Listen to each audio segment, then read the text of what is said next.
In for a real treat today, since the lists for this race include Belarus, China, Kyrgyzstan, and the unbroken, undefeated, the undisputed champions, Russian Federation. A great number of fans is supporting their teams in the stands, and we're expecting some more thrilling actions. China, Belarus, Russia, and Kyrgyzstan, second cruise. So, friends, to start with, let us introduce the referees for this race. Every country appoints a separate referee. Kyrgyzstan, Lieutenant Colonel Rustam Sadikov; Russian Federation, Major Ilnur Sagdiev; Republic of Belarus, Major General Andrei Nekrashevich; and People's Republic of China, Lieutenant Colonel Yui Hun Zhen. 4 fire lines are marked for the 4 color-coded tanks. 4 crews are going to appear in this tank biathlon today. On the right flank is the tank color-coded green, the Republic of Kyrgyzstan. Tank commander, Lieutenant Azamat Zholdashbekov. Gunner, Junior Sergeant Zhanubulat Eraliyev. And the driver, Sergeant Aziz Gapurjanov. Please put your hands together, ladies and gentlemen, for Republic of Kyrgyzstan. Color-coded red. Russian Federation. And commander, introducing Lieutenant Marcel Akhtareyev. The gunner, Cadet Daniil Nikolaev. And the driver is Senior Sergeant Sergei Sinenko, Russian Federation. Please put your hands together. The third fire line is the yellow color-coded tank, Republic of Belarus. Introducing the tank commander, Senior Lieutenant Valentin Radyush. The gunner, Warrant Officer Dmitry Soldatenko. And the driver is Corporal Pavel Filipovich. That was Republic of Belarus. And now, on the opposite flank is the People's Republic of China, the tank color-coded blue. Tank commander, Sergeant Zhao Menze. Gunner, Senior Sergeant 2nd Class Kan Lianlian. And the driver is the Junior Sergeant Gao Erzin. People's Republic of China, second crew. So, dear friends, everyone is in great mood, and we're expecting epic action today. This is your all-time tank biathlon host, Nikolai Fedorov, and co-hosting for the English-speaking audiences, Dmitry Klinsky. The signal is given here at Alabina Army Proving Ground. And it's time to start your engines.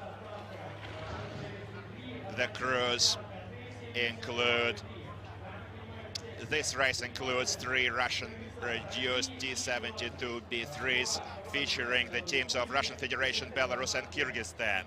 The People's Republic of China is using the Chinese-produced Type 96B. For many years now, they're using their own equipment at this tank biathlon.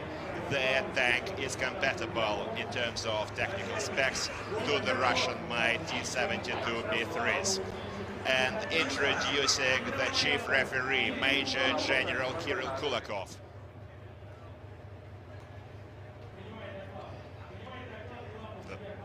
The chief referee is now listening to reports from all the coaches of all the crews taking part. After all the reports are received, the order forward is going to be given, and Kyrgyzstan is the first to take off. Dear friends, the second individual hits for the 4 first division teams is on. Kyrgyzstan is into the restricted maneuvering section. They have to pass this, they have to dance their tank around the obstacles without scuffing the poles, unless they need to score some penalty time. Every pole is going to result in a penalty pit stop. The second lot of penalties are the penalty laps, 500 meters each, which are assigned for missing the 5 mission targets. Certainly, we're all here expecting some thrilling fires, some precise shooting. This is the stuff why we're here for. The tank biathlon is one of the biggest spectator army games. Back in 2013, at the initiative of the Minister of Defense, Russian Federation, the hero of Russia, Army General Sergei Shoigu, at Alabina Army Proving Ground, conducted the tank biathlon for the first time, later giving birth to Army International Games. In the first hits back in 2013, only 4 countries featured: Russia, Kazakhstan, Belarus and Armenia. This year, we see the clash of 21 countries from all around the world. Dear friends, certainly an unforgettable, unique spectacle of military power. And now, the first fire mission for Kyrgyzstan, certainly one of the brightest fire missions of this race. The 3 targets are raised simultaneously, representing enemy tanks. Missing any one of these targets will result in 2 penalty laps per target. That's a change this year. Last year we only used to have 1 penalty lap per target missed. However, since these targets, tank targets, are considered to be critical, we increased the importance of this fire mission, and the first shot is a hit for Kyrgyzstan. Great start for the second group. First shot time, by the way, should not exceed 20 seconds. And the second shot looks like it's missed. And the gunner is preparing for the third. In case the targets are missed, the first division teams are assigned additional ammunition. They need to load as many additional shells according to the number of targets missed. And in case they are not able to hit the targets with this additional ammo, then penalty laps are assigned. And it's a hit on the third target, 2 out of 3.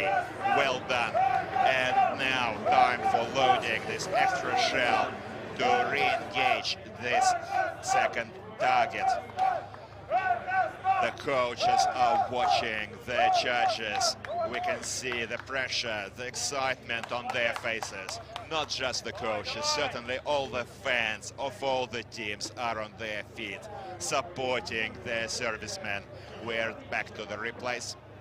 Certainly we'd like to know that Kyrgyzstan last year became the champion of this tank biathlon in the 2nd division, securing their ticket into the 1st division, where we see them matched against the best world's tankers.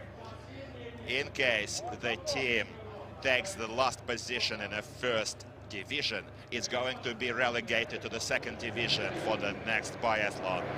Ammunition is loaded now and they're prepared to re-engage the target. One target is waiting quite lonely for the Kyrgyzstan gunner. Now let's wish him the best of luck. The gunner for Republic of Kyrgyzstan, Janbulat Eraliev, the junior sergeant, 2nd-year champion of this tank biathlon. Last year, taking gold in the 2nd division. We're holding our breath. All of the fans for Kyrgyzstan are now on the edge of their seats. And it's a shot. Alas, 2 penalty laps is assigned to Kyrgyzstan teams for missing one of the targets. And now Russian Federation, the second crew, is in the ground, all forward, and they're into the restricted maneuvering obstacle, just dancing, skirting these balls. This crew, Russian crew, is now in the top position with the best time of 20 minutes 12 seconds. The first crew represented the Eastern Military District. These are our tankers in the stands. Look at them supporting their teammates as Russia is now racing along this ground, going for the first fire mission, now stopping at the ammo loading bay. Certainly friendship, cooperation and mutual understanding reigns in this tank biathlon, enhancing and promoting brotherhood and spirit of friendship between all of the nations. This is a real tankers friendship. And now I would like you to please note that according to the instructions of the Minister of Defense, Russian Federation, that the Russian team is constantly reshuffled yearly. There are no veterans here. These are all fresh crews. All army games define the winners, which then enter as contestants into the army games. Only the winners of the All-Army Tankers Championship feature in this tank biathlon. A truly legendary, unique event, unforgettable and unmatched. Now we are watching Danil Nikolaev, the cadet for Russian Federation, cadet from Kazan Tankers Academy, tracking for target. A delay is now reported. The technical commission is going to later look into the causes for this delay for Team Russia. In case this team is ruled through no crew's fault, then the time wasted for the technical delay is going to be subtracted. However, if this delay is through the crew's fault, the time remains same. These are the rules. Rules are the same for all of the teams. We've seen some races that did have technical delays awarded back to the teams. Certainly the umpires following every race carefully inspect the targets, take photographs to determine fire accuracy, as to leave no shadow of doubt. And only after the hearing of this commission we hear the final verdict and the final results. But as a rule, everything we see on screen stands. Now, wind direction today is a bit higher than on the previous days, up to 4 meters per second. Not serious wind, however, needs to be accounted for by the gunner in these fire missions.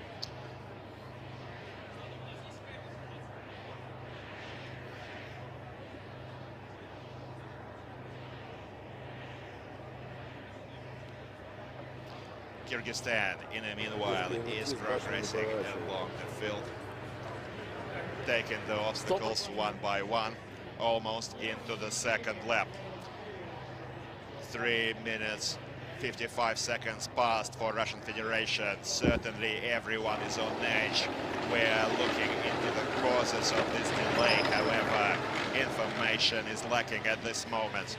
Just look at the screen, at the replay now for Kyrgyzstan skidding across, slightly losing control of this armored vehicle, certainly requiring more attention on behalf of the driver. Certainly they have to hurry, but please don't forget that safety is paramount. Some great work from the driver of Kyrgyzstan. Now in the second lap, minutes 51 seconds was the best time by first crew for Republic of Kyrgyzstan. Certainly a strong side, very well prepared, very focused, which is very important. Let me remind you, last year's goal in the second division was recorded by Kyrgyzstan. This year they're taking part in the first division, and after the show by the first crews, they are in 11th position overall for what the ratings include lines 15, positions 15 and 16 for Venezuela.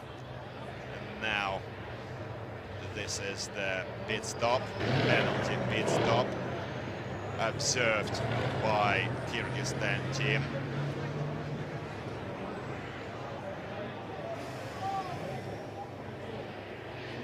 The tank was slightly too far. They had to stop precisely at the penalty pit stop side. Look, we have a replacement. The tank is being replaced for Russian Federation, color-coded red. Apparently the technical delay was really due to a technical problem. Right now we are going to see the second crew for Russian Federation change their armored vehicles, and we'll later learn the decision of the technical commission, which is going to learn into the causes of this delay. This is going to be resolved after the race. An unexpected turn for our team. Evidently, certainly the team is going to need to catch up on time lost and find even more pressure on their shoulders to perform their best. Kyrgyzstan is continuing its pit stop, and we are watching the crews exchange their tanks. Crew 2 Russian Federation is taking the second vehicle. Doesn't happen very often, but it does happen, and it's always unexpected, certainly. Now, all the best of luck. We're really hoping that no more technical difficulties will be faced by the crews and everything will work out.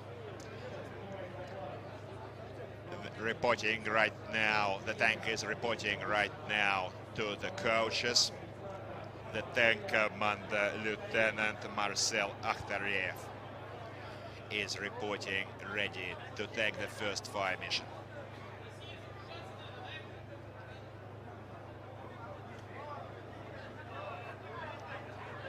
Ammunition loading. Once again, they'll need to reload this machine as well. These are standard main artillery shells, 125mm. Certainly we don't want any additional shots in case of misses. Certainly making all the fans anxious, but well, this is the tank biathlon, and certainly anything is possible here. We will later learn the reasons for this delay, for this technical problem, and we'll inform all the fans. Now, ammunition is loaded, reporting, ready to fire, and the 3 targets representing enemy tanks are out in ranges from 16 to 1800 meters. It's up to the gunner as to which target to engage first. 20 seconds for the first shot. Time is on, and first shot, and it's almost bullseye. Well done with the first shot. Now tracking for the second target. The gunner performing this fire for the Russian Federation is the cadet from Kazan Tankers Academy, Daniil Nikolaev, and he hits the second target. Holding our breath for the third.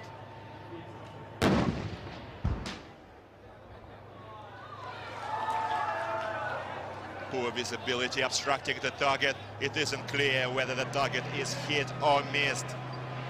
Unfortunately, it's under. The round fell short, is the report. 3 penalty laps for the Russian crew, 2 for missed target number 12, and 1 penalty lap for replacing the tank. According to the rules of tank biathlon, regardless of the reasons for the tank change, this always results in 1 penalty lap, putting more pressure on the shoulders of Russian Federation. And now the Belarus team is in the obstacle, going through restricted maneuvering. Tank commander, Senior Lieutenant Valentin Radish, is leading his crew along. Certainly also a very powerful team, practically every year taking part in the finals, except for last year. We had a very difficult semi-final where Belarus took 6th position. Well, certainly winning and losing both has to be taken in a spirit of good sportsmanship, as Belarus had demonstrated. They've done serious homework last year and they are performing well. Belarus first crew saw best time of 23 minutes 18 seconds in their first individual hits, and this is a replace for the Russian team first fire mission. 2 targets out of 3. A clear miss on the third, unfortunately. Well, certainly an anxious moment for everyone. Not just the fans, not just the supporters are on edge. There's a lot of pressure also resting on the shoulders of our tankers. Back to Belarus, finishing their ammunition load onto the first fire mission, as Kyrgyzstan is in 17 minutes 24 seconds elapsed in the race. Second lap almost done.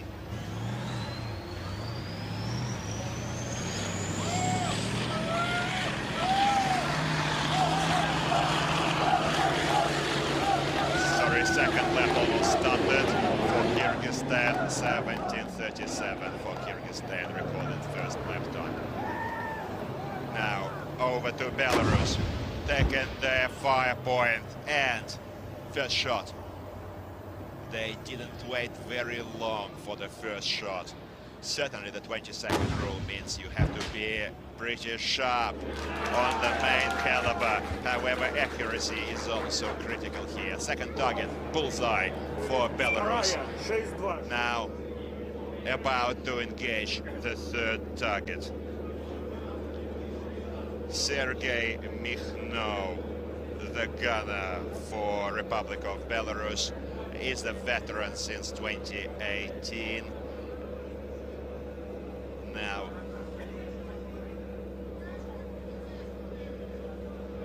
we see the gunner taking a bit more time, and Belarus is reporting a shot delay for some reason.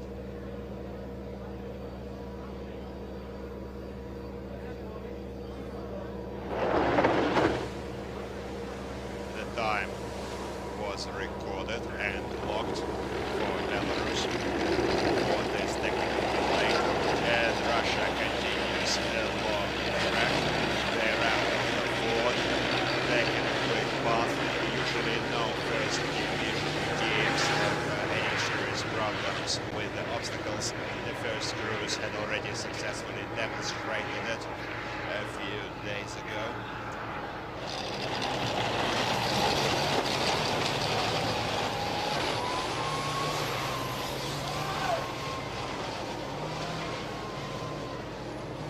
Another sharp turn before the restricted maneuvering. Perfectly handling the tank. Just look at the senior sergeant, Sergei Sinenko, the driver for Russian Federation. Amazing speed at this turn. Every tank is fitted with GPS trackers, which enable us, dear friends, to not only learn the location of each tank throughout the ground, but also to record real-time speeds. Belarus still out in the fire line, trying to independently remove the cause for this delay. Belarus reported independent removal of the technical delay and fire. Yes, the third target is struck. Bingo for Belarus. 2 out of 3. Now Russia recording the first lap time of 15 minutes, slightly over 15 minutes. Nothing is lost yet, and certainly the race is not over. However, this is going to be a close call. Certainly the odds-on favorites in the race are Russia and Belarus. Let us wait and see the results of today's race, certainly providing some intrigue due to the technical delay. Now 2 targets in the replays are hit by Belarus, and additional ammunition was loaded by Belarus to re-engage the third missed target. Great visibility out here, however, the yellow color-coded targets are usually harder to hit on fine sunny days compared to the other colors, providing glare. And well done, bingo for Belarus. They're continuing on without any penalty laps.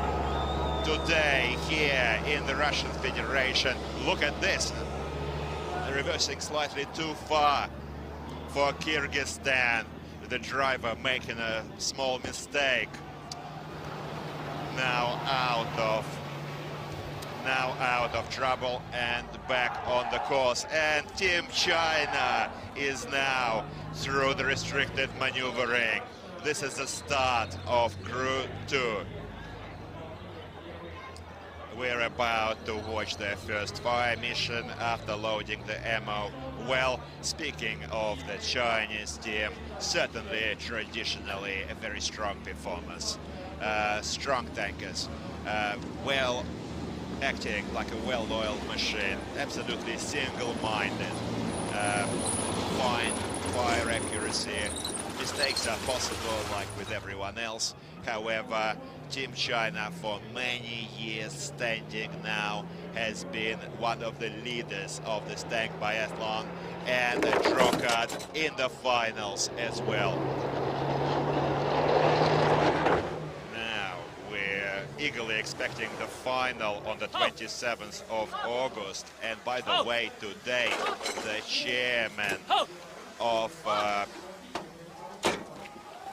military production sector for Republic of Belarus arrived at Alabina to watch his team, to support his team, and now back to the People's Republic of China. 3 standard artillery shells, same caliber as the Russian main caliber, 125mm. By the way, please note that last year China took silver, 2020 silver, 2019 was not as successful, only taking the 6th position in the rankings. And 7 seconds for the first shot. It's a hit. Bravo for China. Now going for their second target.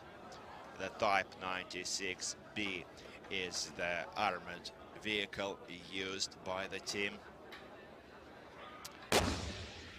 Second shot, 1800 meters. Bingo.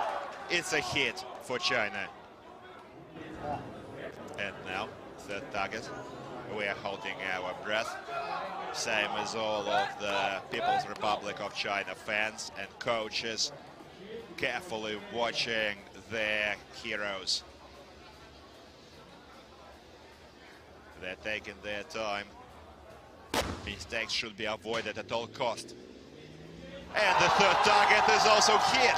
Bravo! 3 out of 3 for China. Good work for the gunner.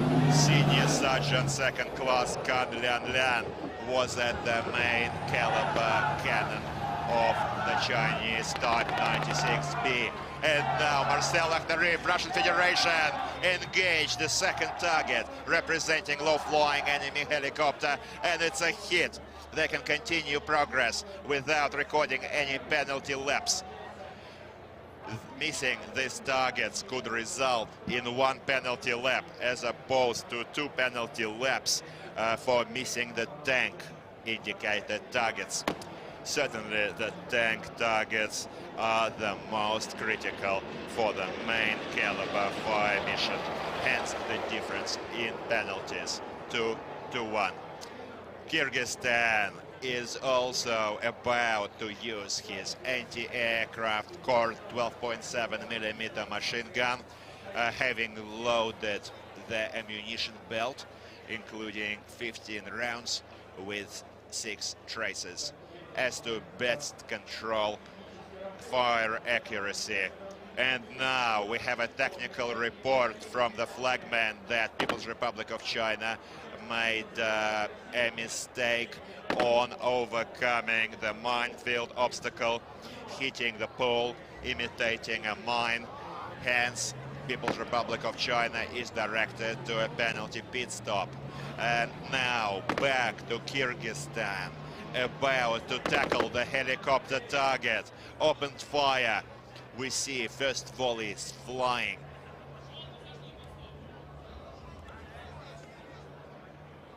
Targets remains intact for Kyrgyzstan.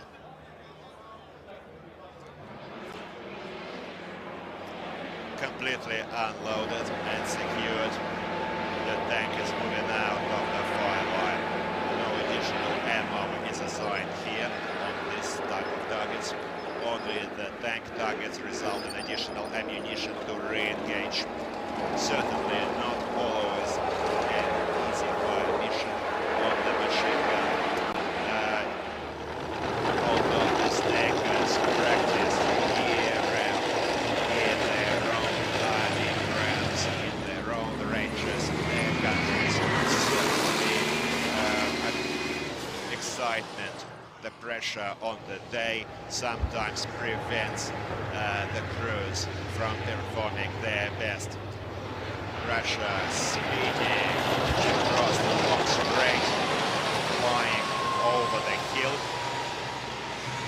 Up to 60 kilometers an hour was recorded in the long straight.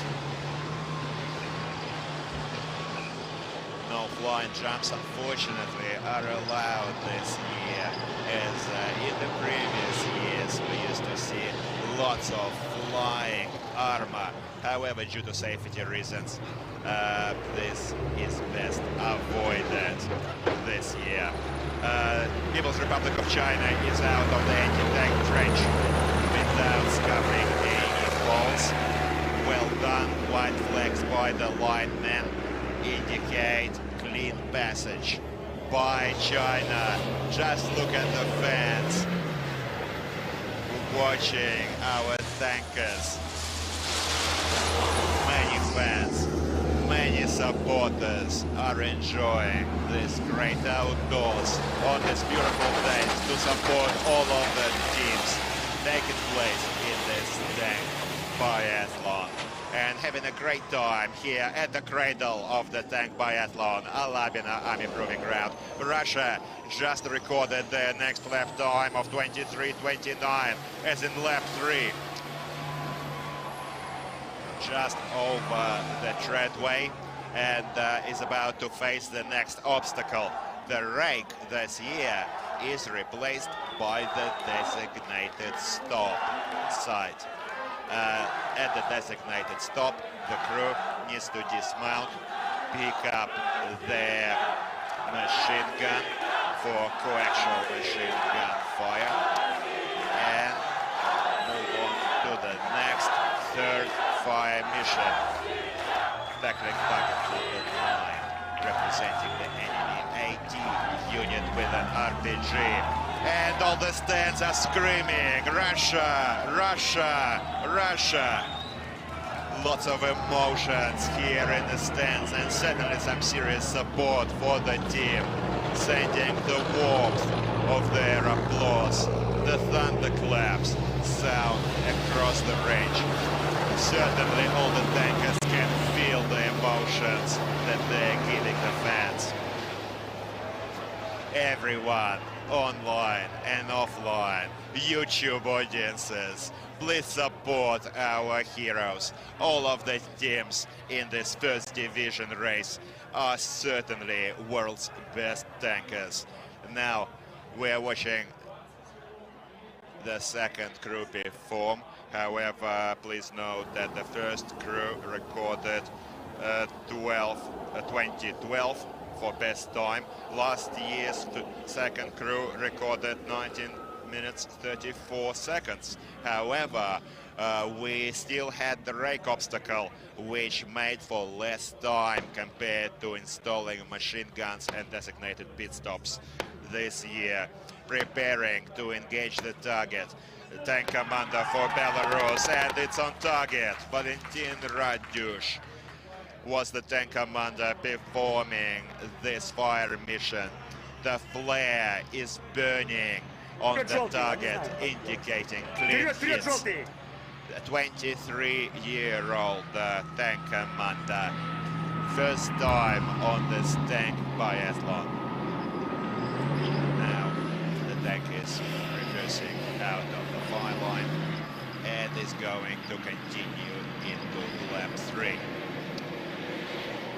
Russia is now at 26:10, lap 3, 3 targets out of 5, with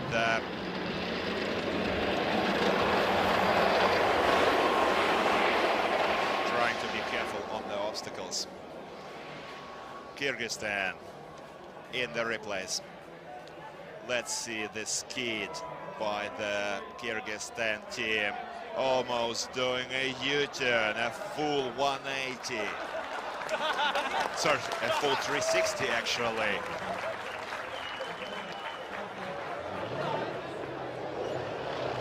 Certainly this is going to take ballet, where this would be in order. And now Russian Federation is about to engage the third target, 700-meter range, target number 9, imitating a TRPG unit. We can see the traces flying very close to the target, and finally it's hit. Well done, bingo, for Marcel Akhtarev, the tank commander, leading Screw 2. And Daniil Nikolaev is the gunner, for fourth-year cadet at Kazan Tankers Academy.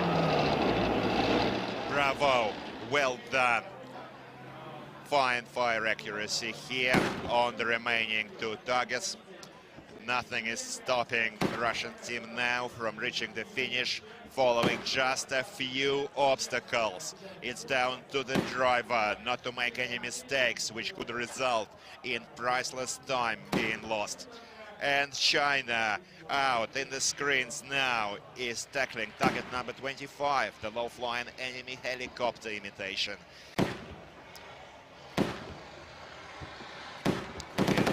See rounds flying. Target remains standing for People's Republic of China. It's a miss. Reversing. Now 1 penalty left is assigned to Team China for missing this target. Certainly not an ordinary race, made even more extraordinary by the sudden, unexpected tank replacement for Russian Federation team.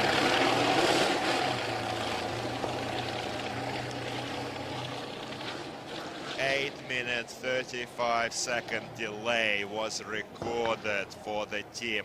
Apparently there was a technical fault with the main caliber loading mechanism. The representatives of UVZ, the manufacturer, are going to look into the causes and eliminate the cause of this problem. Anything can happen. This is technical equipment, certainly no crew's fault. Now, Kyrgyzstan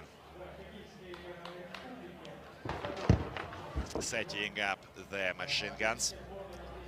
Kyrgyzstan is in the 3rd lap with 2 targets out of 5. 35 minutes into the race. They still yet have 1 fire mission to face. Belarus. Designated pit stop.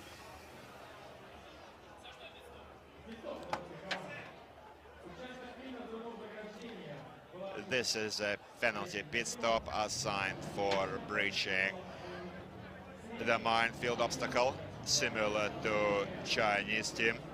Usually this wastes about 1 minute time. The tank has to be stopped at the designated point. The crew has to dismount, inspect the vehicle, then once again take their seats, report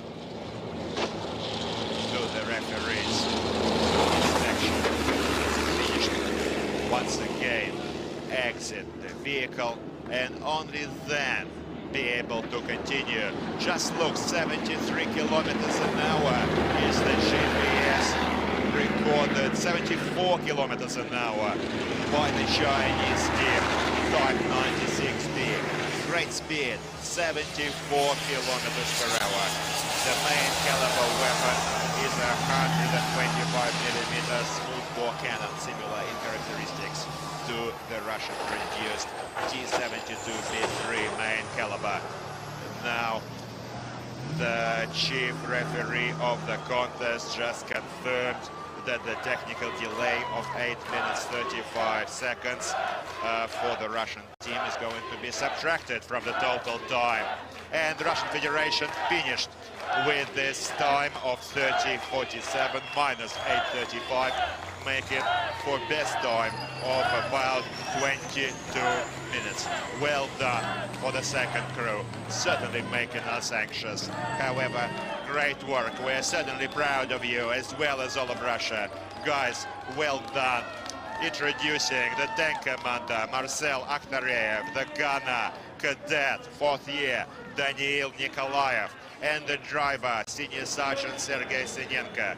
Well, dear friends, that was certainly a memorable show for the second cruise.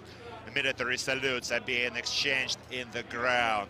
A victory lap by the Russian second crew. All of the fans, all of the supporters are supporting their servicemen. Everyone, almost everyone in the stands are on their feet. People's Republic of China going through the obstacles, trying to maintain high speeds. Now, what a crazy mix of motorsport and biathlon this amazing contest is. High speeds, adrenaline-fueled action, target practice, makes for a unique spectacle, unrepeated, unmatched. 84 kilometers an hour, by the way, dear friends. Let me remind you, was the speed record set at this track by the Russian Federation team in the previous years. However, we saw this year, just a few days ago, we saw speeds of up to 80 kilometers an hour, and today 74, 75 for China. Amazing motorsport event, certainly making all the racing fans happy. Designated pit stop for China. Formal leaders in this race, not accounting for subtracted technical delay for Russian Federation.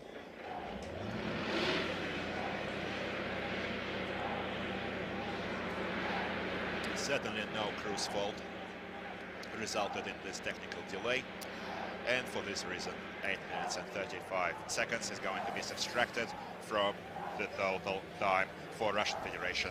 And now Kyrgyzstan is about to engage the TRbec target. Performing this fire mission for Kyrgyzstan is the junior Sergeant Janbulat Eraliyev.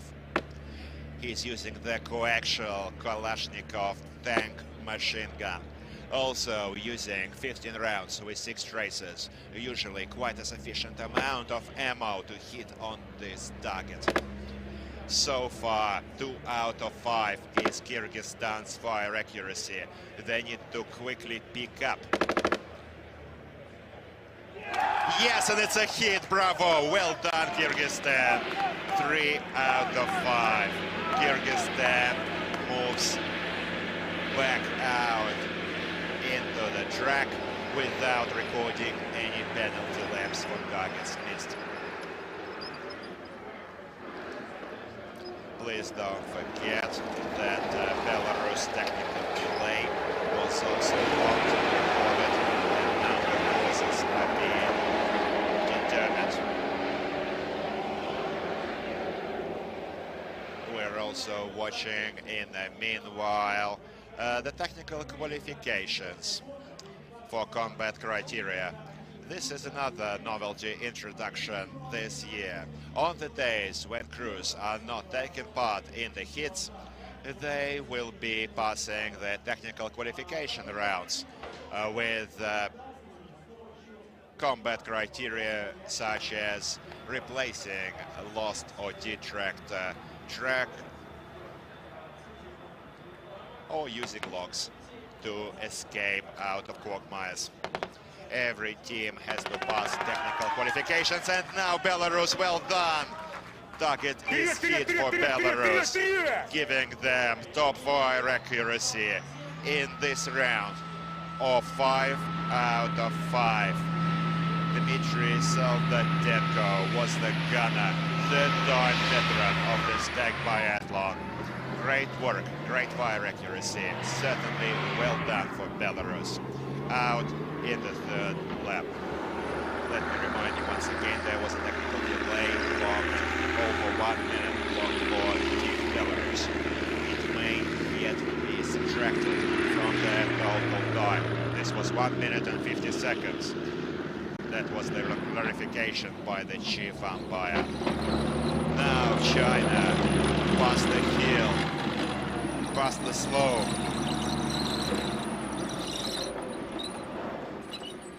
Once again taking the next designated stop.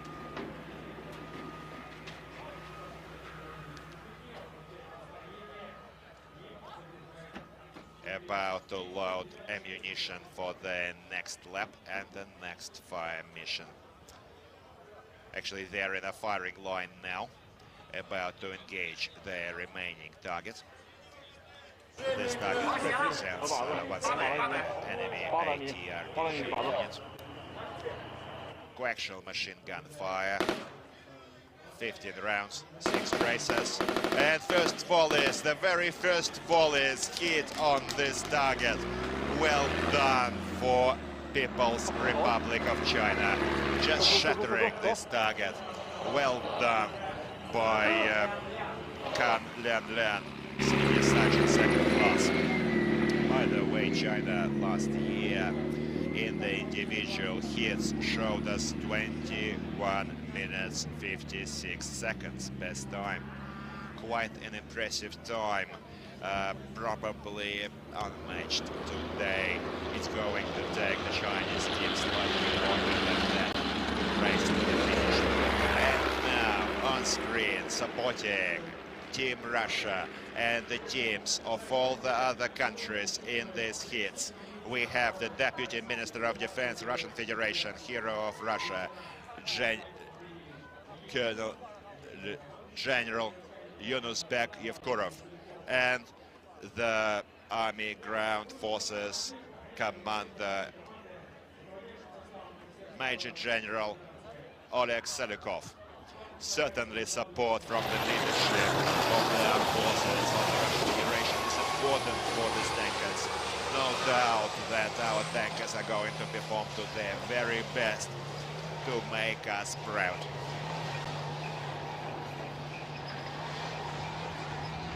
Belarus carefully maneuvering across, about to enter the next obstacle.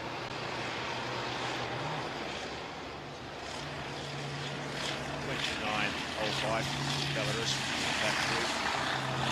top fire accuracy so far, and Kyrgyzstan 44.43 finish.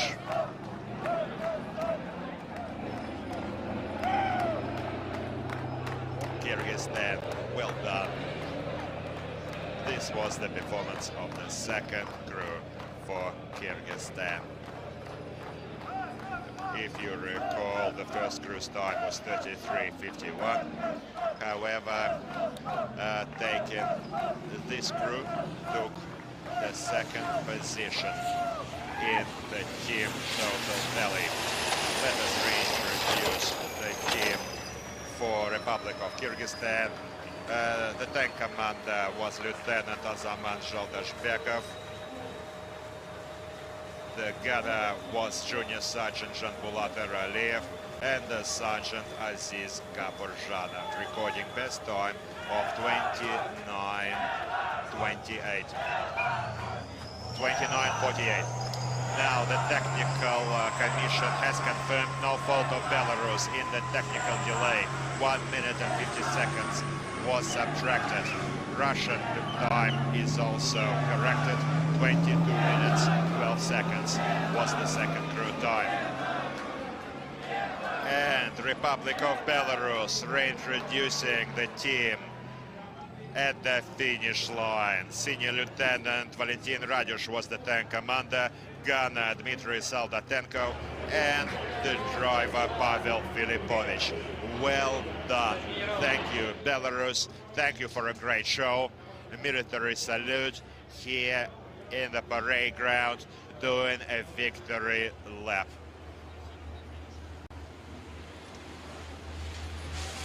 China almost at the finish line. Well done. 24:48. Well, dear friends, this was the final time.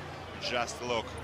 Russia 22:12, China 24:48, Belarus 27:58, and Kyrgyzstan 44:43. Reintroducing the Chinese crew, tank commander Sergeant Zhao Menze, second class senior sergeant Ken Lian was the gunner, and the driver was Junior Sergeant Gao Erzin. The national colors of People's Republic of China are waving here on the parade ground at the Labina Army Proving Ground, same as all the other national flags of all the other teams. A great race, a fine race, certainly unforgettable spectacle. A big thank you to all the coaches that prepared this Division 1 teams to the highest level. Certainly a world-class show on behalf of all of these tankers. Now, tomorrow we're in for another treat for the second division race, featuring 8 countries. And the Chinese fans are still continuing to cheer their servicemen. Certainly, these tankers all stand united. This is one big family of this tank biathlon in the spirit of friendship. These are the total rankings for this race and the lap times. 77 kilometers an hour was the top speed recorded today. All of the teams were racing in this crazy motorsport event. Now, individual hits Division 1 rankings are on screen. The leadership of Russian Ministry of Defense also supports all of the teams, not just our crews. Today we had the Deputy Minister of Defense, Russian Federation, in the stands. Ground Forces Chief was also observing, certainly providing for a high-profile event.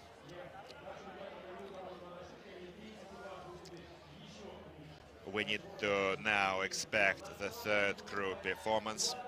This is going to take place on the 21st of August.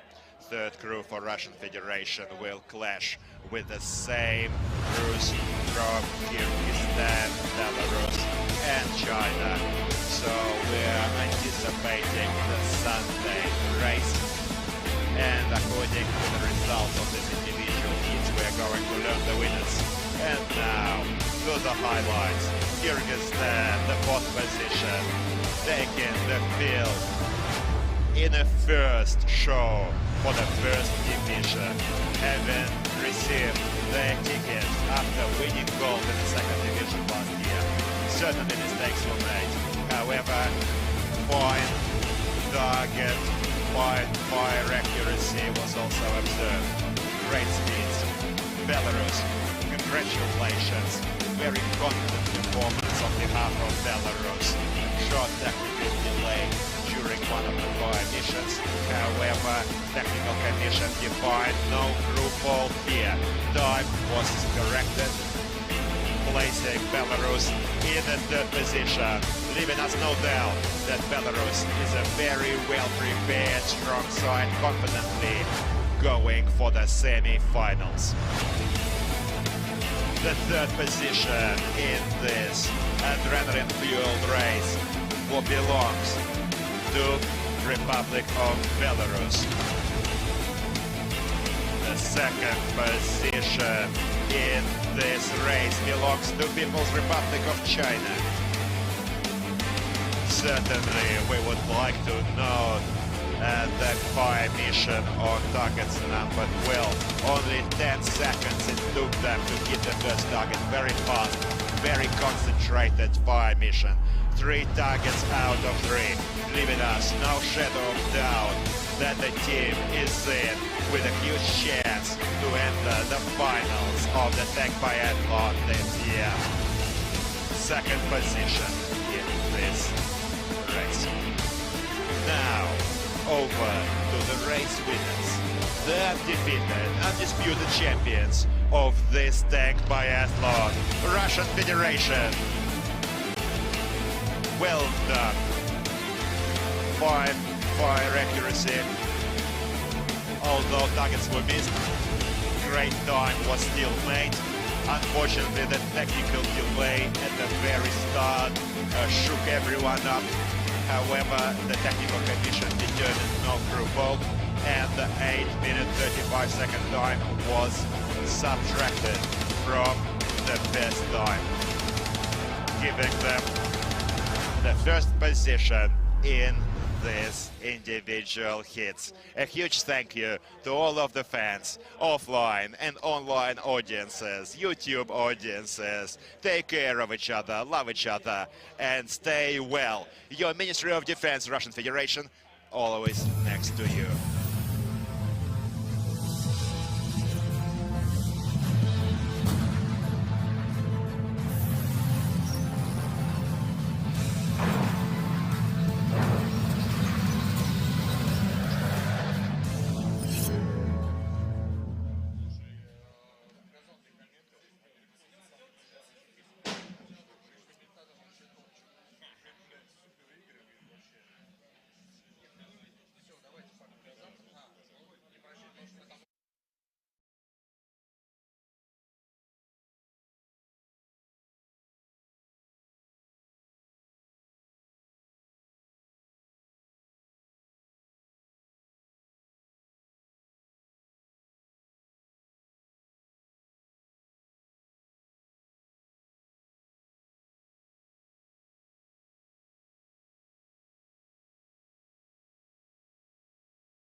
Good day, dear supporters, dear fans, dear visitors to Alabina Army Proving Ground.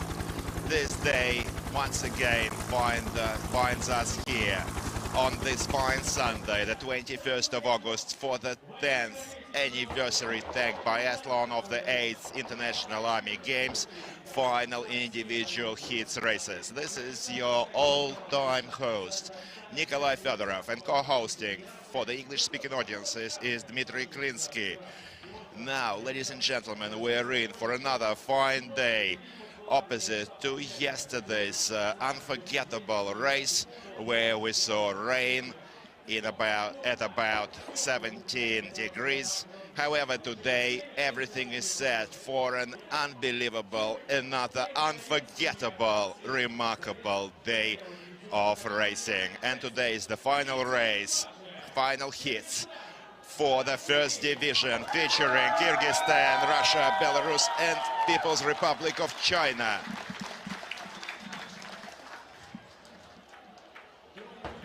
And now, according to the results of today's race, we're going to learn the names of the entrants into the semi-finals. Only the first division teams take place in the semi-final relay races. And then, according to the results of the semi-final race, we're going to learn the names of the finalists and the winners of this year's tank biathlon. Now, introducing the international referee panel. Rustam Sadikov, Ilnar Sakdiev, Andrei Nekrashevich, and Yunhun Zhen. 4 tanks feature in today's race. All of the 5 lines are going to be taken. 3 of the teams are using their own tanks. 2 of them, Russia and Belarus, own T-72B3s. However, China is using a compatible in specs Type 96B Chinese-produced armored vehicle. And slightly later, we are going to give you more technical specs on both vehicles. Right now, at the right flank, introducing the green color-coded tank, Republic of Kyrgyzstan. Tank commander is Senior Lieutenant Shaipulu Irisbek. The gunner is Junior Sergeant Sanjar Bakhitbekov. And the driver is Junior Sergeant Dilmurat Azizov. Kyrgyzstan. Now, introducing the second fire line, the red color-coded tank, Russian Federation, the undefeated champions at this track. Introducing the tank commander, Cadet Savely Dupin, the gunner, Cadet Dmitry Kuklin, and the driver is Sergeant Yakov Ulanov, Russian Federation.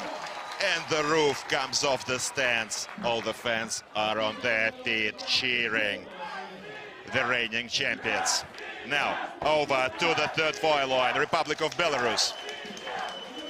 Introducing the tank commander, Senior Lieutenant Artem Rys. The gunner is Denis Moisenko. And the driver is Andrei Zelevich. Republic of Belarus, third crew.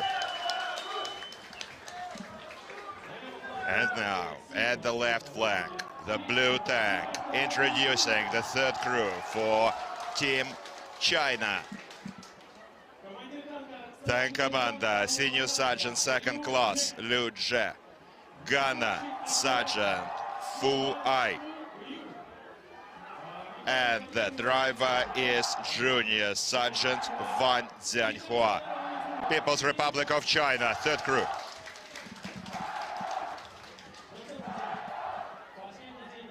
Well, dear friends, this is the last day for individual hits of this tank biathlon. This is Nikolai Fedorov, your host, and co-hosting for English-speaking audiences is Dmitry Kulinsky. Let's support Russian Federation, support all the teams.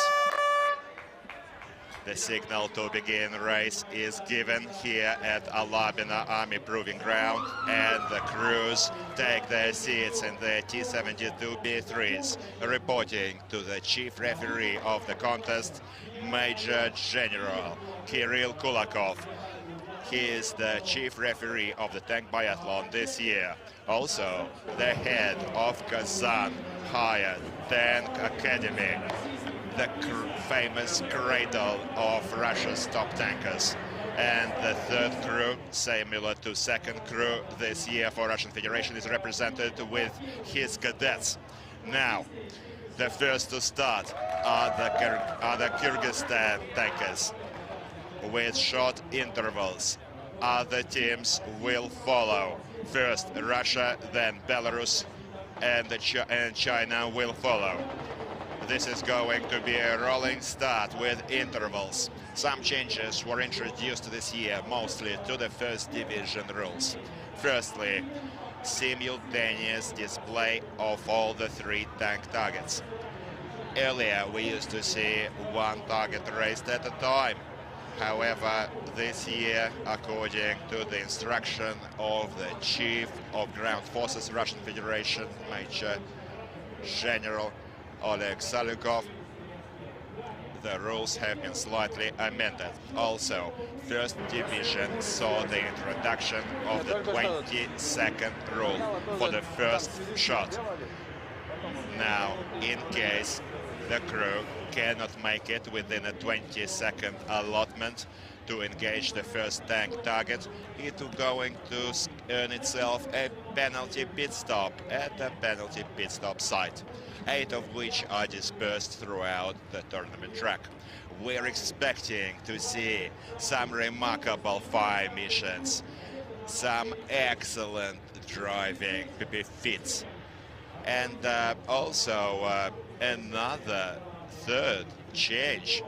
It was to introduce 2 penalty laps as opposed to 1 for missing tank targets, since certainly main caliber fires are considered to be critical and paramount of all targets. Now, ladies and gentlemen, the fans are here. We've got a huge turnout in offline and online audiences. They waited for this day. They expected this day. They anticipated it. And now they cannot believe it has come.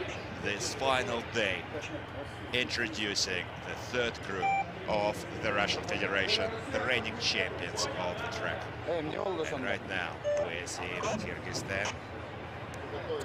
This is the coach of Team Kyrgyzstan. And news just in, decision has been taken just now to let Russian Federation team take the field first today. Well, an unexpected turn. It's always more difficult to go first. And now, welcome the team they have come to fear. They have come to respect. They have come to worship Russian Federation. Now all the fans, all of the supporters are certainly excited to learn today who is going to be the strongest out of the 4 teams. Right now, Russia, first crew, leads the rankings in the first division individual hits. Second crew follows in the second position. Third is the Belarus crew, then China and Kazakhstan. Now, the tank is through the restricted passage obstacle. Certainly a lot rests on the shoulders of the driver for Russian team, Yakov Ulanov. When we asked Yakov, what are you dreaming of?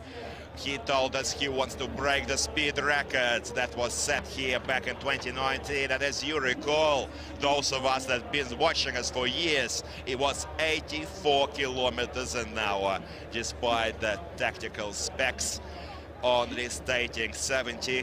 We witnessed this in this rough terrain.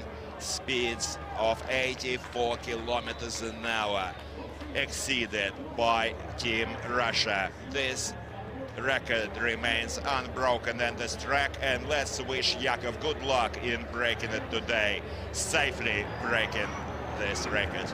Now, certainly obstacles have to be traversed carefully, since every pole knocked at restricted maneuvering, restricted passage, and the slope obstacles will result in penalty laps. And right now the time has already started. The firing time for the first shot, and the 3 targets out in the range. First shot, it's a hit. Well done. Remarkable fire accuracy for the first shot. 16 seconds it took the gunner for Russian Federation, Cadet Dmitry Kuklin, and he hits the second target too. Let's hope for a perfect combo here today. He only needs just one more target to make it a perfect trifecta. Holding your breath, and it's a hit! What a perfect combo for Dmitry Kuklin. Amazing. Well, of course, we had not expected anything less from the reigning champions of this track. Now Russia is forward, proceeding to the next laps and more targets. In the meanwhile, Kyrgyzstan is taking the field. We all recall Kyrgyzstan last year taking part in the second division clash, performing amazingly. Spectacular lessons were learned, leaving no doubt to its supremacy. They earned their ticket into the first division in 2022, and Kyrgyzstan, for the first time in the first division, features some amazing, remarkable, unbelievable performances that we have come to expect from this unique motorsport event, the tag biathlon of the Army International Games. Now, this year, 34 various contests are taking place in 35 countries. 21 nations are racing in this year's tag biathlons. 2 editions from last year's 19, and now the replay to the last fire mission for Russia. Amazing fire accuracy. Just look at this. What a fine shot. Amazing work. Now, over to the fans. The roof is coming off the stands here at the Labina. The stands are screaming as Russia surges forward. Careful through the sharp turn. No drifts here. We all remember the drama of the previous days when the Armenian team has made us all worry, almost flipping their vehicles in the drifting corners. Now we are going through the restricted passage obstacle, and Kyrgyzstan has just loaded the standard artillery shells. 125 millimeters is the caliber of the main caliber, the smoothbore cannon of the T-72B3. Now the time countdown for 20 seconds is started for Republic of Kyrgyzstan. Let's hope they don't waste any penalty time. And Russia is flying past into the second lap, just recording their first lap time, while Kyrgyzstan just missed their 20-second allotment to take the first shot, earning themselves a penalty after this fire mission. This has taken some time. We're seeing them spending almost a minute at the fire line already. Let's keep our fingers crossed against any technical problems. Ladies and gentlemen, the first division this year has been amazing. All of the crews have been putting in their best. We saw amazing fire accuracy. At least 4 targets out of 5 is the expected fire tally. Now, unfortunately, it doesn't look like a hit. We're going to get an update after it's carefully inspected. However, right now, we could say it's a miss. Continues aiming for the second target. The targets are out at 16 to 1800 meter ranges, and they only need 2 hits.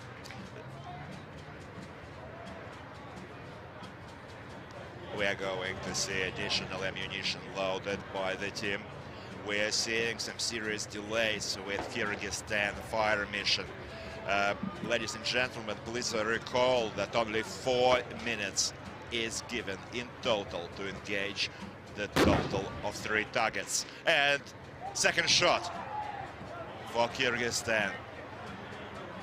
Well, going past the target for the gunner Sanjar bucket back off, but hopefully he can still change things around. He will get a chance with additional ammo. The whole of Kyrgyzstan, we're sure, is watching their team perform. Third shot. Well, it seems as if 3 additional shells are going to be loaded. And let's wish Kyrgyzstan the best of luck. Perhaps some fresh air will provide more accuracy for the team. Now we are watching the replay of this last fire mission, and in the meanwhile we can give you some tactical specs on the domestic produced T-72B3. It's an upgraded version of the old 72 model, certainly superseded today, but many other domestic-produced world-class tanks, such as T-72B3M, T-80, T-90, or the latest Armata, T-14. However, certainly these have proven over the 10 years of the tank biathlon. This was constituted back in 2013 at the command of Minister of Defense, Russian Federation, the Army General, hero of Russia, Sergei Shoigu.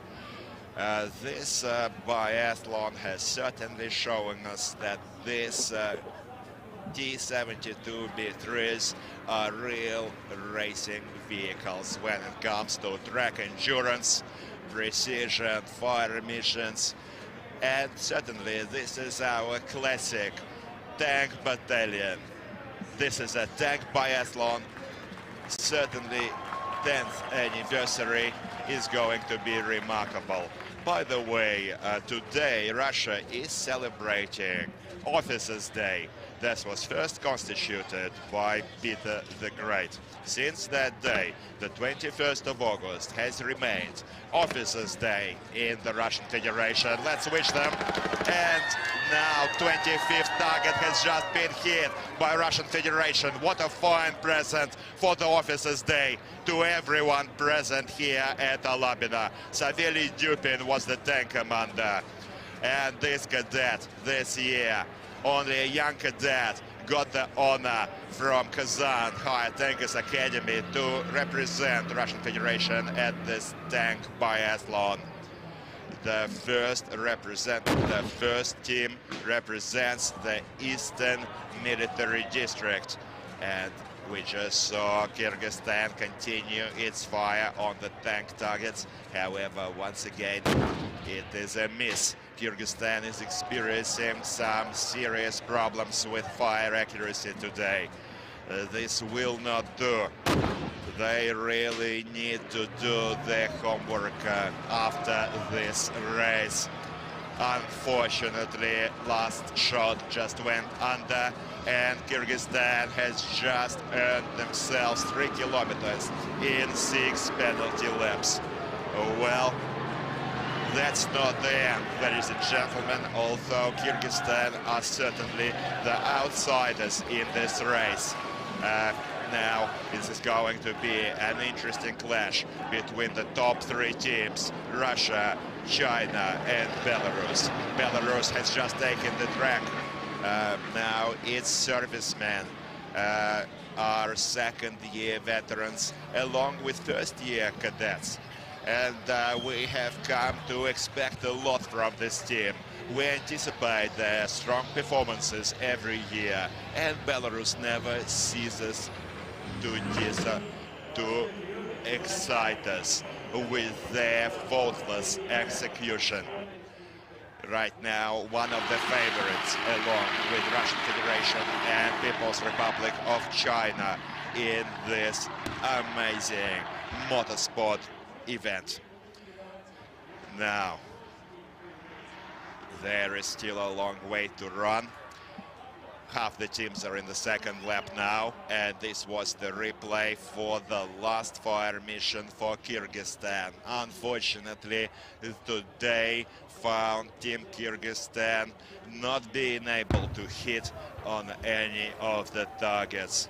Actually surprising us because the previous two crews for Kyrgyzstan put on and strong performance, it should be noted. Well, right now, Belarus is about to proceed to the first fire mission. Ammo has been loaded, and Belarus is in the firing line. Just look at this beautiful thing. We'll continue giving more technical specs throughout the tournament. The main difference from its predecessor, T-72, is increased mobility, an upgraded powertrain, increased firepower, fire controls, and Belarus just hit their first target. Well done. Let's expect another two from Belarus, making this a perfect combo. Second, it's also a shot. It's also a clear hit. That is amazing. Amazing fire accuracy from Belarus, along with Russia. And now third. What a sharp shot! What a rocket of a hit for Belarus. Well done. Continuing along. Now, Russian Federation third crew is almost in the third lap, recording just now second lap time after destroying the last low-flying helicopter target. No penalty laps recorded as yet. This is going to be a remarkable clash that's going to enter the record books. Certainly, we already are beginning to realize the finalists of this year. We're not going to name them too early. We'd like to wait for the official decisions, but everyone that watches, that supports and loves this tank biathlon understands that the favorites are going to meet in the finals. But certainly all of the teams are putting in their best. They need to make it to the finals. They need to hold their flags high. They need to set some shining feats of tanking prowess.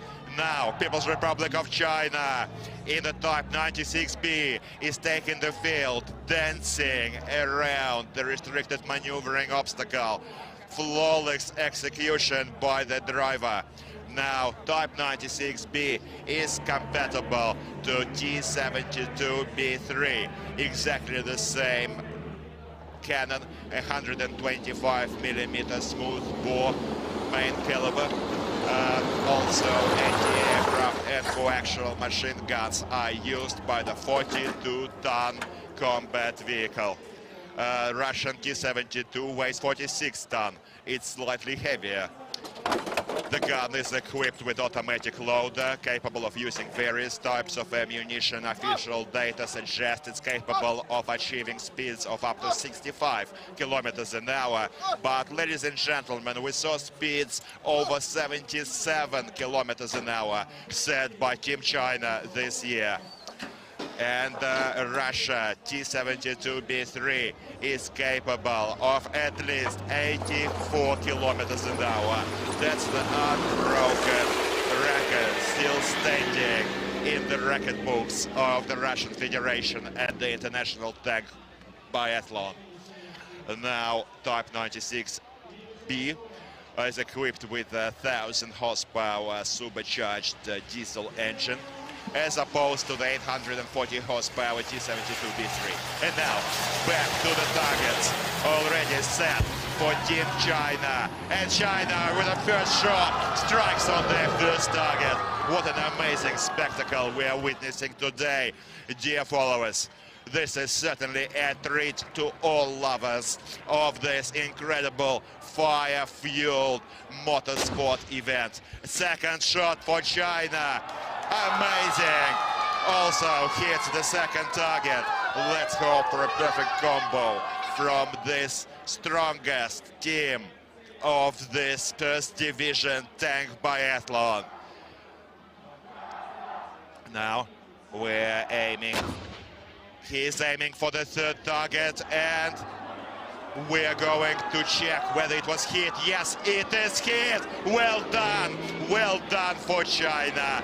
Certainly no penalty laps and no additional ammo is going to be wasted by this top team. So let's go to the timeline. Russia at the moment leading with 4 out of 5 targets at 17 minutes in the third lap. While now the next fire mission for Russian Federation, and the gunner Dmitry Kuklin is tracking the 700-meter target, and it's a hit. What a rocket of a gunner. This is extraordinary, giving them top 5 out of 5 top fire accuracy in this amazing, extraordinary performance. We just saw the chief coach, Major TRtrebuC for Russian Federation. Just recently, he was the champion of Tank Biathlon 2014, a multiple winner and prize holder of all Army International Games. Time has passed, and he is a coach, giving his important experience to young cadets in Russia. Thank you, Ilmar.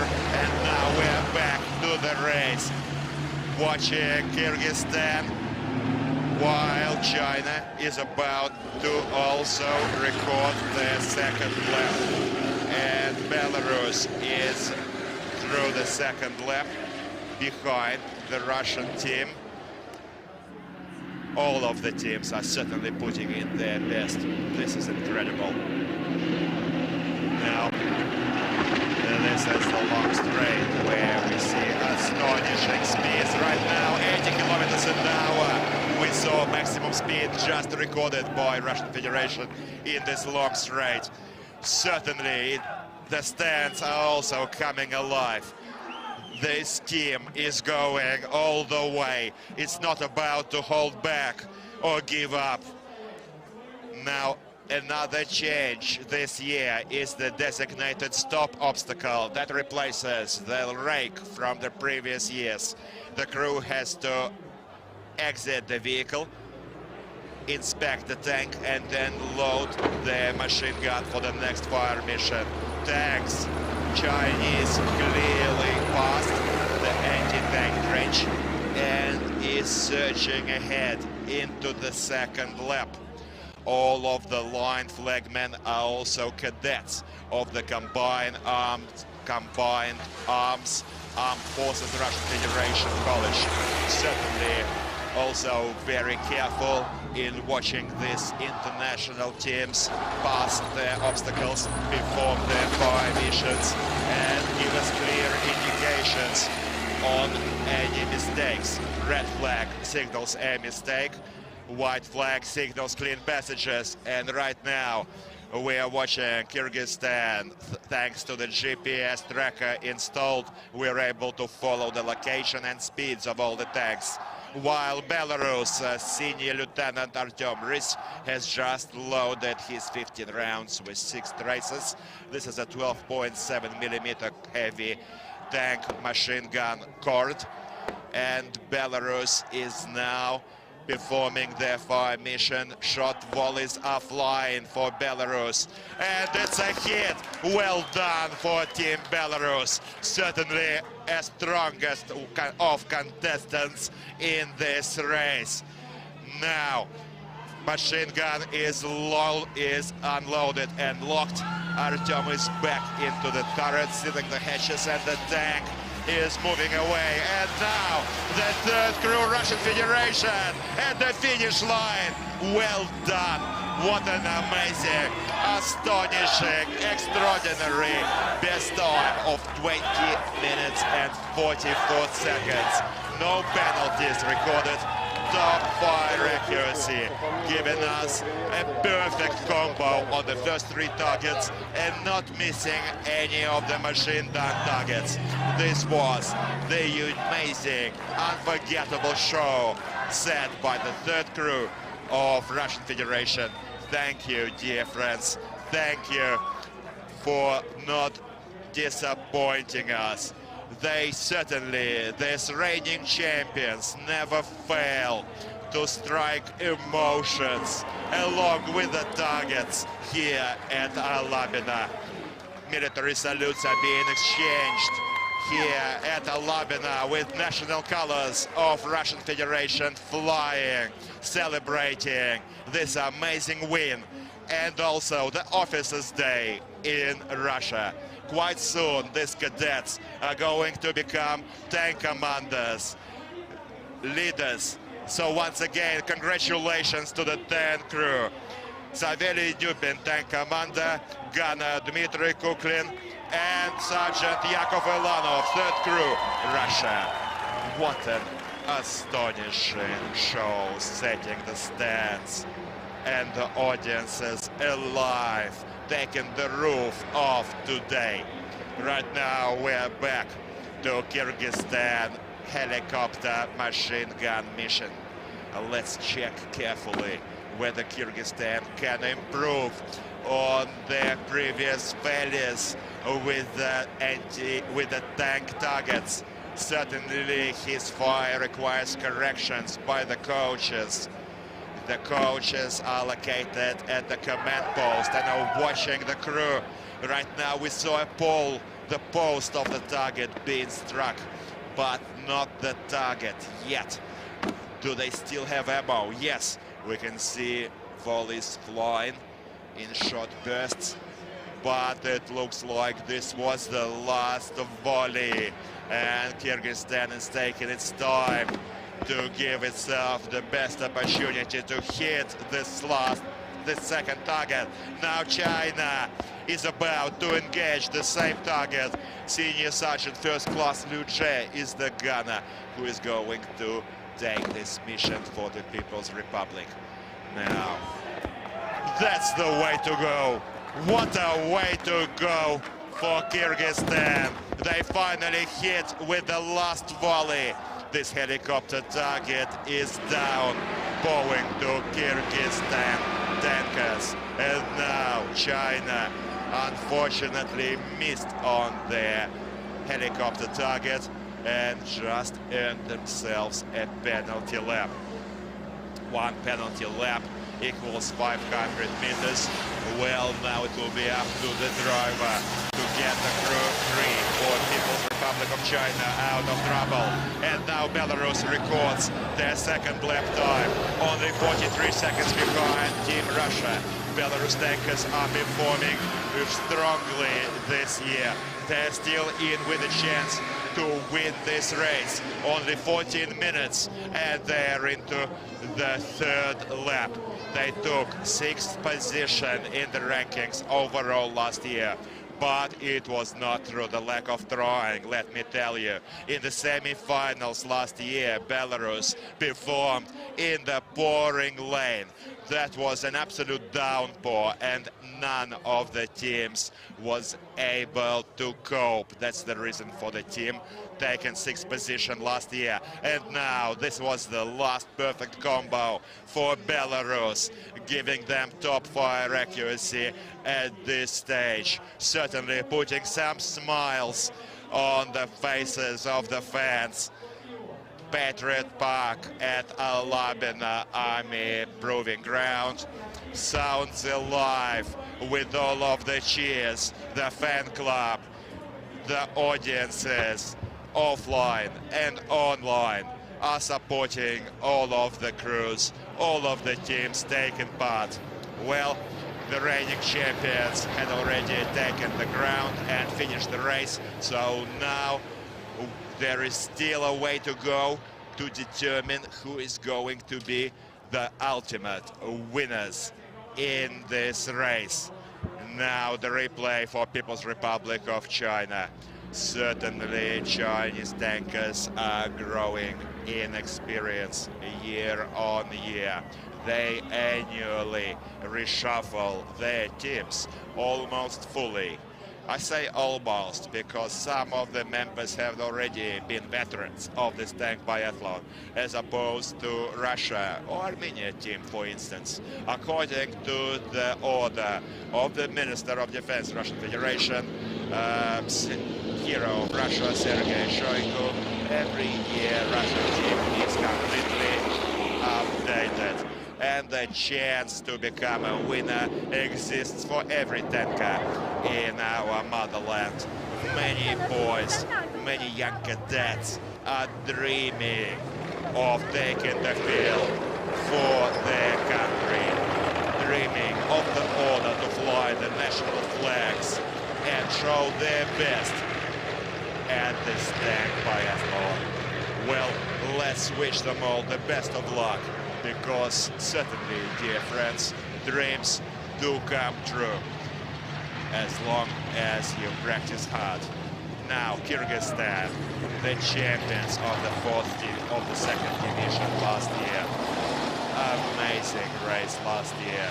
Highly recommended. Find it online and just watch the finals for the second division in 2021. Kyrgyzstan was simply remarkable in that race. Certainly they made mistakes today, but that's not to say that Kyrgyzstan is going to miss the semi-finals this year. Only positive comments remain after watching the first crew performances in this individual hits. Right now, the 27 crews for 21 countries had already finished their performances in these individual hits. Only a few more are going to feature today. We're in for another 2 events of the second division. And right now, we're back to Belarus. 23-year-old Denis Moisenko, the gunner for the Republic, strikes on the target, just shatters it, leaving us no doubt to supremacy of Belarus in this race. Amazing fire accuracy.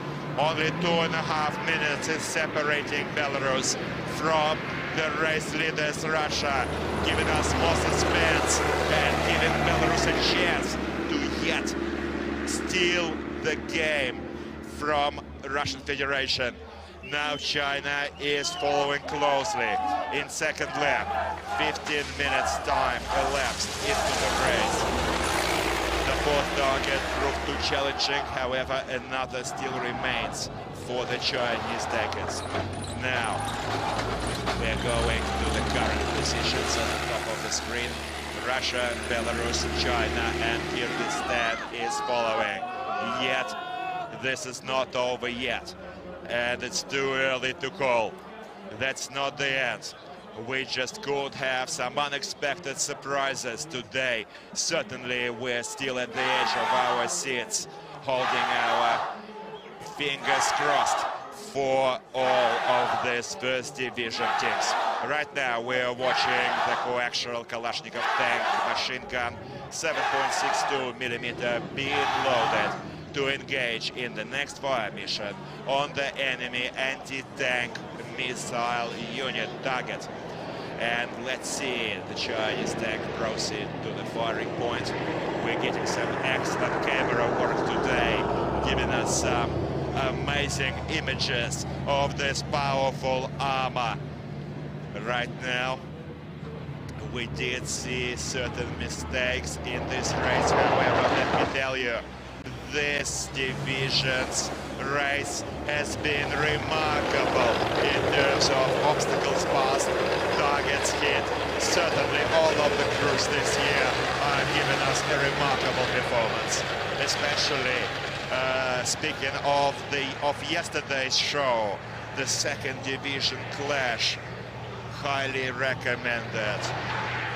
Now, dear friends, don't forget that the 1st of October celebrates the Day of Ground Forces in the Russian Federation. History of the ground forces stretches back to the 1st of October 1550. On that day, Tsar Ivan IV issued his decree to constitute the first regiments of the ground forces of the Russian Federation. And 1st of October, dear friends, remains the birthday of Russia's ground forces. So, Belarus into the trench, clearly passing through the obstacle. Now, we just saw a replay where Kyrgyzstan team just knocked one of the obstacle poles, indicated by the red flag from the lineman. They will need to take a penalty lap. Belarus is at the finish line, 21-26. Amazing performance, putting them in the second position in this race. Now, dear friends, Belarus has certainly amazed us this year. We were happy with the 5 missions. Top accuracy, careful driving, racing of the Belarus team. Now everyone at the command post are putting their hands together to congratulate the Belarus tankers. Introducing the crew for Belarus, Senior Lieutenant. Congratulations to our brothers from Belarus. Senior Lieutenant Artyom Rys. Senior Warrant Officer Denis Moisenko was the gunner, and the driver was the Corporal Andrei Zelevich from Belarus.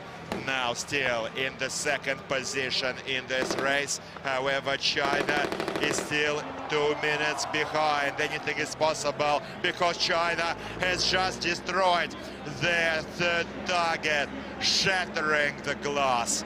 For the best of luck for all the teams, for all of the fans, all of the audiences, online and offline. Certainly, they're making this happen today. And these top teams are on top of their game in this unique motorsport event.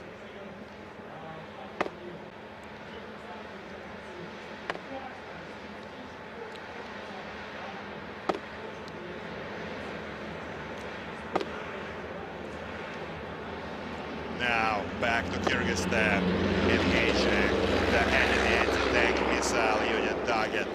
Let's hope they can improve on their fire accuracy with machine guns, making amends for the previous misses on the tanks.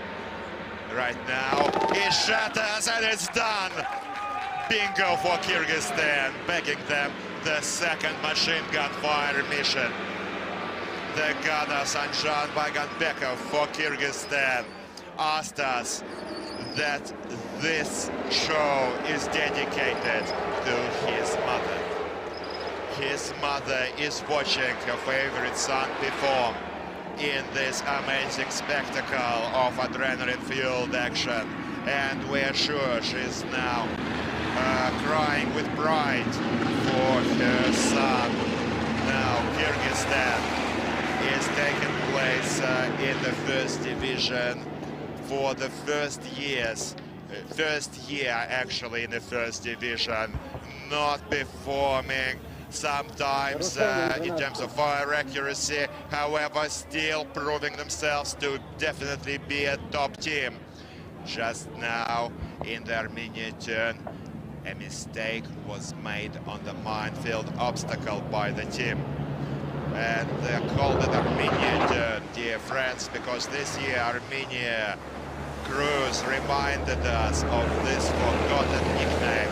Back in 2014, during training rounds, Armenia crew flipped their tank after a drifting turn in this long straight.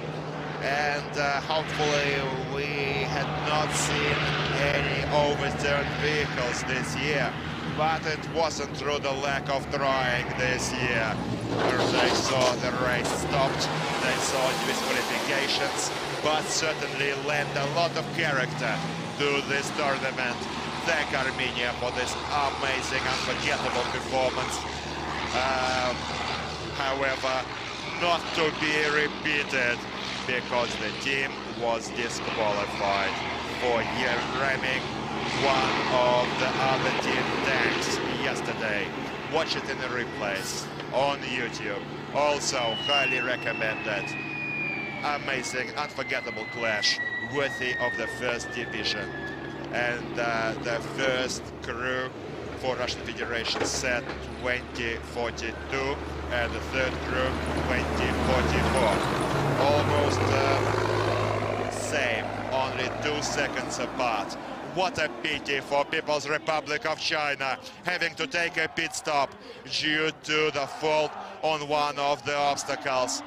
They're going to waste valuable seconds before reaching the finish line, setting them clearly into the third position. Just look at the replay, how dangerous that was. This is Kyrgyzstan at the penalty laps. Almost losing the penalty lap distance and going into the bush. Now coming back on track. Certainly this is not a highway to speed. However, some of the teams are certainly making us happy with their amazing motorsport performances and terrific results for this race. We just could call the top 3 for the race. Congratulations to People's Republic of China. 3rd position in this individual heats race. Amazing performance from the top 3 teams. Russia remains the leader, followed by Belarus, and People's Republic of China is now flying its national colors, proudly saluting their coaches, their fans, their supporters in the stands, introducing the team. Liu Zhe, the tank commander, gunner Sergeant Fu Yui, and the driver Junior Sergeant Van Zhanhua. Thank you for this memorable performance. Well done on behalf of People's Liberation Army.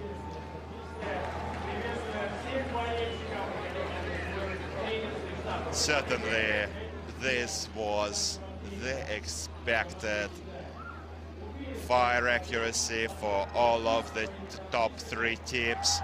We saw some top speeds also reached at this track today, almost 80 kilometers an hour. 2 complete combos scored on the tank targets, on the machine gun fire missions by Russia and Belarus. China and Kyrgyzstan also never failed to amaze us with their spectacle that they put on in this tank biathlon anniversary edition for the 8th Army International Games. But ladies and gentlemen, don't go too far away. Kyrgyzstan is about to finish their 3rd lap, and today we also expect another 2 second division showdowns featuring Iran, Zimbabwe and South Ossetia in the first, and in the last 9th heat of this individual series, featuring Republic of Abkhazia, Tajikistan and Sudan. In the next week, we're also going to see the amazing, unforgettable performances from the semi-final and the final relay races. Now, unfortunately, we are watching Kyrgyzstan take their penalty pit stop just before the finish line. And stand reminded, friends, that the final will take place on the 27th of August. News just in: a decision was taken by the chief referee that the pit stop given to People's Republic of China is going to be deleted. The time spent at the pit stop is going to be struck from the Chinese team. There was a disputable scuffing of one of the poles at the minefield, but thanks to the video reviews, it was determined that it was a clean passage of the minefield by Team China. The time wasted in this penalty pit stop is going to be given back to the team. And now Kyrgyzstan, welcome at the finish line. 38-42. All of the fans for Republic of Kyrgyzstan are on their feet. Well, this is the end of this race. Bravo! And let's name this crew once again. Shaipul is back, Senior Lieutenant, Tank Commander for Kyrgyzstan. Junior Sergeant Sanjar Bucketbecker, gunner and driver Dilmurod Azizov. Well, Shaib, this was a fine race. Certainly putting in your best. However, missing some tank targets. Nonetheless, we're quite happy with Kyrgyzstan performance. Still worthy of the first division. Kyrgyzstan is now exchanging military salutes, congratulating all of the fans here at Alabina, all of the fans at Zvezda, the Star TV channel, also the Ministry of Defense, website mil.ru, online audiences, YouTube and RuTube. Thank you for this show. Thank you for joining us, dear friends. This was certainly an unforgettable last first division clash for this tank biathlon anniversary edition. Once again, don't go away. We still have 2 second division events on the menu for today, featuring in the lists some of the strongest second division teams. And these are the total rankings for this race. Top place remains Russia, undefeated champions, at 20 minutes and 44 seconds with maximum speed of 80 kilometers an hour in this remarkable race. Thank you. Now we're going to the total rankings table for Division 1, where the first 2 crews, the first and third crew from Russia, this is almost the final table now. It will hardly be changed this year. Now, these are the results. First and third crew, Russia, first 2 positions, followed by Belarus, 21-26. Fourth position belongs to second crew, Russia team, followed by China third, Belarus first, Kazakhstan third, and then closing the rankings, Mongolia, Azerbaijan, and 31-04.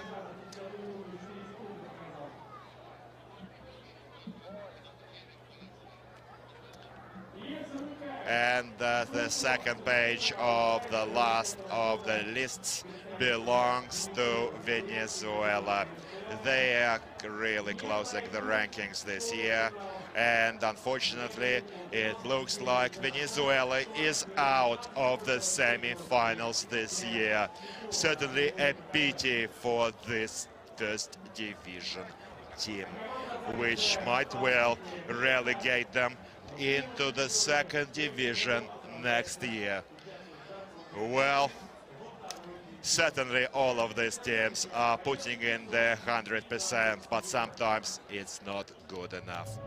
However, dear friends, today we saw that the clash ran hot for all of these top teams. Certainly a remarkable race. The highlights, Kyrgyzstan in the 4th position, featuring the third crew for this republic. Some mistakes were made. Over-anxiety perhaps caused the misses on the tank targets. Just yesterday we spoke to the crew. I spoke to them personally, and the guys were worried. According to the TOS, Kyrgyzstan ended up in the lined-up match against the strongest world teams, Russia, China and Belarus. This presented a serious challenge to this novice team in the first division. Now let us hope for a better performance yet next year. After the hearing of the referee commission tonight, we're going to learn the names of the semi-finalists. Kyrgyzstan might yet make it into the semi-finals. Now China, one of the strongest world teams. Practically no mistakes were made. Perfect combo was struck on the tank targets. However, they missed the next helicopter target where they lost the penalty lap time, perhaps costing them the second position denied by Belarus. There was an argumentative dispute and the minefield obstacle. However, Team China was returned this penalty pit stop time. And just look at Chinese fans pouring their hearts out for their team in the stands. And now, the second position in this clash belongs to Team Belarus, our brother nation. As usual, certainly follow the way forward, breathing neck to neck to Russian team, always going shoulder to shoulder. Amazing performance, unforgettable clash from Belarus, and Belarus enters the top 3 leaders thanks to Team 3, thanks to third crew from the Republic. And by the way, dear friends, right now in front of the Glory Mount, we can see the Kyrgyzstan tank flying past. We're going to look at them later. And right now, over to the reigning, undefeated, undisputed champions of the track, Russian Federation.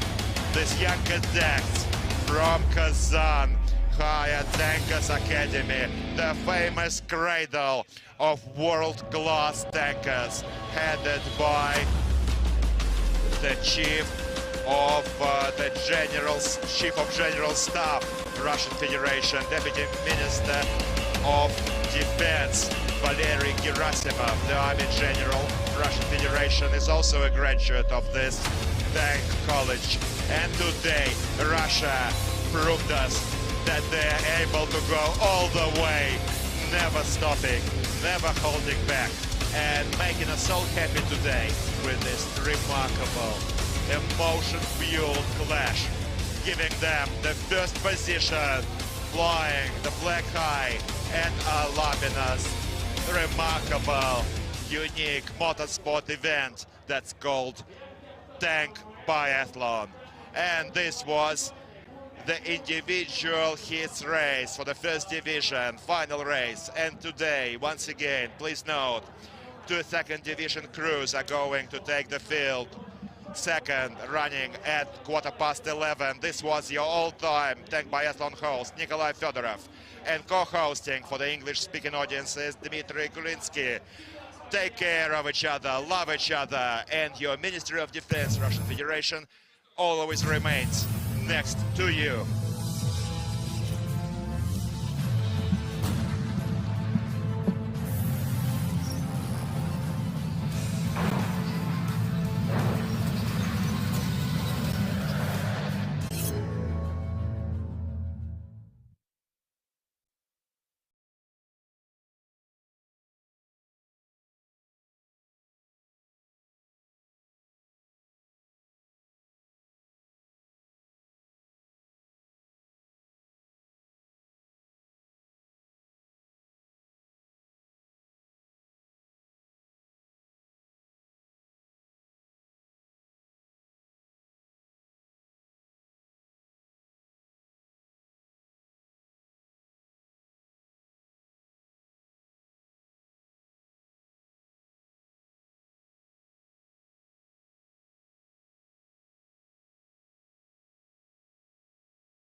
Of this tank biathlon, the 18th of August 2022.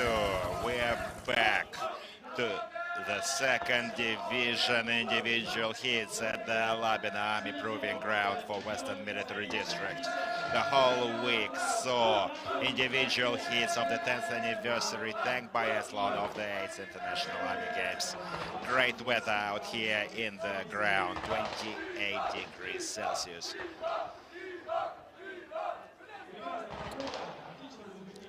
Great visibility for the targets, and certainly great visibility for this race. Second cruise featuring in this race for Iran, Zimbabwe and South Ossetia.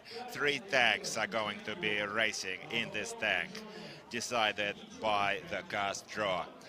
Division 2 has an odd number of teams. 11 teams feature in the second division, and this 3-crew showdown fell to Iran, Zimbabwe and South Ossetia. We're live on Zvezda, the Star TV channel, introducing the referees: Lieutenant Colonel Vladimir Dzagoyev, South Ossetia; Zimbabwe, Major Lawrence Dubey; and Lieutenant Colonel Muhammad Kamali Ardakani represents Iran.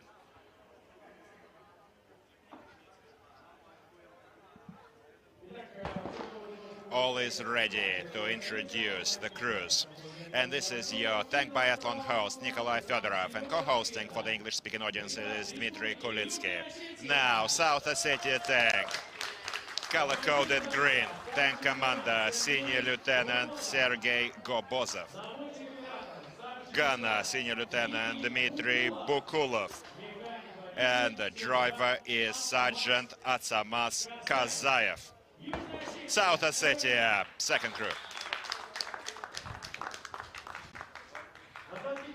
Now, red color-coded tank. Introducing Republic of Zimbabwe, tank commander Lieutenant Chatindo Heaven.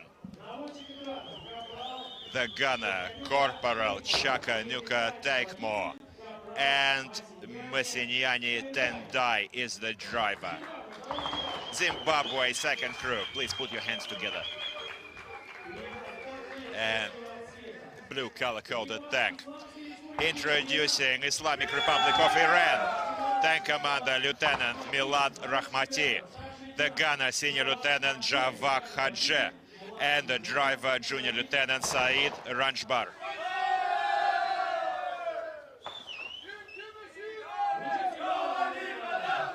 The signal to start the race is given here at Alamina Army Proving Ground.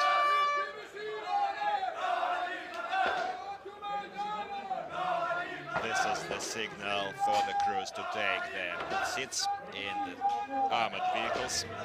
Zimbabwe and Iran missed the previous 2 years due to the pandemic situation.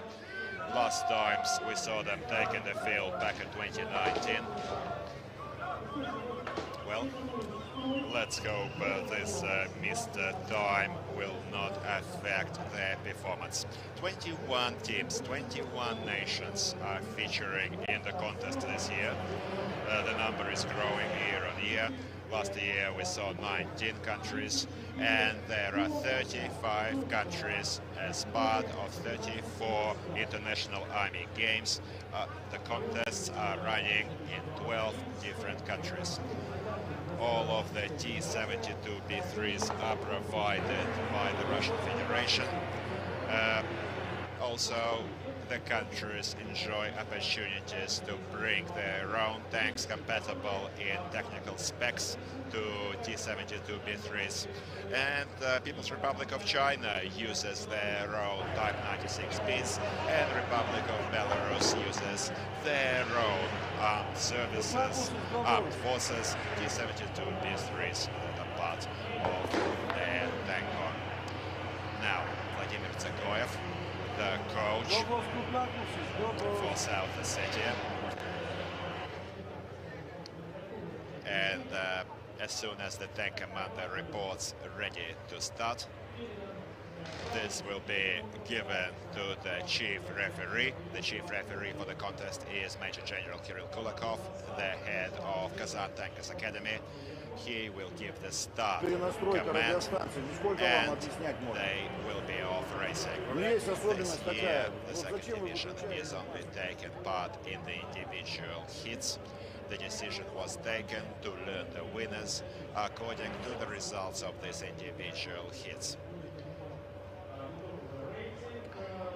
The final ratings will be done on the 21st of August after the end of the last individual hits race. We are going to see starts with intervals to spread them through the range. The first to start is Republic of South Ossetia. However, it's down to the chief referee to assign priority. Usually starting with the right flag. This is the Zimbabwe coach on the screens.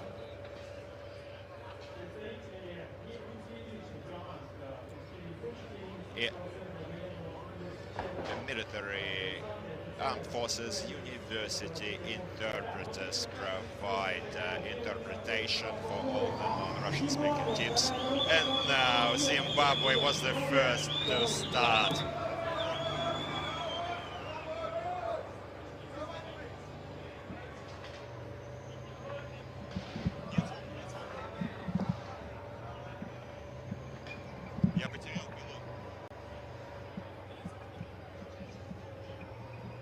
Now, dear friends, we are watching the red tank for Zimbabwe going through the restricted obstacle course.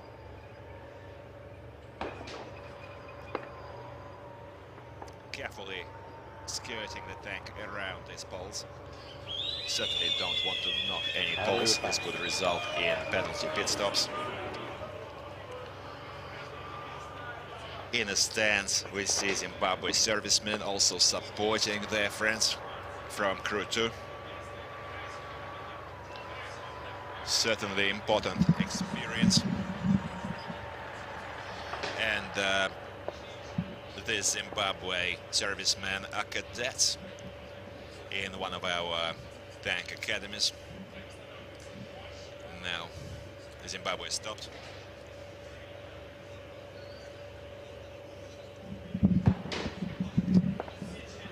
All of the crew members have to dismount, line up for a quick inspection, and now they can load their 3 standard 125mm shells.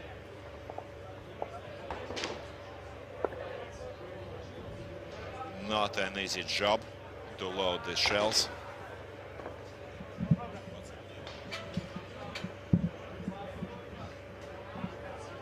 Three rounds are used by the second division teams. However, additional ammunition is issued to first division teams in case targets are not hit. There were changes in the rules this year for both divisions in terms of penalty laps and penalty pit stops. Earlier, we only used to have 1 penalty lap for not hitting the tank targets.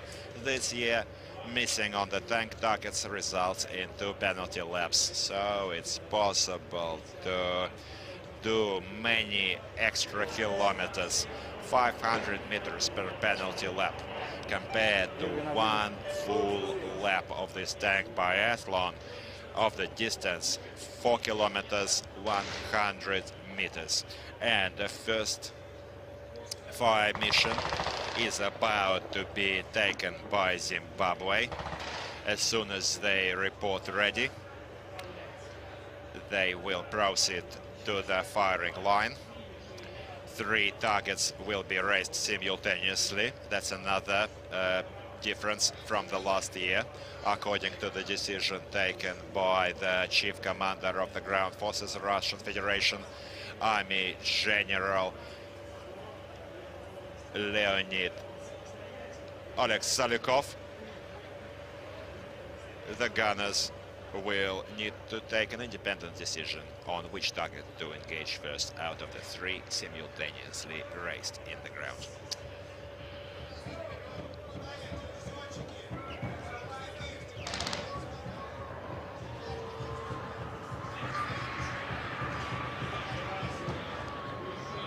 So the red targets are out in the field. Now we need to hurry for Zimbabwe. Certainly for first division, it's different for the first division because there is a 20-second time for the first shot. But here there is only 4 minutes for the whole 3 targets cut-off time. Now the gunner is the corporal, Cheka Nuka Take More.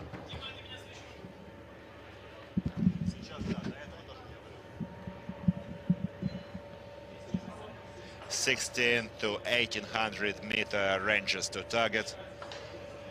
No difference which target to tackle first. All of the targets are perfectly visible. It's down to the gunner as to which to engage first.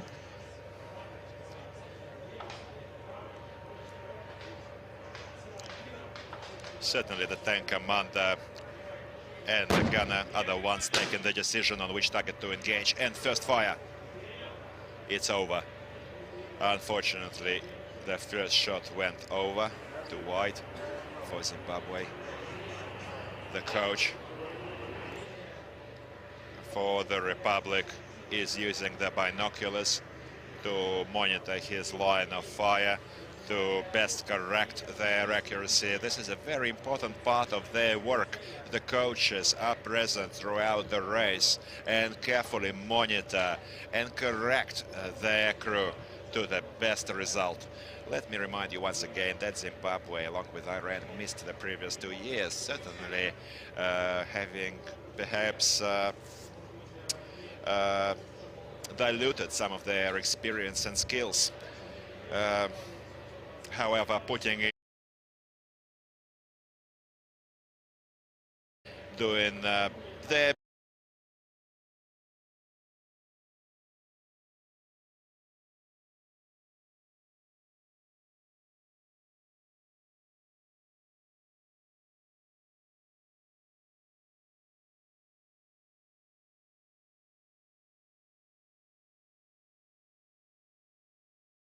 so take more targets. If we had seen a separate championship for the fans supporting their team, Zimbabwe fans would have taken gold. The support they're giving their crew, their team, and the other team.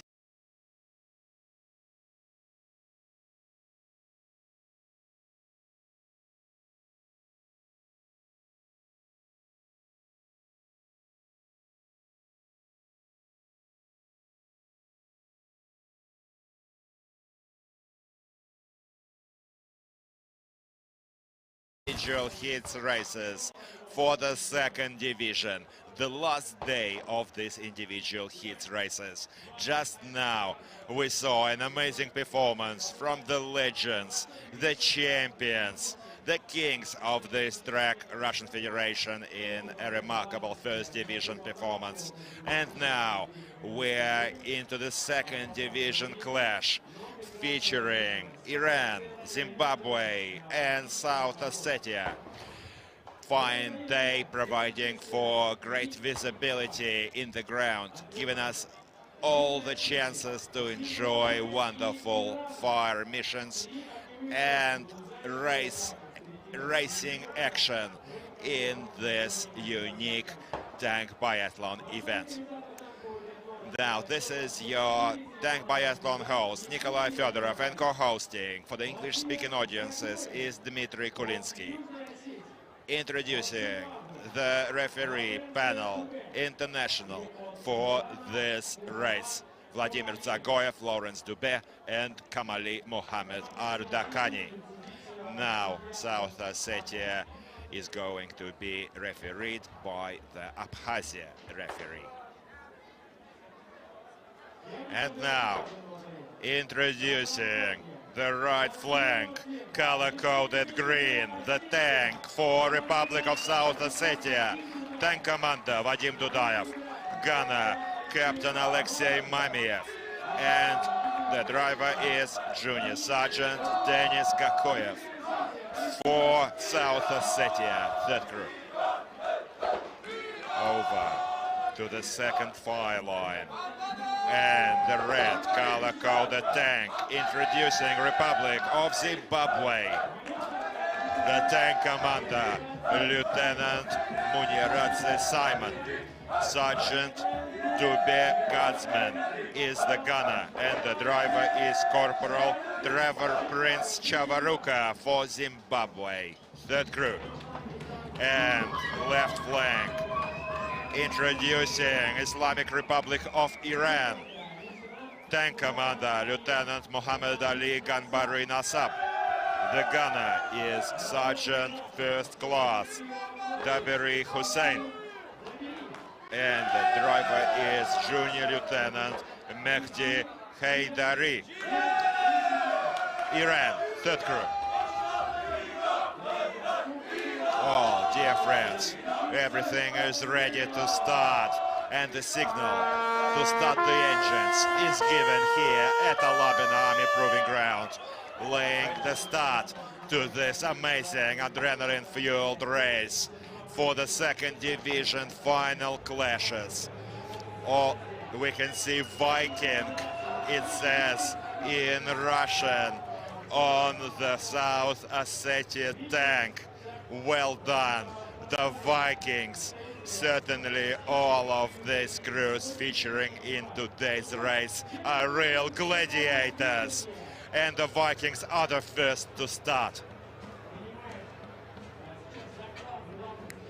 The chief referee is now taking reports from the coaches for the teams. Coaches are reporting ready to start, and then the order to start the race will be given. Vladimir Zagoyev, the coach for Republic South Ossetia, is on screen, and this is the chief referee for the contest, the head of Kazan Tankers Academy, Major General Kirill Kulakov. He is saying, green, proceed. On the track for individual his race, and it's on. South Ossetia takes the field. The Vikings are out in the track for this last individual hits race for the team. Second division teams will not enter the semi-final relay races. This will be the last final hits race that's going to go into the final tally, identifying the winners and the three medalists. Also, the top crews of the tank biathlon in these individual hits races are going to be individually awarded on the 25th of August. Right now, they just passed the restricted maneuvering obstacle and are proceeding to the loading site for the next fire mission. They're about to load the 3 standard artillery shells.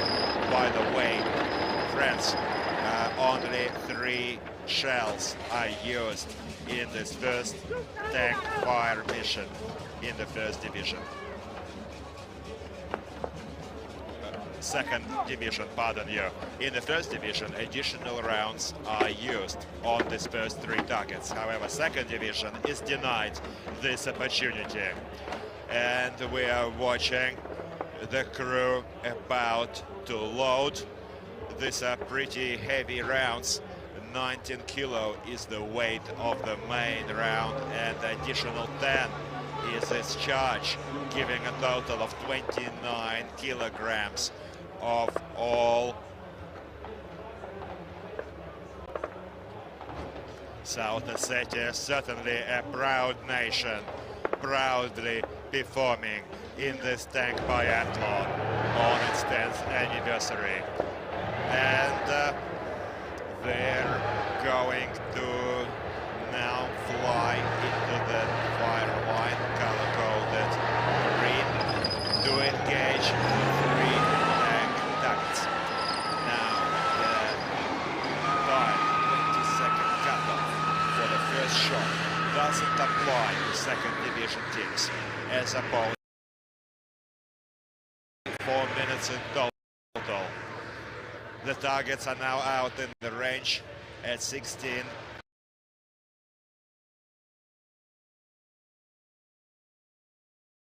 for the first target. He is going to independently identify and engage his target. Let's hope South Ossetia can make us happy today with some great fire missions.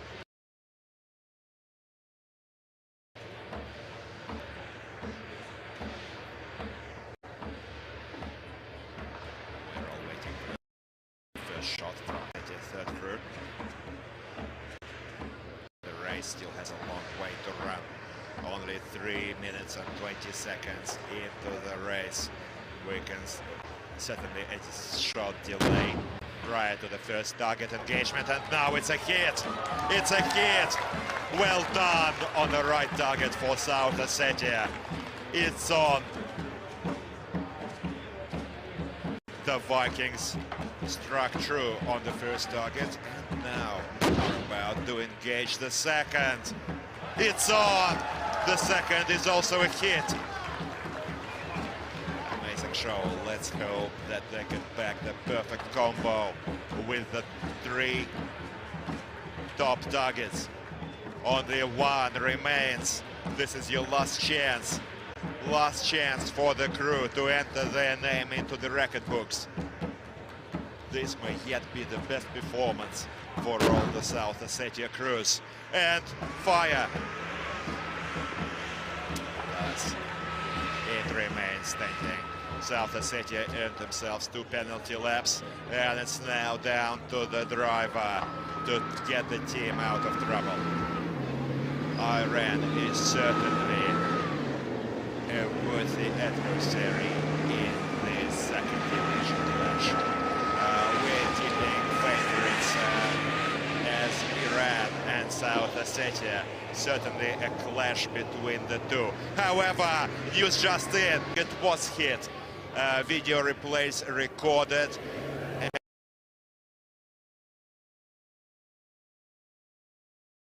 The replay we are watching right now, and that's the first shot. Clear hit for the Viking team. Second. Also striking the target, leaving us no doubt. And this is the third, giving South Ossetia a perfect combo.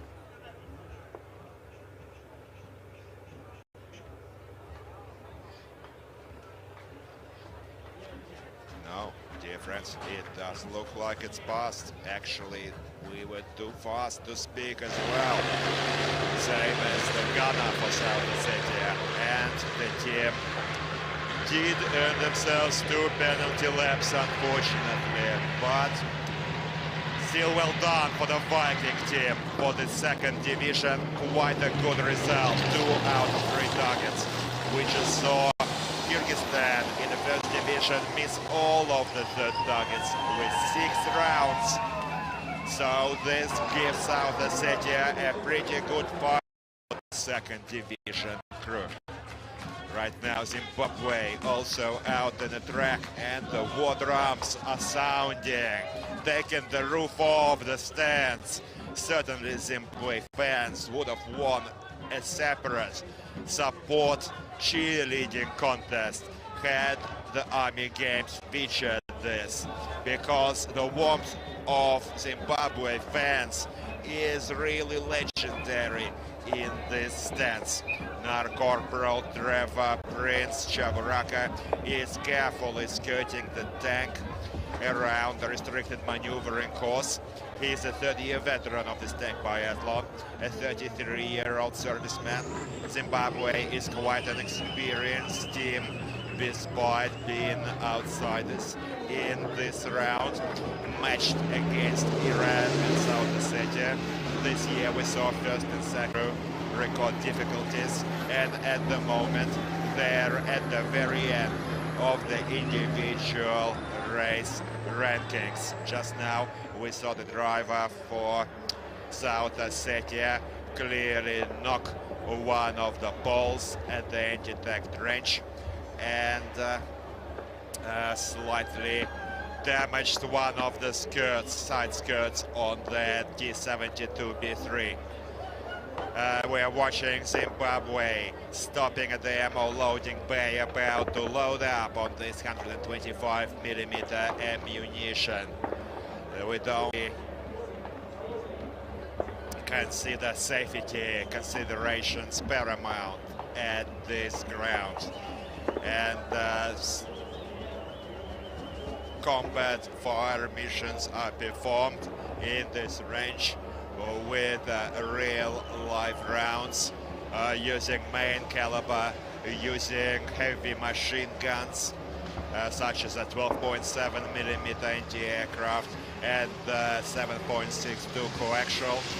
However, now South Ossetia just passed their penalty pit stop for breaching the last obstacle and recorded their lap time, 8:27. However, still missed the 2 penalty laps for missing the first target. Just knocked one of the balls, probably with one of the elements of the hanging side skirt. Let's watch the replay on that last obstacle. Clearly riding over one of the balls. Let's wish them the best of luck in the following obstacles. The team is certainly in with a chance. It's going to be a real clash once Iran takes the field. And we're seeing them set up their anti-aircraft machine gun. According to the rules changed from last year, they have to independently set up their machine guns during the pit stops, designated pit stops, which replace the rake obstacle this year, and proceed to their fire mission. And this was once again the drag bridge for South Ossetia. They're scoring many penalty pit stops, unfortunately, for the fans. However, first and foremost consideration here, as we said earlier, is certainly safety. And Zimbabwe team is at the fire line. Their second crew struck 2 targets out of 3. First crew missed all of their targets, so let us expect a better performance from Zimbabwe's third crew. Come on. Come on, Zimbabwe.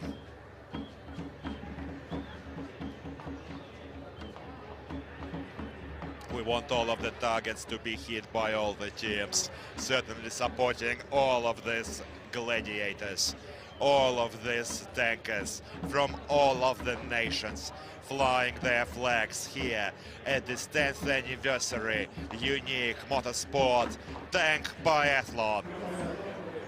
And we can see the coach for Zimbabwe carefully watching his crew performing their fire mission and not waiting long for the first shot finally. However, we are not observing any damage to the target, most likely earning the team another 2 laps. However, they still have a chance to match the performance of the second crew with 2 targets. No additional ammo will be loaded in the second division clash as opposed to the first division. And in the meanwhile, South Ossetia is approaching their next fire mission for the anti-aircraft fire on the helicopter target. We can see them. We will be able to watch their fire mission in a moment. And Zimbabwe is missing again. The first 2 shots resulted in 2 misses for the team. Third, still standing at the range of 1800 meters, engaged. However, this just earned Zimbabwe 6 penalty laps. That's 3 kilometers in penalty distance, wasting priceless seconds. Let's wish Zimbabwe fans more luck with the following fire missions. Certainly some hard lessons need to be learned by the team. After all, practice makes perfect, and these amicable clashes in the tank biathlon will serve to improve their combat preparedness. And now Iran is out in the track, taking the field in this individual his second division race, while South Ossetia keeps knocking off the balls like bowling pins at the slope. It was a strikeout for South Ossetia teams, recording themselves many penalty pit stops along with a few penalty laps for missing one of the targets, despite remaining leaders in terms of fire accuracy. Speaking of Iran, we saw a very strong performance from them this year. First crew Iran in the 9th position, first crew Iran in the 3rd. So we are watching South Ossetia continue their rampage on the restricting slope poles. Very well done. If this had been a bowling alley, we could have said strike. But I think South Ossetia driver needs to be more careful. Junior Sergeant Denis Kakoyev needs to concentrate. Also in the penalty laps to get the team out of trouble. Now Iran is loading up on their 3 standard artillery shells for the next fire mission. The driver is climbing back in the tank. The track is quite wet and muddy. It has been watered early this morning by a plane. An Il-76 passed overhead, dropping 40 tons of water to water this track so we can be able to enjoy great visibility during this performance. Unless this had been done, we would not have been able to witness many of these remarkable fire missions due to dust collected by the tanks. Now, blue tank targets are out at ranges from 16 to 1800 meters. The gunner for Iran is a second-year serviceman and a first-year novice at the tank biathlon. Unfortunately, the first round looks under. Fell just under, not hitting the target. Come on, Iran. We really want to see more fire accuracy from one of the strongest teams in the second division. They're about to strike at the second target. Iran.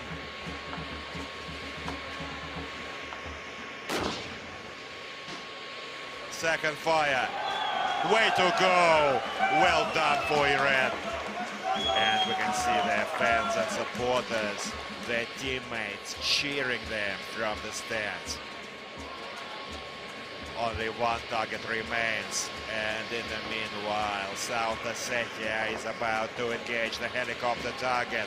Vadim Dudayev, the tank commander, is aiming at the target. However, Iran is now reporting a delay. In case a crew reports a technical delay, then 2 timers are started. And in case this technical delay is ruled through no crew's fault, this time is going to be added back and not reduced from the crew best time. Let us learn what happened later. However, now we just saw South Ossetia strike and hit on their second target. Well done for the machine gun fire mission. The flare is clearly indicating a target hit. 15 rounds was just enough for South Ossetia tank commander to perform this fire mission. Forward the Vikings. It's on for the Vikings today. And Iran, adding more suspense, is still at a standstill. Apparently this technical problem has not been yet sorted, and the crew is now waiting, not yet engaging this last target. Apparently they are attempting to remove, because of the delay, play independently because we haven't seen any technical support race to the third group for Iran. In the meanwhile, Zimbabwe is really catching up for time lost earlier. Flying and speeds almost 50 kilometers an hour through the track. They are not stopping for anything. They're not about to give up. They still have to face the 3 penalty laps after doing the first 3. And Iran struck on one of the targets out of 3. 4 penalty laps are going to be assigned, setting the team back. This may be fatal in terms of time, in terms of timing, in this clash with their closest rivals in this race, South Ossetia. This is the replay. First shot really went under. It was on with the second shot. The Vikings cheered, taking the roof of the stands, however, leaving the remaining target intact out in the range, earning themselves 4 penalty laps and costing the team valuable minutes. Let's wish them better luck on the following targets. So far, South Ossetia is leading the race in the second lap with 3 targets out of 5, 2 of which are tank targets. Iran follows, still in the first lap with 1 target out of 5. Racing now to record their first lap time. Not all is lost. Certainly, this is a once-in-a-lifetime opportunity for all of the tankers. They only need to pick up speed in the next 2 laps to be in with a chance for the first position in this clash, matching them, putting them into the top 5 for the division. Meanwhile, Zimbabwe is about to face the next 2 machine gun fire missions. We are placing high hopes on the team. That's where they stop now. This is the designated pit stop obstacle that replaces the last year's rake, and they're about to load their machine gun for the anti-aircraft fire. This is the 12.7mm quad anti-aircraft machine gun used to engage low-flying enemy targets. Helicopter is a perfect representation of one of these. We're watching Zimbabwe crew now loading and setting up this heavy machine gun. It's classified as small arms, being 12.7mm. However, this curved anti-aircraft heavy machine gun is a real sniper by nature. It is capable of engaging high-priority targets and groups of targets at distances of up to 2 kilometers with great accuracy. Wide range of ammunition types at 12.7mm caliber allows to suppress heavy and light armored vehicles, low speed and low altitude aerial targets, and enemy manpower protected by top armored forces. Quad HMG considerably augments firepower and combat capabilities of any units installed on various maps. And now Iran back to back following South Ossetia, just seconds apart between the 2 teams. Iran stopping in the designated pit stop to load their machine gun for the final mission lap 2. All of the 3 crew members have to exit the vehicle before loading the anti-aircraft machine gun.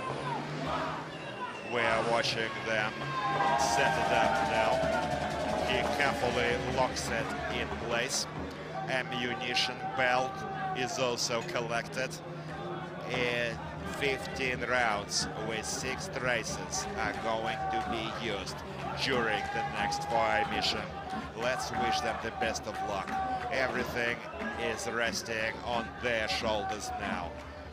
Now restricted passage in the graphics on screen.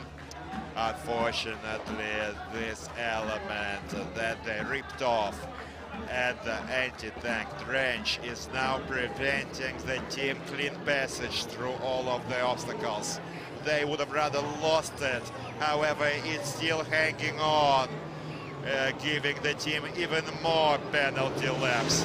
What a pity for the team, because the driver is doing a great job if it weren't for the single mistake. Now fouling the race for South Ossetia. Certainly Iran is now looking good as the favorites, despite the lower fire accuracy compared to our race leaders, the Green Tank. And now, second lap time, 23:29, third lap. Second crew for South Ossetia, friends, also was plagued by problems. The team, the crew 2 for South Ossetia team took part in the race. However, tank replacements were seen. Mistakes were later made by the crew. They could not continue the biathlon. Were disqualified, unfortunately, in the initial race. However, allowed to take the field the next day.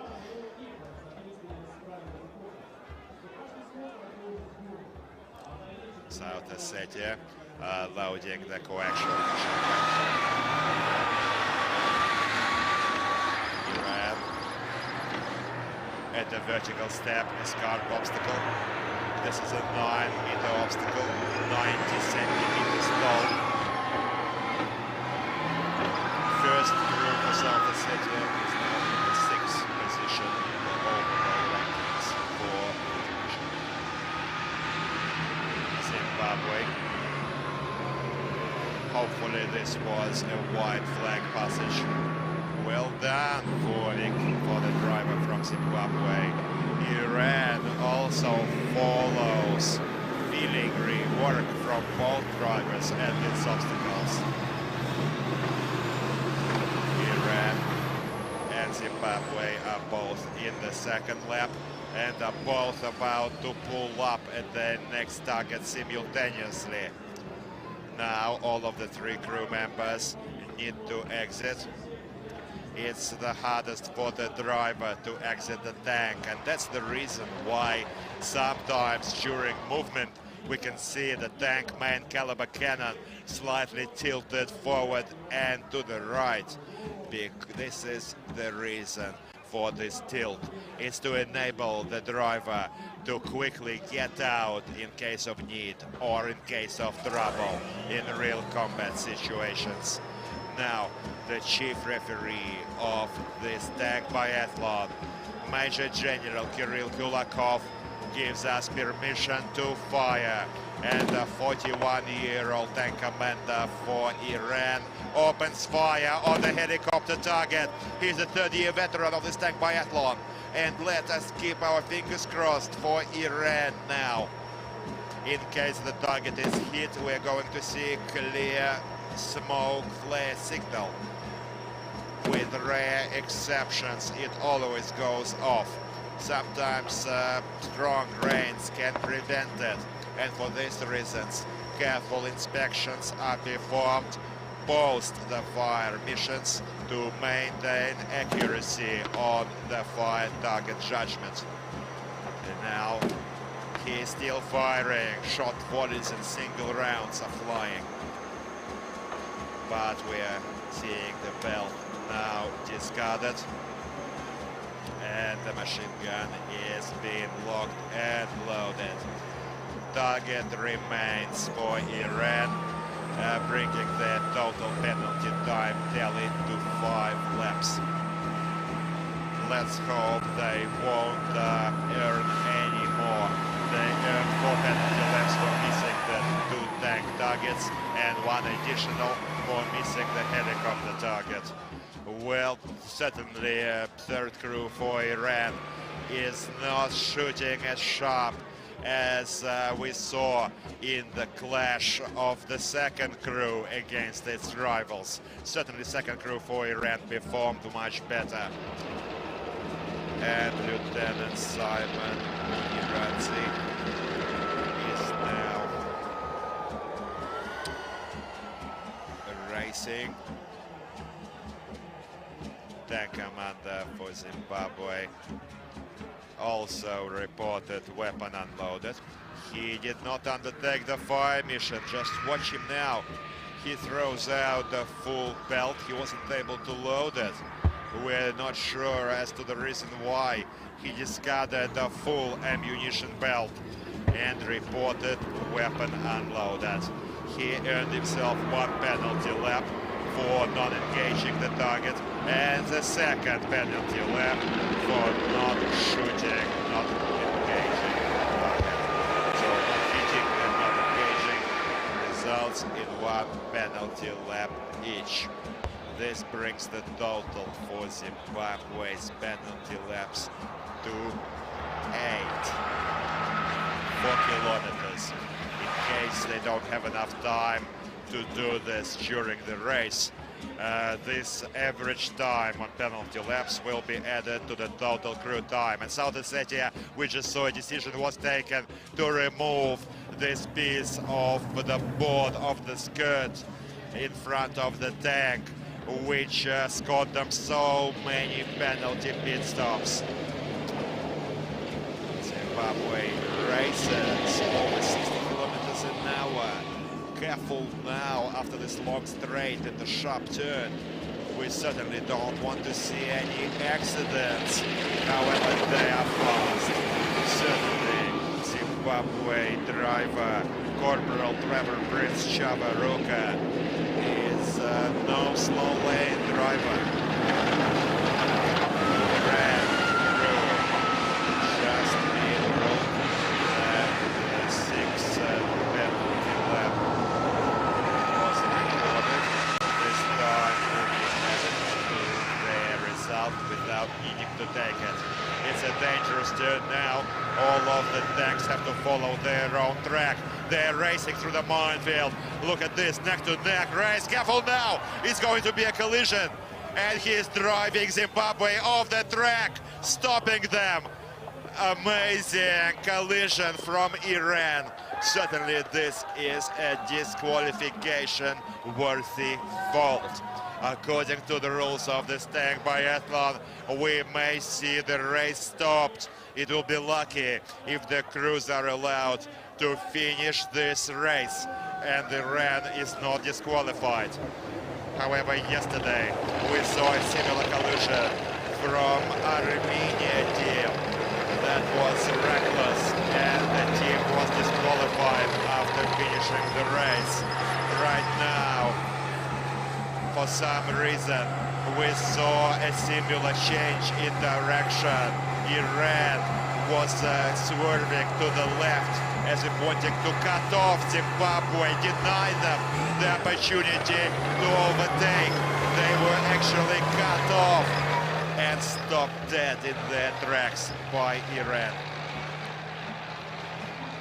Well, certainly reckless driving. We doubt that this was intentional. Iran's driver, Junior Lieutenant could not have just decided to cut off his mates from Zimbabwe, denying them the opportunity to overtake. But certainly that's made for some drama to the second division clash. Amazing drama, amazing action, amazing fire missions, and this unforgettable spectacle of adrenaline-fueled action in this thrilling 10th anniversary tank biathlon. And now South Ossetia, coaxial machine gun fire mission on target representing the enemy anti-tank missile unit. The target is now erected at a distance of 700 meters out in the field. Color-coded green for the team. Let's hope South Ossetia can strike on the target, giving them top fire accuracy in this individual hits round. This is a coaxial machine gun, and for this reason it's necessary to rotate the tank turret to aim in the right direction, which we just saw South Ossetia tank do. 15 rounds with 6 races are issued in this fire mission, and it's on! It's on for South Ossetia! He strikes the target, giving them 4 targets out of 5. Well done for Alexei Mamiev, from also a graduate of Kazan Tankers Academy. Look at this flying tank overcoming the bridge from Iran. But unfortunately, Iran may be racing towards a disqualification. It's hard to tell as yet. Please don't take my word for it. The chief referee with the international panel are going to make their decision by the end of this race. And we are going to be live with the outcome of this hearing and inform the fans as quickly as possible. Everyone is anxious about the fate of Iran in this round. Now, dear friends, after a break, after a day off tomorrow, we're going to be into the first division semi-final relay races, providing more thrilling entertainment in its spectacular clash for the final, to learn who is going to take the field in this 2022 10th anniversary tank biathlon of the 8th Army International Games ultimate showdown. 62 kilometers an hour was the speed recorded by South Ossetia, up to 68. Certainly hurry, however, removing many balls, condemning the team to many penalties. It stops losing the time for the team. However, certainly the right decision was taken to remove this hanging side skirt that caused the team so many penalty pit stops. Zimbabwe is telling us of comms problems. He was not receiving any radio comms, and we can see technical assistant servicemen entering the tank to check on the communications equipment. We can see that the tank has been damaged. Its left side skirt is clearly damaged, and in the meanwhile we're watching the technical qualification rounds. All of the teams, in another change to the rules this year, have to undertake the technical qualifications in terms of basic OHS procedures. And Myanmar is now preparing the tank for self-evacuation out of bogs and quagmires using locks. Also, another technical qualification challenge involves a replacement of lost or detracked tracks. This is an important part, providing for technical qualification of every team prior to taking their races. Now South Ossetia back. They may not take all of their penalty laps and pit stops, however, all of the times are going to be added to the crew time. And we expect them to come into the lead in this race in case Iran is disqualified, despite recording much longer time compared to their rivals. And South Ossetia is now pushing for the finish line. That's where they made that fatal mistake earlier, ripping off their side skirt. However, now flawless execution on the gas, get that finish line. The Vikings third crew is finishing this final third crew show for the team in the second division. They all put in their best. Not everything worked out, but certainly it's a human factor. It all comes down to how good you are on the day. South Ossetia, 37-37. Make your wishes, ladies and gents. Reintroducing the team for South Ossetia. Tank Commander Captain Vadim Dudayev. The gunner Captain Alexei Mamiev, and the junior sergeant is Denis Kokoyev. Thank you for putting in your best. Certainly making South Ossetia followers and supporters proud. Now, Iran, last fire mission with the coaxial 7.62 caliber, about to take the last target. Let's wish them the best of luck in this drama-fueled round of the individual races, individual hits for Division 2. Zimbabwe, in the meanwhile, is still preparing for their last fire mission.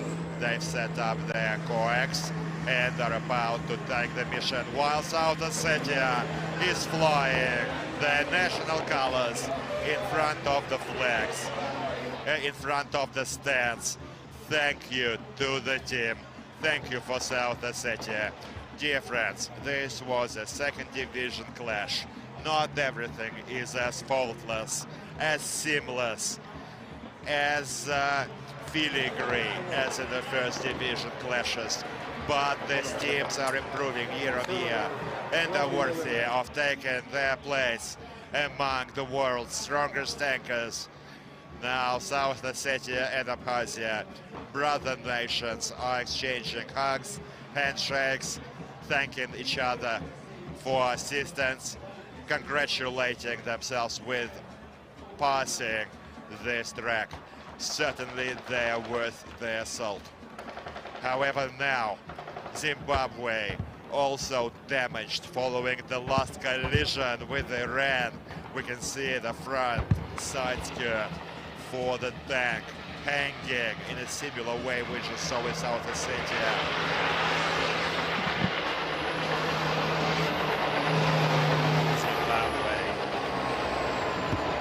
Damaged but not out. Nothing is going to stop them from completing this race. They are not going to give up and surrender, certainly.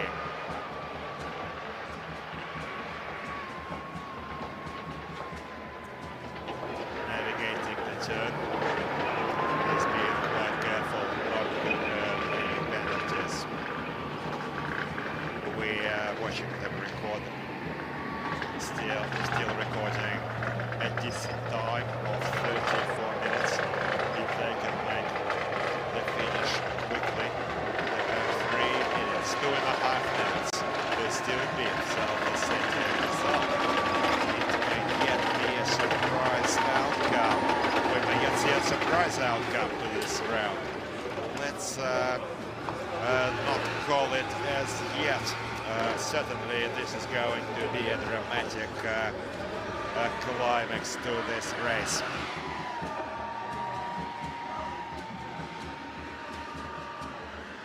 South Ossetia tankers out in the street.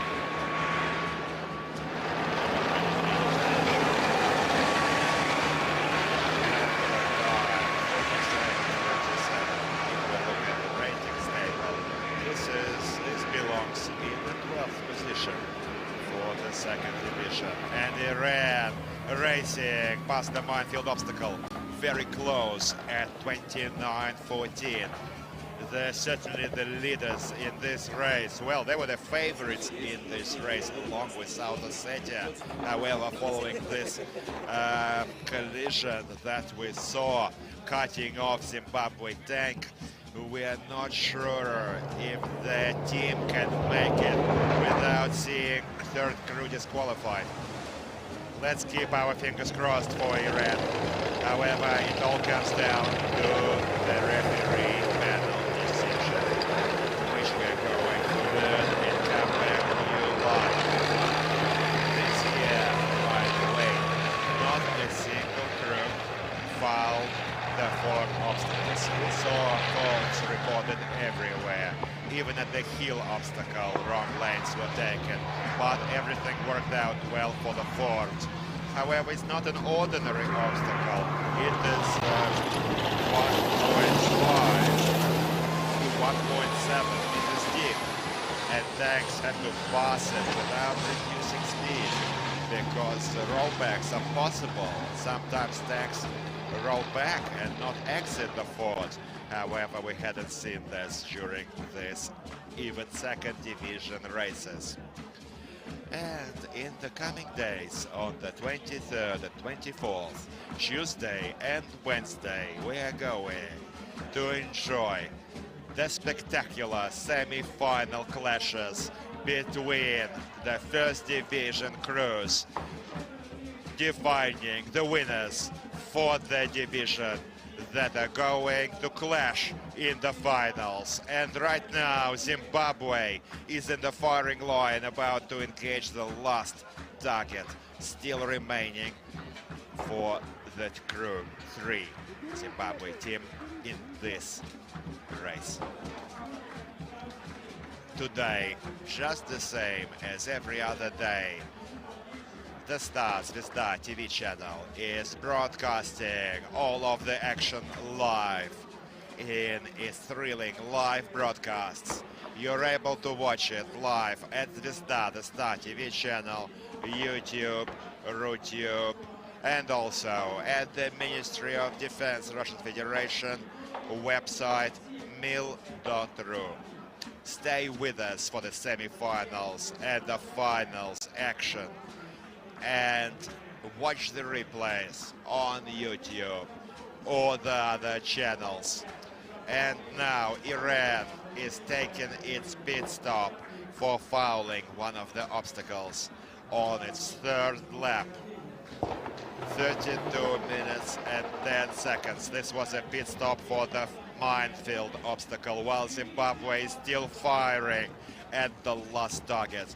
Now Iran is searching for the finish line, and this is the end of the team's performance in this 2022 10th anniversary Tang biathlon. Congratulations, Iran. Bravo, well done, 32-26. At this stage, this is the top 10 time for the 2nd division. 32 minutes, 26 seconds. Now, reintroducing the crew 3 for Iran. The tank commander in this round was Mohammed Ali Ganbarin Assab. The gunner was Sergeant First Class Hussein Nabiri, and the driver was Junior Lieutenant Magdi Haidari. We saw some amazing moments today with Iran cutting off Zimbabwe in this neck-to-neck race, providing for more drama, more character in this adrenaline-fueled motorsport event. That is the unique tank biathlon. Iranian tankers are now exchanging military salutes, thanking all of the audiences, everyone who supported Iran in this contest, in this 10th anniversary tank biathlon. We've got a record turnout in the stands today. The roof really came off when they were cheering their heroes. Everyone is turning out with children, in families, for a fun day out to watch one of the most vivid, most spectacular and unforgettable unique events which feature in the International Army Games. Certainly the tank biathlon has earned its rightful place among the world's top motorsport events. We can watch great racing at Formula One, enjoy amazing races and all the other top-notch racing events, but only the tank biathlon gives us this added thrill of fire emissions, top speeds, and thrilling action at this unique, unrepeated, and unforgettable tournament. Zimbabwe deserves a special notice. We would like to thank the driver for Zimbabwe, who is certainly performing much better this year compared to 2019. The team skipped 2 years due to the pandemic. However, in 2019, they took the 9th position in the division. Zimbabwe team certainly closes the bottom of the rankings for the division, next to Sudan. Well, let's hope these hard lessons are going to go into practice for next year, improving their performance. After all, this is not a combat or battlefield event. This is an amicable sporting contest, providing important experience and skills to increase the nations participating, improve their armed forces members, give important and valuable practice to the tankers in a spirit of friendship and cooperation. So certainly this event unites everyone in friendship.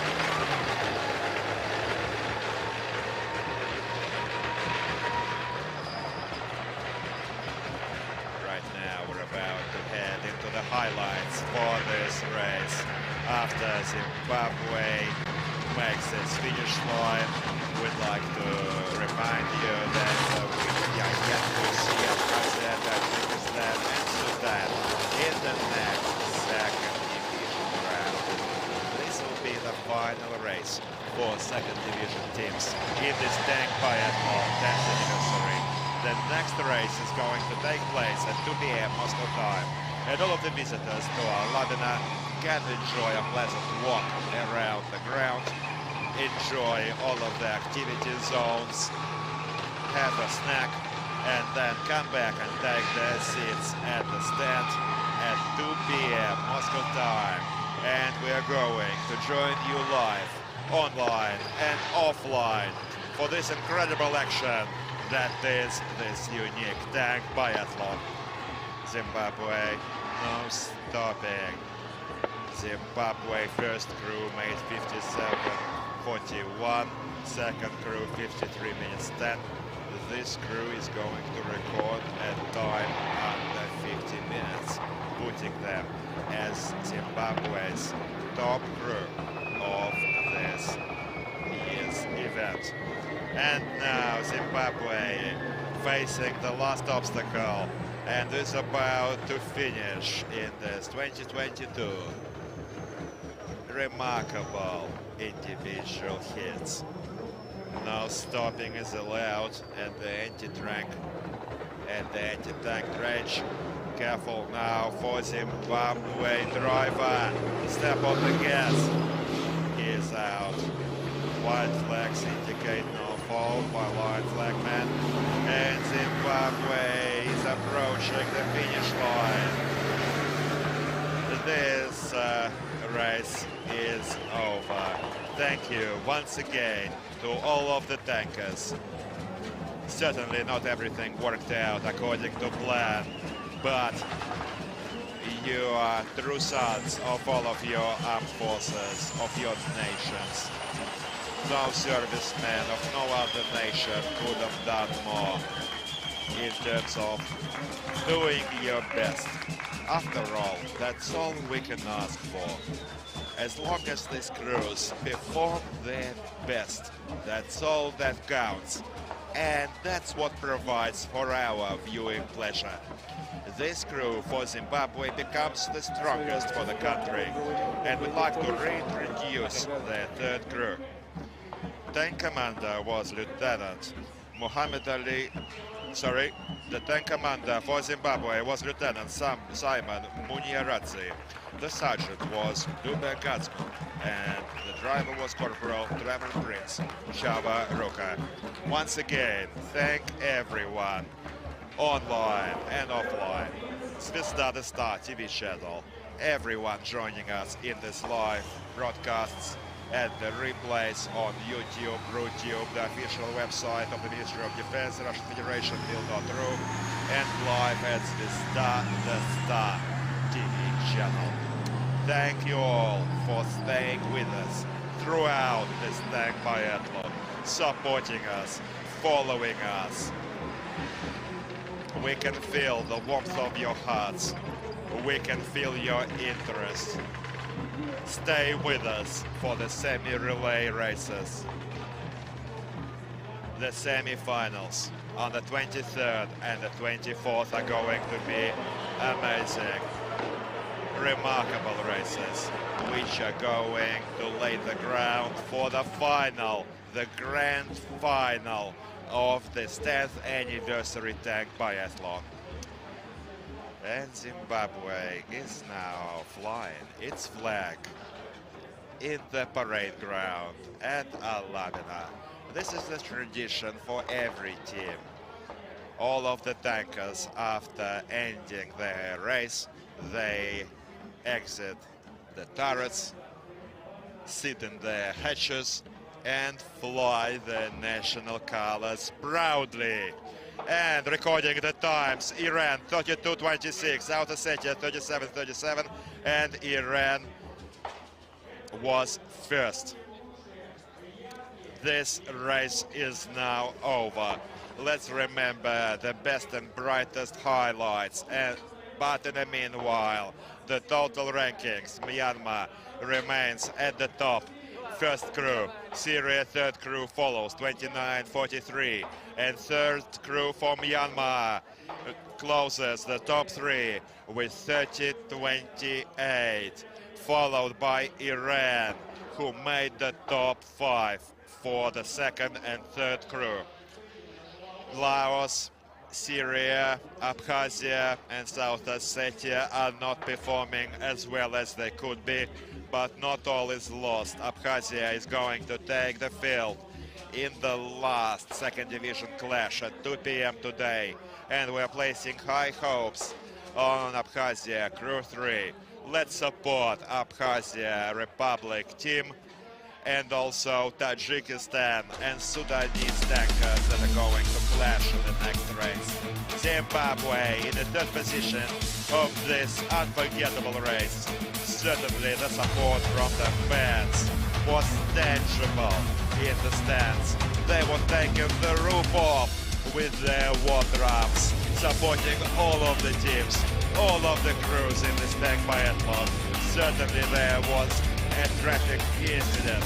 There was a collision with Iran, but they continued their race. They had not given up, and that's what counts. After all, nerves of steel of the driver Zimbabwe team deserve a separate mention. Despite the collision, he continued on track, even in a damaged stand, without scuffing the poles. What an amazing journey, what an amazing race, what an amazing performance from all of these second division teams in this adrenaline-fueled drama action at the 10th tank biathlon anniversary. Now, South Ossetia, the Vikings, our dear friends and brothers, recorded the second position in this race. We're going to learn their final position in the overall rankings tally after the commission's hearing later. But we'd like to know that they're certainly a strong, well-prepared side, and this is indicated by their target fire accuracy. They struck 4 targets. All of their machine gun fire was successful. Main caliber fires were resultative. Certainly, small mistakes were made by the third crew. However, lots of the pit stops and lots of extra time was collected due to the rim board, which they damaged at the anti-tank trench. This was certainly a remarkable, unforgettable, unbelievable round. We are going to remember this. And now, to the first place in this race, Iran, individual Division 2 Heat 8 winners. They performed well, however, they made a serious mistake. Ramming, just ramming, running into, crashing into Zimbabwe tank. We're expecting penalties to apply to the team. This is unavoidable. They were lucky not to get disqualified for cutting off Zimbabwe at the minefield. However, we saw some mine fire missions, a fine show, and we'd like to thank all of the tankers for this amazing race. Thank you, dear friends. This race is over. Stay with us for the second race in this individual heat race. This was your all-time tank biathlon host, Nikolai Fedorov, and co-hosting for the English-speaking audience is Dmitry Kulinsky. Take care of each other, stay well.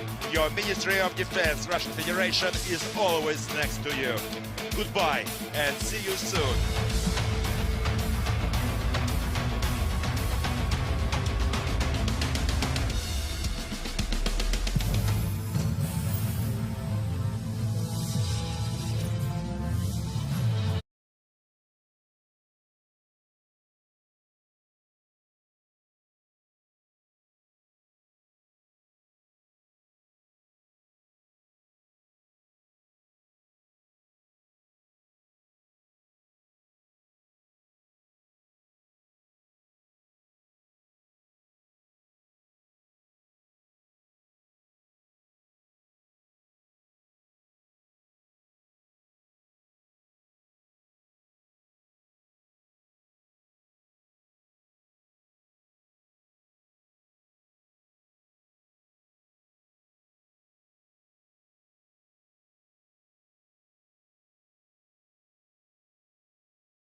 next. And this is your all-time tank biathlon host, Nikolai Fedorov. Co-hosting for the English-speaking audiences is Dmitry Kulinsky.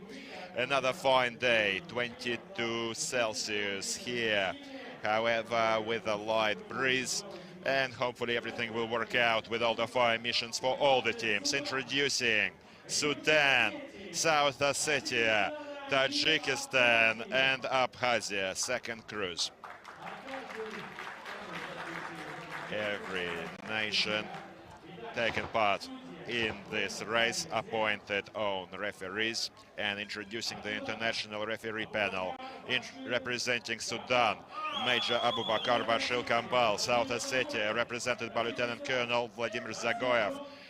Nasinjon Sharipov, Lieutenant Colonel representing Tajikistan, and Abkhazia, alias Vanache, Lieutenant Colonel. So all is set to start this race. 4 fire lines, 4 tanks color-coded to team colors. South Ossetia today gets the chance to come back to this ground. We'll give you more details on this later. First to start is Sudan, and introducing crew 2 for Sudan, Tank Commander Corporal Ismail Ahmed, Gunner Corporal Abdel Rahim Mahana, and the driver Sergeant Suleiman Sharaf Eldin, Republic of Sudan, second crew. A red color-coded tank. Introducing Republic of South Ossetia, second crew. Introducing the tank commander, Senior Lieutenant Sergei Gabozov. Gunnery, Senior Lieutenant Dmitry Bukulov. And the driver, Sergeant Atsamas Kazayev. South Ossetia, the red color-coded tank. The third fire line, the yellow color-coded tank, introducing the Republic of Tajikistan. The tank commander, Senior Lieutenant Said Mumin Muminov. The gunner, Senior Lieutenant Firuz Murodov. And the driver, Captain Said Leon Mirzoyev. Republic of Tajikistan. And the left flank, blue tank, Republic Abkhazia. Tank commander, Senior Lieutenant Andrei Gushin. Gunner, Damei Chania. And the driver, Senior Lieutenant Imran Karhalava, Abkhazia.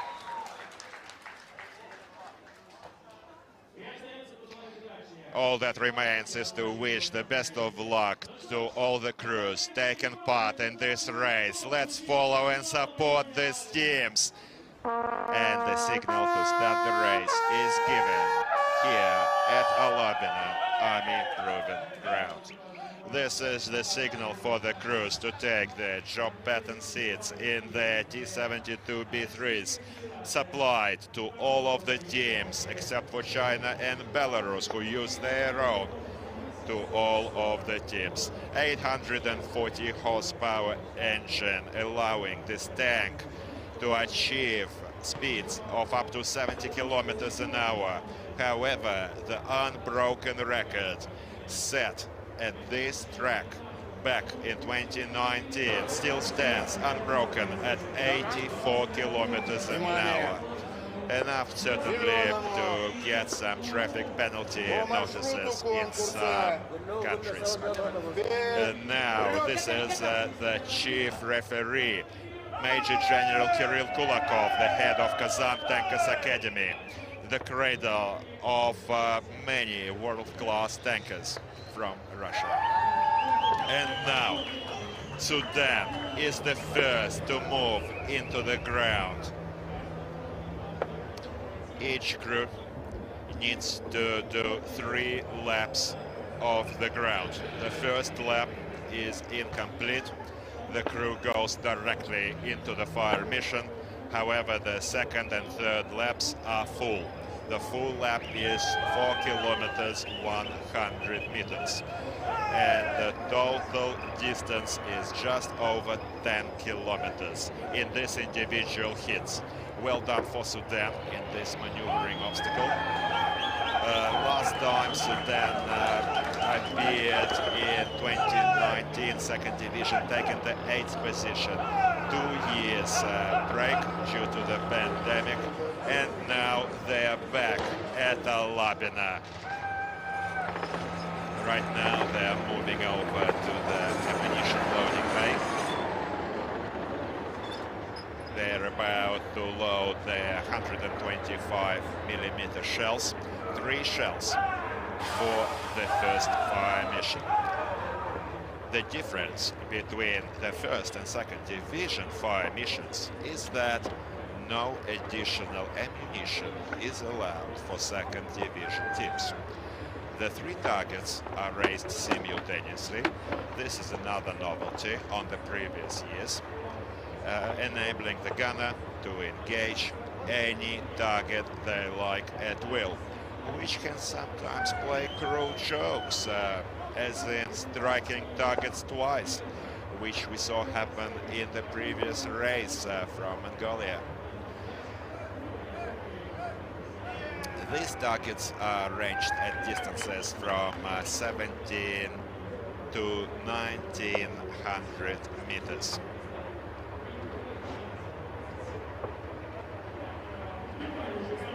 So Sudan's first crew this year is in the 18th position of the overall rankings in the individual hits. The time recorded was 54:38 by the team. However, the team missed 2 years. Certainly this can tell on active skills, since practice makes perfect, as we all know, ladies and gents.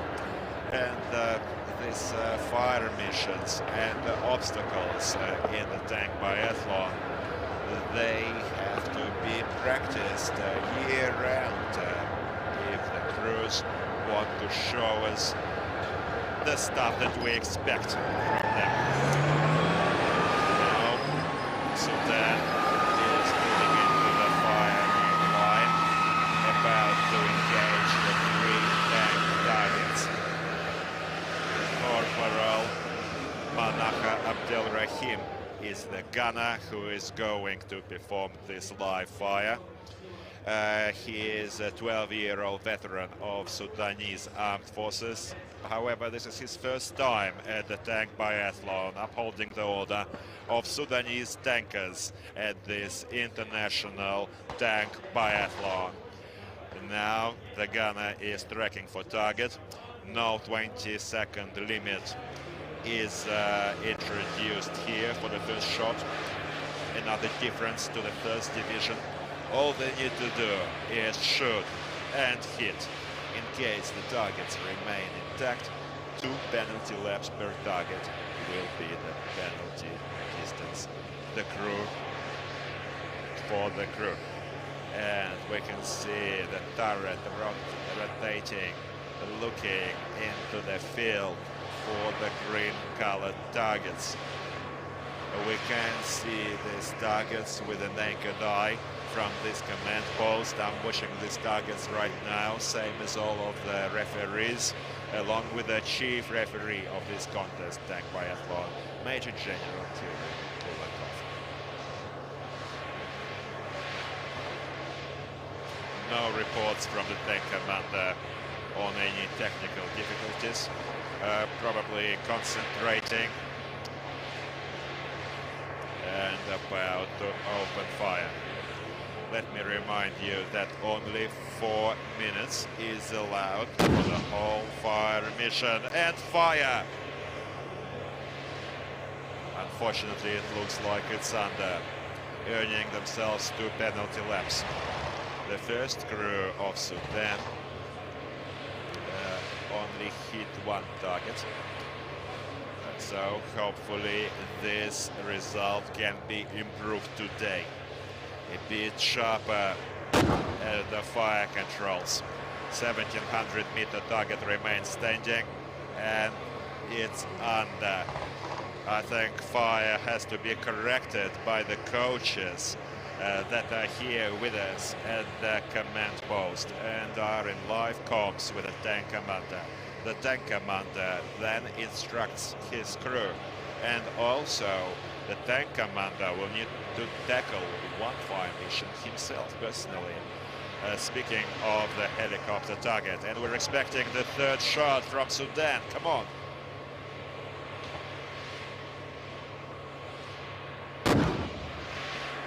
And fire.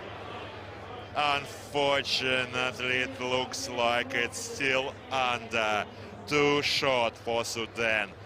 The crew just earned themselves 6 penalty laps, equaling 500 meters per lap, so that's 3Ks in total. Practically another full lap. And now South Ossetia, a red color-coded tank. Let me explain the reason for the red color-coded tank of South Ossetia. Everyone that were with us for the second division hits yesterday are aware of what happened. Certainly it was through no fault of the crew.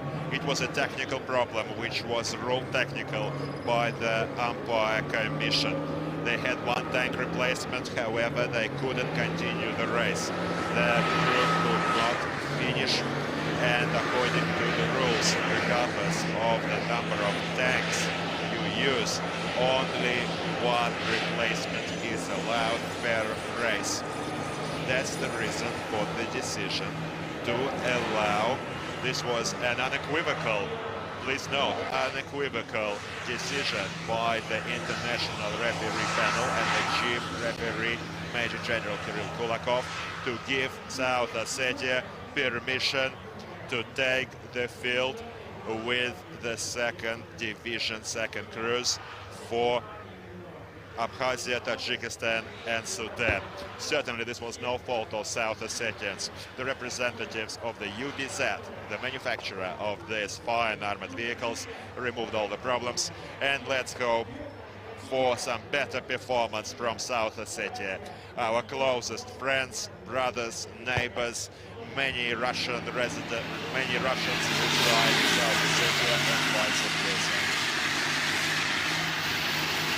6 penalty laps for Sudan. Sudan is now in the second. Still have to do a few more kilometers. And South Ossetia ammunition loading bay, loading the 3 standard artillery shells. 125mm rounds are used for the main caliber smoothbore cannon of the T-72B3s. Now all the hatches are sealed by the team. All hatches must be sealed according to the rules before taking the fire mission. And the 3 red color-coded targets are now being raised. They're now out in the ground, and the tank commander will now report ready to fire. Certainly the guys are anxious, lots of pressure. This is the second chance, and certainly is an exception rather than the rule. However, once again, let me reiterate that this was, please note, an unequivocal, united decision by the international umpire panel. Second division, second crew allows South Ossetia to take the ground today with these 3 fine teams. And in the meanwhile, Sudan is struggling in the penalty distance, picking up speed, hopefully. They must have lost the way slightly. Yes, they lost the track. They need to come back. This is a rough terrain track, certainly giving the drivers an opportunity to show their best for their armored vehicles crossing this rough terrain and traversing the obstacles. Now the gunner is in no hurry to begin the fire for South Ossetia. It cannot be calmer, can it? Let's clarify with the chief referee the reasons for this South Ossetia delay. And just look at Sudan, he's going right through the fields.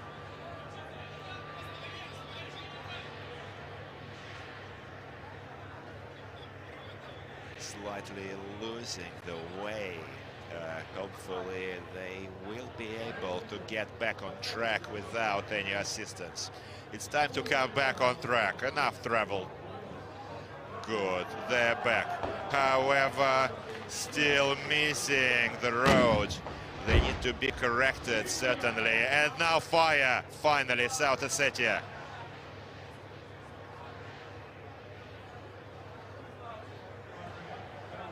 Unsuccessful at this stage. Continuing for the second target.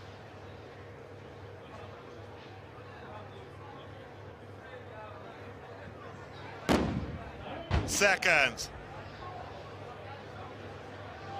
And this is also a miss. And in the meanwhile, Sudanese second crew is taking a break, probably observing the fire mission of the South Ossetian brothers. However, let's not enjoy the show for too long, guys, if you don't want to come last in this race. And South Ossetia is about to take the third shot. Already earned themselves 4 penalty laps with the first 2. And third target. Just earned another 2 penalty laps for South Ossetia. And they just repeated Sudan in earning the 6 penalty laps. Hopefully Sudan finished watching and can move on. They're still relaxing out in the green. Tajikistan is out in the ground. Second crew for Tajikistan for this individual hits race. Let's wish all the best to our Tajik tankers. Let me remind you, Tajikistan took the field last year in the second division quite successfully. Barely missing the gold medal, becoming the silver prize winner. Kyrgyzstan team took first place, took gold, and earned the ticket into the first division this year. But certainly it is too early to call the result this year. First crew Myanmar still remains leaders with a time worthy of the first division.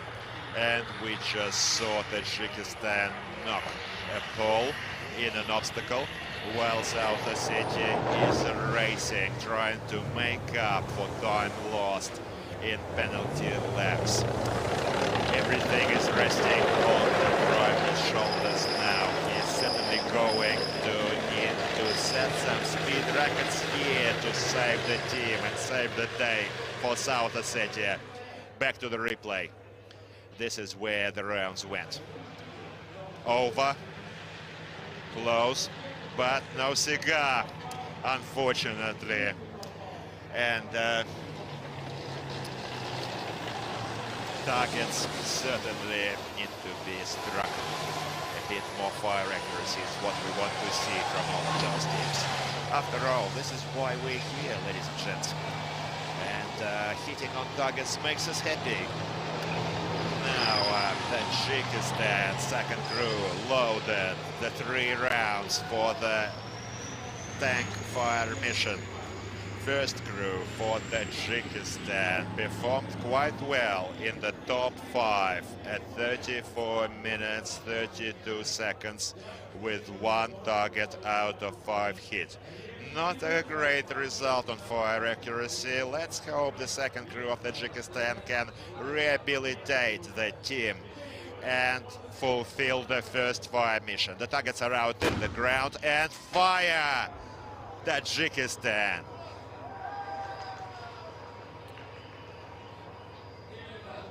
Target intact. The shot went under.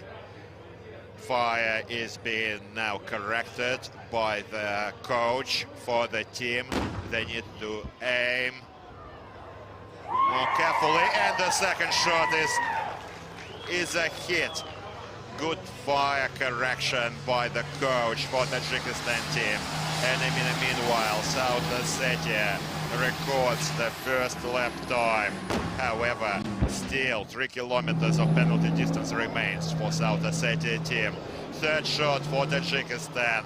Unfortunately, only one target was hit. Actually, no, dear friends, no, we couldn't see it from our angle. Second target is also hit.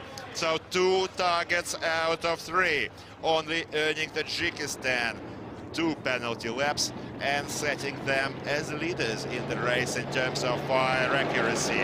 And right now we'd like to go to the replays of the first Tajikistan fire. Perhaps it was also a hit that we couldn't see, but they certainly have 2 targets out of 3. In the meanwhile, Sudan is being escorted out of the green, back on track, slightly disoriented. No danger in that. It can happen and does happen at times. Sudan will now come back to the track and continue. Chief referee just confirmed 1 target was missed, only 2 penalty laps. Please note that the shot went over and the coach told us it was under. However, the tankers understood each other and the gunner performed well on the remaining target. Well done. And Tajikistan has overcome the board obstacle, continues. South Ossetia has already set up their 12.7mm anti-aircraft machine gun and is about to engage in their second fire mission. 6 penalty laps still remain for both Sudan and South Ossetia. 18 minutes almost passed for Sudan. Certainly it's a problem with pressure, difference in variety, and certainly lack of experience tells the crew missed the previous 2 years. And this is telling. I think that Sudan probably doesn't have a singular tank course where tankers can practice, and this is certainly a pity. Now Abkhazia is forward, streaming forward to begin their race. Blue color coded tank for Abkhazia, moving into the restricted obstacle, a restricted maneuvering. We saw Tajikistan make a mistake at the restricted maneuvering obstacle, which will result in a pit stop. Oh, look at this, went too far, too far. Be careful with the last pole. Only 1 pole remains. Well done, just skirting it. The racer's edge, he made it. White flags. No penalties will apply to Abkhazia for this obstacle. Imran Karkhalava, the senior lieutenant driver for Republic of Abkhazia, first time in this tank biathlon, a 25-year-old. And Sudan is now back on track, being assisted by the line flagman. And is about to continue their penalty laps.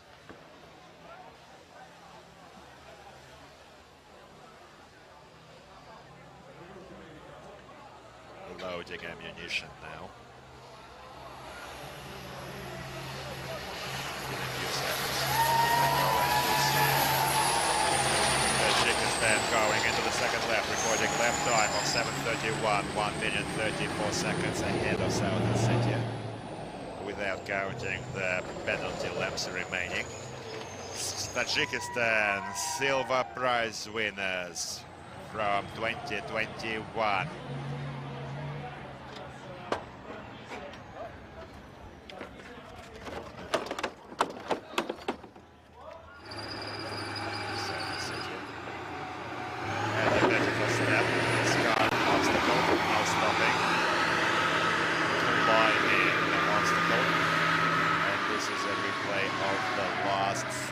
obstacle. This was clearly a mistake by South Ossetia. This will result in a pit stop. Well, the slope has been quite difficult for all of the drivers in the second division and some drivers in the first. Imran Karhalava, the gunner, is handing these shells. 125mm shells. Quite heavy shells, mind you. Are loaded. And after the report of the tank commander, they're going to move into the fire line and engage the first 3 targets.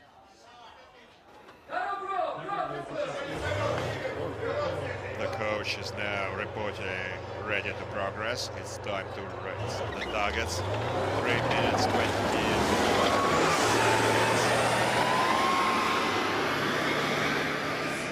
Tajikistan is certainly the leader in this race at this stage.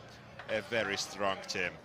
And Abkhazia, first group, took the 12th position, only striking 1 target, number 12.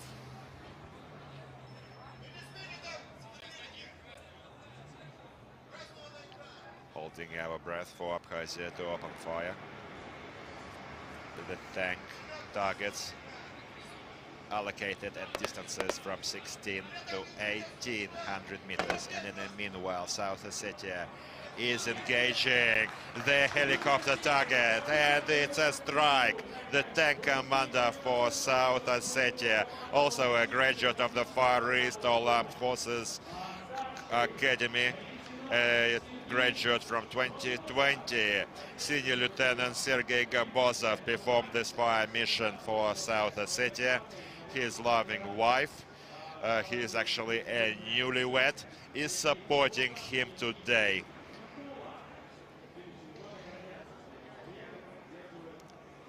South Ossetia is moving away, about to continue the race.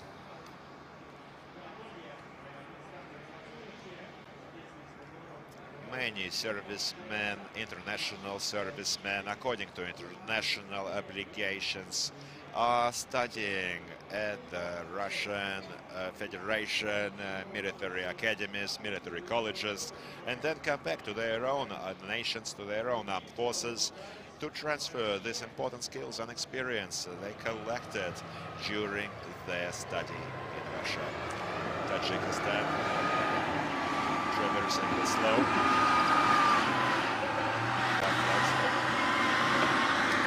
Looks like Kyrgyzstan is now about to go through the vertical step. No stopping right now. Well done. Well done. The turret is open. The tank commander seals it. All is well.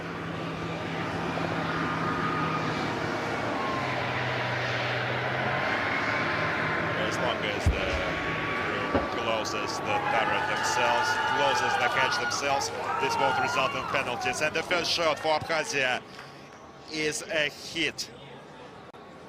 Abkhazia fans are celebrating, certainly happy for this first fire. Abkhazia, Damei Chania, the gunner, senior lieutenant for Abkhazia, is performing this fire mission, also a graduate of the Far East All Armed Forces Academy. And now racing past the Glory Mount is Sudan, trying to catch up lost time. 17 minutes, 20 seconds behind the leaders. Just look at this. Look at this last obstacle, and Abkhazia very well done. 2 targets hit in exactly the same position. Concentrated fire from Abkhazia. 1 shell remains, as well as 1 target still standing for Abkhazia. Let's hold our breath and fingers crossed. In the meanwhile, Tajikistan is about to engage the helicopter target with the anti-aircraft machine gun. Shot volleys, 15 rounds and 6 traces. However, all eyes are on Abkhazia tank targets. Certainly this is the most engaging fire mission. Third shot, again repeating their filigree work. The whole all of the 3 shots, 3 targets are struck in exactly the same position by Abkhazia. In the meanwhile, Tajikistan struck on the helicopter target. Successful hits recorded. Tajikistan 3 out of 5 continues along. Certainly fine work. Abkhazia is also following closely. Certainly this will be the favorites of this race. Tajikistan and Abkhazia are the favorites at this stage, with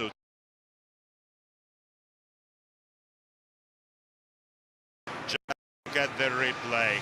It's as if they're hitting the same target, but no, these were 3 different targets. However, this filigree,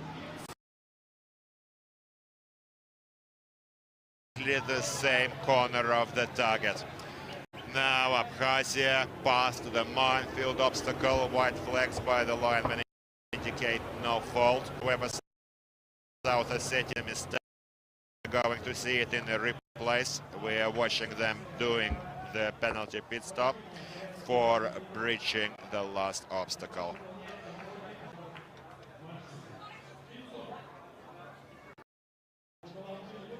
About 1 minute is wasted at this penalty pit stop, unfortunately for the team. In the meanwhile, Abkhazia out of board. White flags by the flagman. Certainly no mistakes are made. However, mistakes are possible if the driver chooses the wrong gear. He may not be able to escape out of water. It's a 1.5 meter deep obstacle.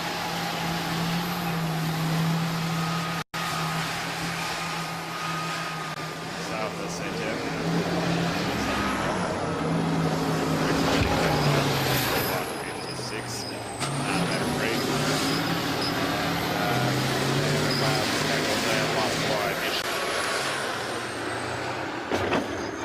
They're about to stop and load their coaxial machine gun. And Sudan at the escarp and the vertical step, practically destroying the vertical step. And in the replays, which is also that scuff one of the poles. That's a clear penalty. That's a second slow. Hopefully they can traverse without any red flags. Slight scuffs. Oh no! It's a penalty. Unfortunately, it's there. South Ossetia.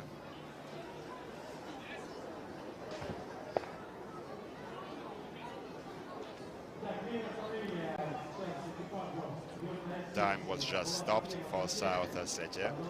They had a problem with communications. Hopefully this problem is now eliminated. Comms are fine. And they're about to continue.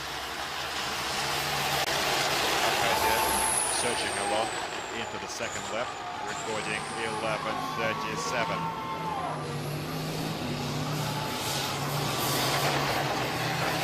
Kyrgyzstan very close to the third lap now.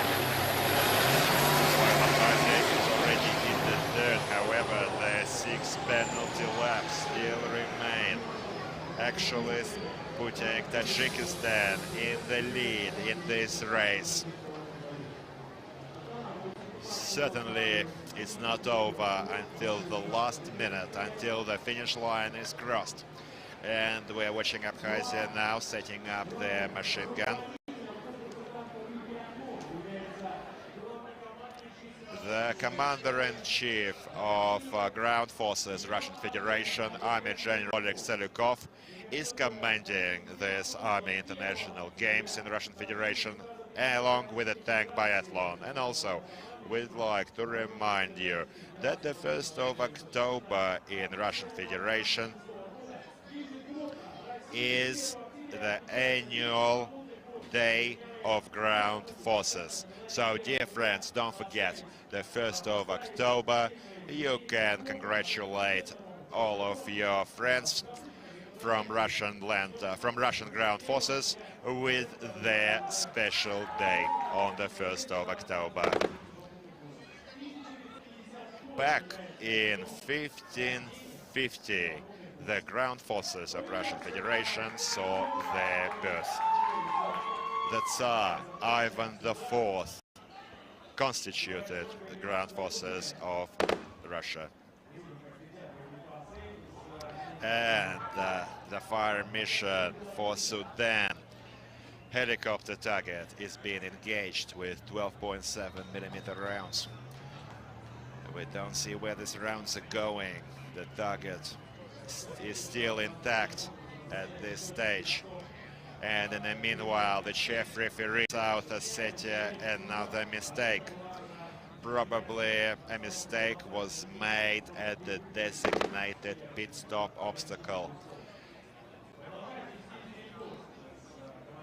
Sudanese tank commander continues fire. Corporal Ahmed Ismail, a 5-year veteran of Sudanese Armed Forces, a 2nd-year veteran of this tank biathlon. He was here back in 2019, taking part in the contest.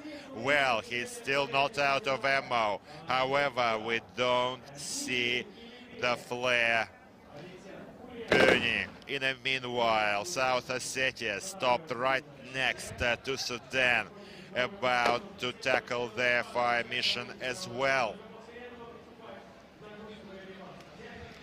They need to load up on ammunition, while Sudan is concluding fire, unfortunately without striking the target. And Kyrgyzstan is about to record their second lap time. 20 minutes 42 seconds was the time for Kyrgyzstan. South Ossetia is 1 minute 6 seconds behind with another 6 penalty laps remaining. Abkhazia is certainly looking good for the second position at this stage. However, too early to tell. It's going to be a close one. Sudan continues progress, about to enter their penalty laps, and South Ossetia in the 3rd fire mission on the enemy anti-tank RPG unit. This is a glass-covered target which shatters even from hits with a single round, making it quite easy for the audience to witness these hits on target. Coaxial Kalashnikov tank coaxial machine gun 7.62mm is used in this fire mission. Well, apparently South Ossetia is out of ammo, with the target remaining intact. This will certainly result in a penalty lap for South Ossetia. Tajikistan is now at the designated stop obstacle, setting up their 7.62mm coaxial machine gun and streaming forward. An awesome show from Tajikistan today. The speed quite high. Some mistakes exist on targets. One target well remained. They have a chance to end this race with 4 targets hit out of 5 possible. Abkhazia now scuffing the slow obstacle, earning themselves a pit stop.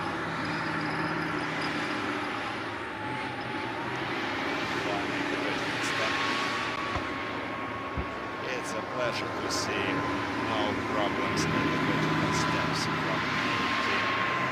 However, adversity has earned themselves a pit stop for the fault and the slope. Ladies and gents, let me remind you that all of these armored vehicles, except for Chinese Type 96B and Belarus's own T-72B3, are supplied by Russian Federation hosts. Certainly any team bring their own tanks, good teams take advantage of this opportunity. T-72B3 is a famous continuation of the old T-72 model, commissioned back in 2012 as the main battle tank of the Russian ground forces. Increased mobility, a more powerful powertrain, higher firepower, and upgraded fire controls are the features of this model. This upgrade is equipped with an 840 horsepower engine, and Sudan in the meanwhile is in trouble. Be careful, South Ossetia is very close. Sudan is obstructing the road for South Ossetia by reversing. Hopefully they can continue along their own track. Certainly we don't want to see any accidents with collisions. The driver, Suleiman Sharafeldin, is back on the track, picking up speed, trying to compensate for time lost previously. The driver knows the track well, and we should expect more accuracy with the track and the obstacles. However,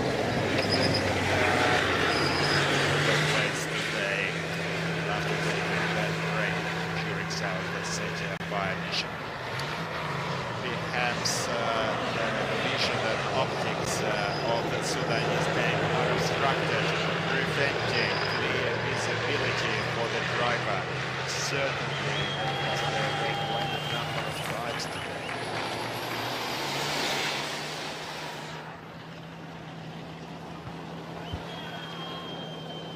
Once again in the reviews, this sharp turn. This is a famous Armenian turn where we almost saw an Armenian crew flip the tank yesterday. Our friends from Armenia are not upset with this designation. They're proud that one of the turns at this track bears their name instead. Thankfully, no serious incident was recorded. However, it was close to flipping. But thankfully, everyone is safe and sound, and the drivers were instructed to exercise extreme caution at this sharp Armenian turn in the future. Because, let me remind you once again, 2014 did see a tank flipped in this sharp turn during practice rounds by the Armenia team. And South Ossetia is close to the finish line. In the meanwhile, two targets remain out in the ground. Yellow AT-RPG for Tajikistan and blue helicopter target for Abkhazia. South Ossetia is at the finish line, 33-12.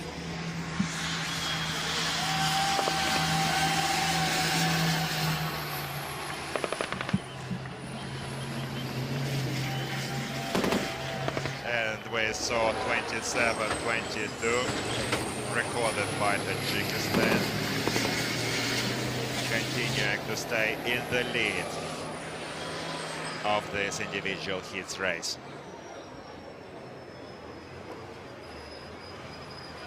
Hopefully no time will be lost by Tajikistan. We saw them miss on the last fire mission. South Ossetia has not done their penalty laps. for the reason that penalty lap entrance was obstructed by other teams. That's why the team went straight to the finish line, and their average penalty lap time multiplied by 6 is going to be added to the 33:12 best time of South Ossetia. This is going to be corrected upwards for South Ossetia to include the 6 penalty laps.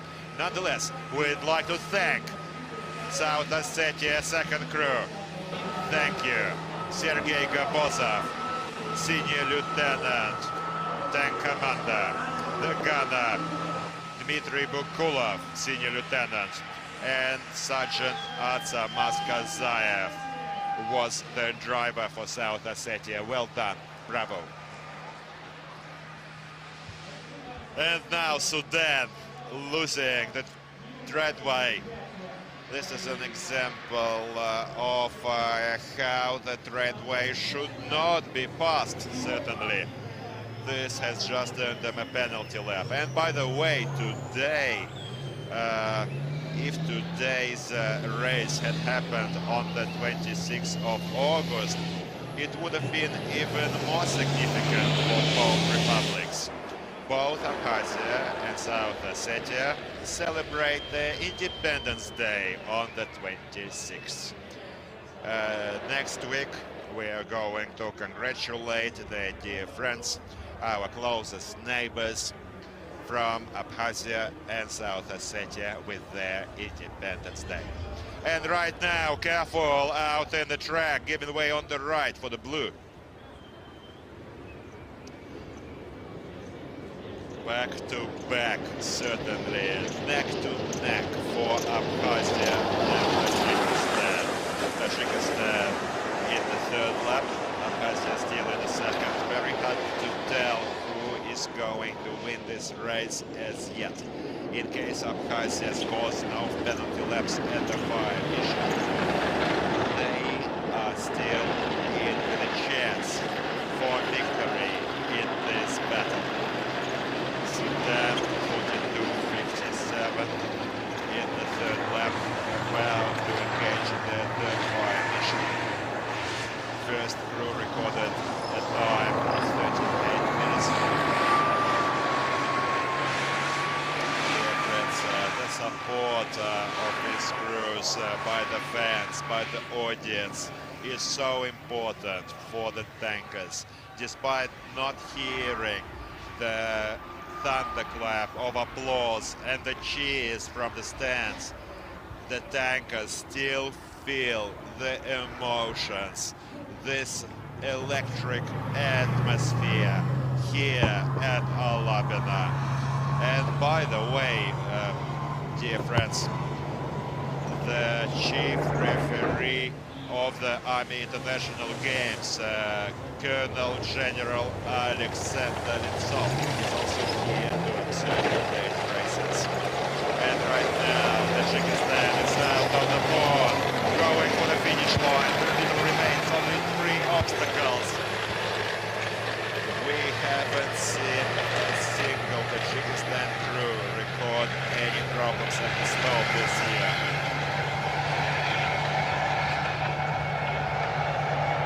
Well done for Tajikistan. Screaming for the heel obstacle now. Well, this year we're not going to see any flying tanks. The crews were instructed in terms of safety to avoid these flying lips we used to see in the previous years.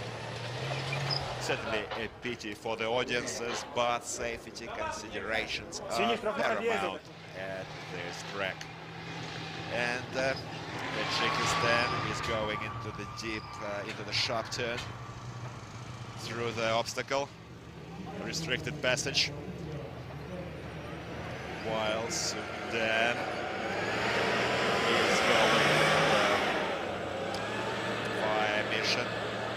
This is the third fire mission, the enemy anti-tank RPG unit, and a little further ahead, tomorrow, France on the 20th of August. We're expecting a showdown from the first division, Vietnam, Venezuela, Kazakhstan, and second division, Laos, Armenia, Syria, and Myanmar. third crews are taking the field for the second division, and the second crews are ending their show today. Tajikistan 33:04 elapsed into the race, and the finish line. Tajikistan 3-2-1. Bravo, Tajikistan, well done. So far, taken a strong position in this individual heats race. Well, overall rankings, winners are also going to be decided based on the statistics from individual heats. A big thank you to coaches and referees from Tajikistan. We can see that the team has learned the hard lessons of last year, striking 3 targets out of 5 and making good time. Certainly satisfactory result, at least. Still, no complacency for the third cruise, and we hope to see an even stronger show from Tajikistan quite soon for the third cruise. Right now, Sudan out in the fire mission, the enemy anti-tank unit. Still unsuccessful. 0 fire accuracy from Sudan in this race. Some hard lessons, some conclusions are certainly in order for Sudan. Well, no, once again, practice makes perfect. In the meanwhile, Abkhazia records 29 minutes lap time for the second lap and are in lap 3. Dear audiences, many spectators come here to Alabina, to the stands, buying tickets for the Tank Biathlon. The tickets are available at the tanky-biathlon.ru and cost at about $20 in exchange rates. Certainly a small price to pay for witnessing this thrilling, adrenaline-fueled action. However, also thank you to our online audiences, YouTube, the Ministry of Defense Russian Federation, and Zvezda, the Star TV channel. Many countries, 35 countries, are featuring this year in the 8th Army International Games, making it a truly grand event. Venezuela, for instance, is now holding the Sniper Frontier competition as we speak. And all the data on the International Army Games can be learned at the official website of Army International Games called Army 2022. Just look it up, Google it, and you can read up about the contests, watch Tank Biathlon, and support the Russian Federation along with other teams. Now, Abkhazia reporting ready for the third fire mission. The Kalashnikov coaxial machine gun has been set up. Only one fire mission remains on the stage. All of the crews are in the third lap, except for Tajikistan and South Ossetia. And Sudan is now streaming for the finish line. Almost 60 kilometers an hour, revving this engine, trying to compensate for lost time.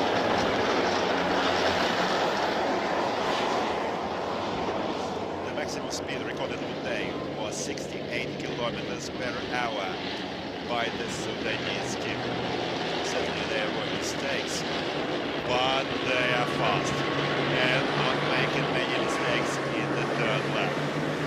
Dear friends, the Tank Biathlon this year celebrates its 10th anniversary since its conception back in 2013 by the Minister of Defense, Russian Federation, hero of Russia, Minister of Defense Sergei Shoigu, gave start to this Tank Biathlon, and we only had 4 teams in the first biathlon: Russia, Kazakhstan, Belarus and Armenia.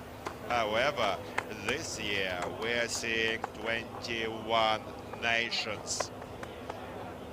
The strongest tankers of the world are here in this amicable contest, not in a battlefield, but in this proving ground, performing these fire missions, obstacle challenges, certainly promoting friendship and cooperation. And we'd like to wish everyone worldwide peaceful skies. Now, continuing on, not losing pace, and Sudan is about to end this race.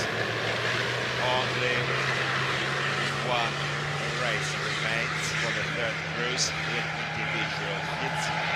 Each team is fielding 3 crews for the tank biathlon. Also, one fourth crew in the crews. And the only team this year that was represented by one crew was Mali, represented by its military cadets undergoing their studies in the Russian Federation.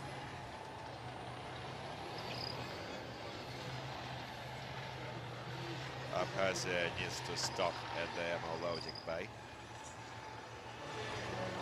This is their last fire mission. Abkhazia started last and is also about to finish 4th. So far showing us 34 minutes best time. 15 rounds are loaded into the coaxial machine gun for the last fire mission on the anti-tank unit. The target is located at a distance from 6 to 900 meters. Sudan out of position. White flags, no fault. And all is ready to finish. Well, it was certainly a challenging race for Sudan.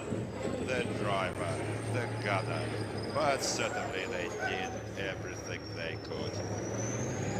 Nothing remains but to thank them for this performance. Hopefully, third crew for Sudan can give us a better show yet.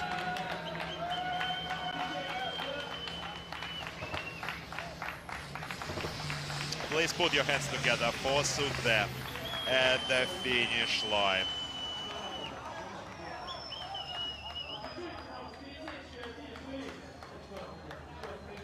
Well, they decided to stop just before the finish, and it's counted. Sudan, 53:38 at the finish line. Well, it's a record for the team. This is best time recorded yet for Sudan. The time for South Ossetia, let me remind you, is not finalized. It's going to be corrected because the team has not done 6 penalty laps. Chief referee directed them to the finish line because the penalty laps were taken by other teams and the average time will be added. Now the coaches and the chief referee and the referee for Sudan are welcoming their servicemen, but we can see that the chief referee and coach have some serious considerations, probably thinking about how best to do the homework for this third crew and practice rounds before the third crew takes the field for the nation. In the meanwhile, Abkhazia, last target remaining. We're expecting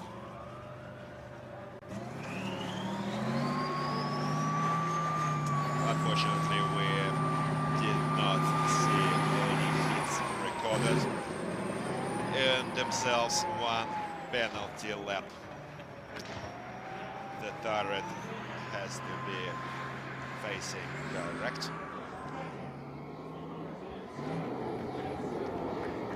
Abkhazia, very little remains. Everything is resting on driver's shoulders.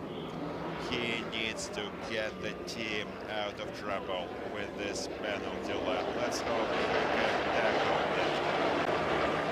Because today, in the stands, his wife Anna is here at Alabina. She's supporting her husband that is driving the Abkhazia tank. And this is his lovely lady wife. Dear friends, she is supporting, following her husband. A great show by the team. Certainly second division teams are slightly weaker than the first division, but this doesn't mean that these teams are not preparing, and in the coming years they will get in the first division after some brilliant performances in the second. Long straight. Time to speed up.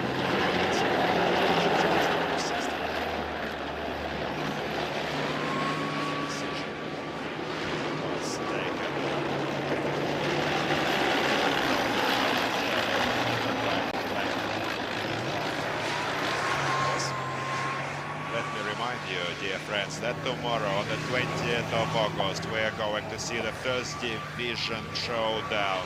Third cruise, Vietnam, Venezuela, Uzbekistan and Kazakhstan. In the second heat of tomorrow we are going to see the third cruise for the second division, Laos, Armenia, Syria and Myanmar. And let me remind you, Myanmar first crew leads the rankings for the second division. 21st of August, Sunday, is going to be a full day. 3 races are on the menu. The long-awaited third crew clash from the third crew of Russian Federation are going to go for a clash with Belarus, Kyrgyzstan and the People's Republic of China. And also second division are in Zimbabwe, South Ossetia, and then Abkhazia, Tajikistan and Sudan. This will take place on Sunday, the 21st of August. And then the strongest 8 teams in the first division are going to enter the semi-finals of the relay race. There's going to be 2 semi-finals on the 23rd and the 24th of August. And then, out of the 8 teams in the semi-finals, 4 teams are going to enter the final on the 27th of August, on the day when the 8th Army International Games are going to be officially closed. 2 weeks is the time for the Army International Games. But the tank biathlon is certainly the largest scale event, and it was started slightly earlier, 2 days before the official opening ceremony. We have enough time for all of the ranging, all of the practice rounds, and to be able to give all of these tank crews the ground, the field this year. Annually, a huge number of countries is invited to the tank biathlon for certain reasons. Only those that are here today arrived this year, and that's fantastic to see. These are our friends, our partners, sharing close ties, strategic ties, friendship ties with the Russian Federation. Let's hope that these ties remain forever. As I mentioned earlier, 35 countries, 258 teams feature in this Army International Games. The geography of the competition is growing, and quite soon we hope a year will come when the Army International Games are going to be held at every continent of our planet, and maybe beyond yet, out in the space.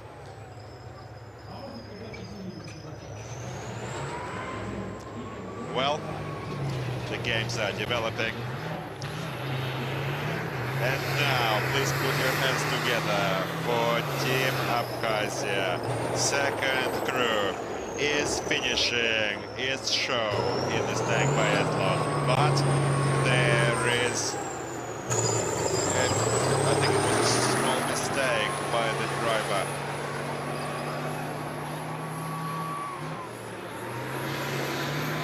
And now, almost at the finish line. Second crew Abkhazia using their own track. Careful now for the driver, only meters remain. And 5, 4, 3, 2, 1, finish line, bravo!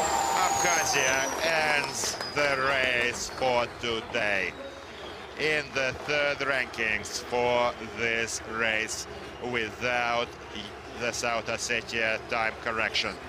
In a few moments we're going to see all of the referees go to inspect the targets, and at a later session of the referee panel we're going to learn the ultimate results of this race, which will be published at the official biathlon website.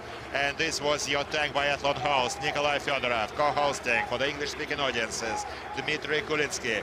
And 2 days of individual heats remain. And then the semi-finals and the finals. Now, over to the results. Sudan 53-38, Abkhazia 43-09, Tajikistan 33-15, and South Ossetia 33-12 at this stage without the 6 laps, which will later be added. Well, briefly over to the total rankings and then to the highlights.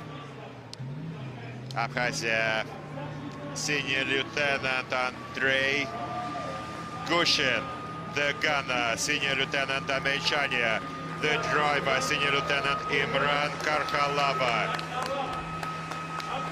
Abkhazia, bravo, well done, fine job, certainly.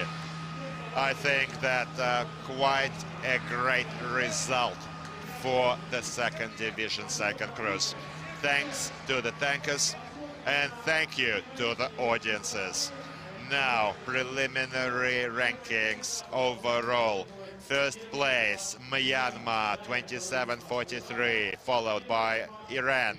Then South Ossetia first crew. Very well. And now over to the outsiders in the second division. Sudan closes the rankings along with Zimbabwe, unfortunately for the fans and the tankers. However, there is no limit to perfection. Practice, practice, and more practice will make perfect. 57-51, the worst time for division.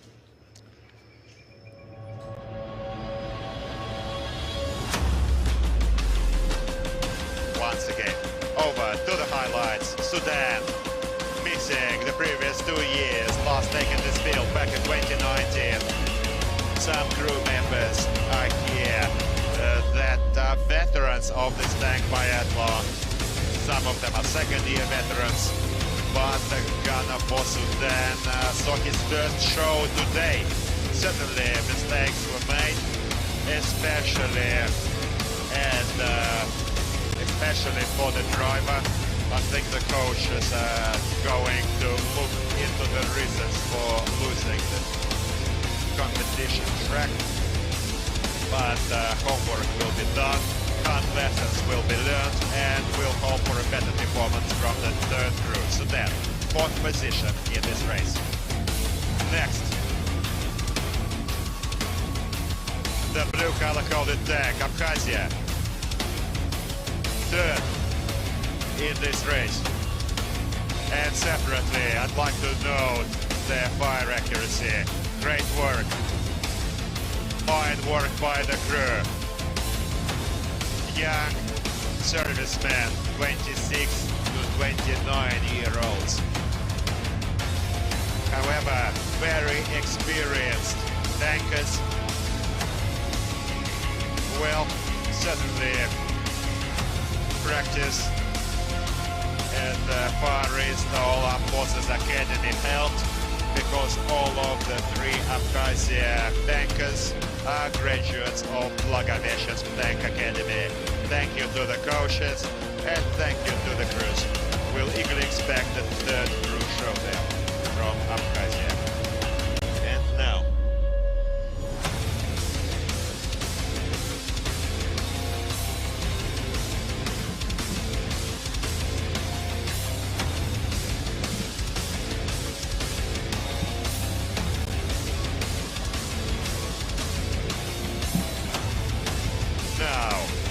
the second line in this race, Tajikistan. A great team, despite the difficulties. Some mistakes are made, however, unshaken. Second place in this Hit 6 of the second division. First crew, Tajikistan, took the field and entered the top 5 teams. Well, we're yet to see the third crew's performance, and we'll learn whether they can make the top 3. And Tajikistan will feature among the winners on the 25th of August. Individual hits winners are going to be awarded on the 25th of August. Tajikistan, second position, but everything can yet be corrected following the referee panel hearing later, when Abkhazia is going to see time added. Well, South Ossetia, first, recording time of 33 minutes. We recall yesterday, and we remember the difficulties and problems South Ossetia faced. Certainly having technical difficulties, and probably the crew was also slightly involved preparing their tanks, but there was an unequivocal decision by the referee panel. And thank you all, dear friends. This was the tank biathlon of the 8th Army International. Come back online at the Star Zvezda TV channel, Ministry of Defense Russian Federation, RuTube, YouTube, and take care of each other, love each other, and be happy always. Stay well, and your Ministry of Defense is always next to you. Thank you and goodbye.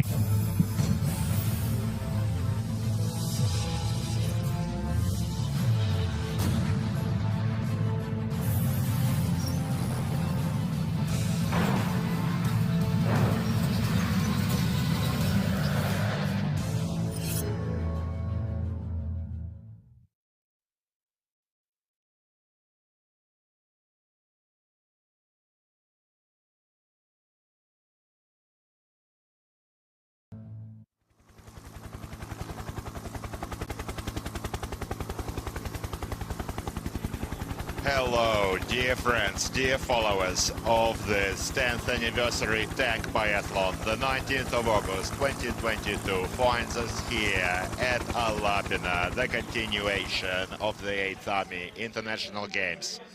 Today we're in for a treat with first division teams individual hits race.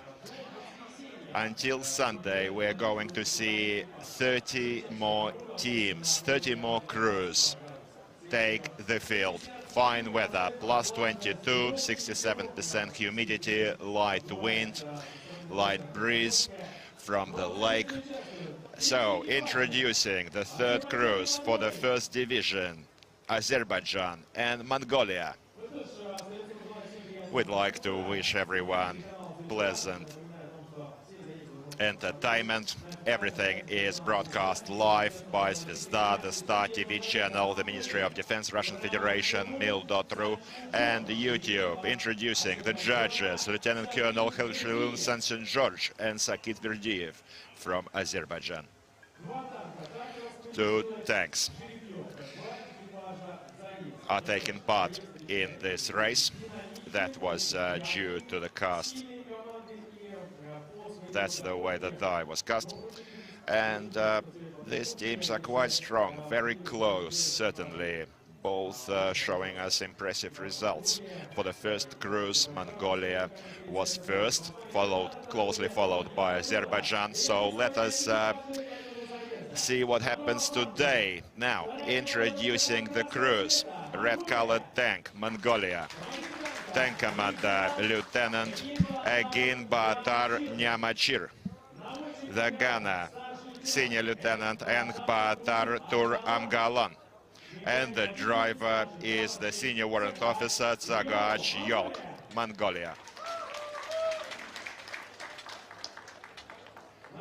Now, introducing the third fire line, the yellow color-coded tank, the third crew for the Republic of Azerbaijan. The tank commander, Warrant Officer Safi Yaroslanov, gunner Sergeant Bakhtiyar Gumbetov, and the driver is Private Mirali Ibrahimov. Azerbaijan, please put your hands together, yellow-colored tank. And this is your tank biathlon host, Nikolai Fedorov, co-hosting for the English-speaking audiences, Dmitry Kulitsky. And the signal to start the race is given here at Alabina. Now, that was the signal for the crews to take their places. Gentlemen, start your engines. These are T-72B3s provided by Russian Federation, the hosts, to all of the contest participants. However, the crews, the teams, are also entitled to import their own fighting vehicles. China and Belarus typically brings their own Chinese 96 Type 96B, and Belarus uses T-72B3s from the armed forces of the Republic of Belarus, earlier supplied by Russia. Today, Mongolia will be the first to start, and Azerbaijan will follow with an interval. The chief referee for the contest, Major General Kirill Kulakov, gives us the command to start the race. And just look at these lovely young fans in the stands supporting our tankers. Well, perhaps they will become tankers one day. And now, the first obstacle is the restricted maneuvering section. We can see Mongolia carefully dancing their armored vehicle around, however, scuffing one of the poles. We'll see if this will result in a penalty. Certainly knocking or scuffing the poles normally results in red flags and a penalty pit stop. Unfortunately, this is true. As Mongolia is directed to a penalty pit stop, there are 8 various pit stop locations throughout the track, and this is the replay. Yes, the gun actually caught the edge of the pole, scuffing it. The rules of the tank biathlon stipulate that scuffed poles at certain obstacles result in penalty pit stop, while on other obstacles these poles serve just to show direction. However, the restricted passage, the restricted maneuvering and slopes, scuffing poles result in pit stops. Now, during the pit stops usually waste about 1 minute of the cruise time. We saw Mongolia now loaded their 3,125 shells and are about to proceed to the first fire mission. They're now at the fire line, and the 3 tank imitating targets are raised simultaneously. The gunner reports ready to fire, and there is only 20 seconds allowed for the first shot for Division 1 crews. Certainly the situation is different for the second division. This time cutoff doesn't apply, and we see Mongolia already missing the first 20-second time. this could also result in penalties. There is a delay here. Let's hope everything goes well today after the unexpected dramatic race yesterday with South Ossetia when the tank was changed after a delay. However, the crew still couldn't continue with the second. And now fire is on target. Well done for Mongolia. Senior Lieutenant Enkhbat Arturam Galan is certainly making us hold our breath today.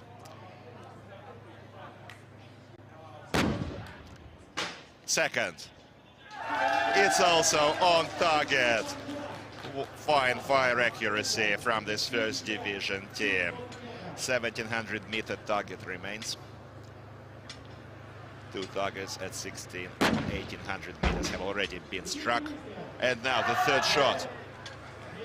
Unfortunately, it looks like it's under. Now, first division teams, in case of non-hitting the targets, will need to load additional ammunition rounds. In case 1 target is missed, 1 round is issued, 2 targets, 2 and 3 respectively. However, if they miss with additional ammunition, following this, they will need to do penalty laps. 2 penalty laps for each target missed. These are the most critical of all the targets in the individual hits. We are now in the replays.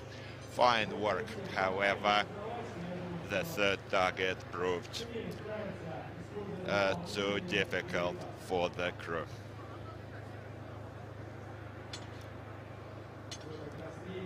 This was the third shot. We can see it clearly in the replay, going under, striking the ground. Well, the targets are waiting. We want you to hit these targets, guys. That's why we're here today. And this year's hits were certainly bright and remarkable. Lots of targets, lots of hits. Not as many misses, certainly, and minimum number of penalties in the first division. Second division certainly finds the situation more difficult. However, the second division is improving year on year. And alas, the third target is missed, resulting in 2 penalty laps for Mongolia team. That's what they just earned themselves. 2 penalty lap distances allocated at the opposite edges of the track, and the team is able to select the closest one to do their penalty laps. Now, Azerbaijan is in the ground. They started. Let's wish the best of luck to our friends, partners and brothers from Azerbaijan. We hope they'll also show us a fine performance, and this is going to be, and certainly, an unpredictable, tough fight between these 2 rivals. Now, first and second crews have already showed us that the teams are well prepared. Certainly strong sides, quite equal in terms of fire accuracy with similar statistics. And the first crew for Mongolia showed us 29.09. First crew for Azerbaijan showed us 31.04. Well, only less than 2 minutes difference.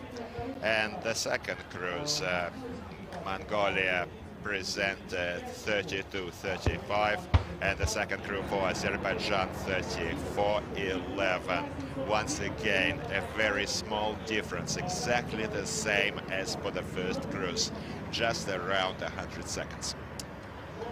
Now we are watching Azerbaijan loading their standard 125mm rounds. At this stage, Mongolia is ahead in the rankings. We equally support and follow both teams, and today we're going to learn who is going to be the strongest on the day. We expect this race to last no longer than 40 minutes.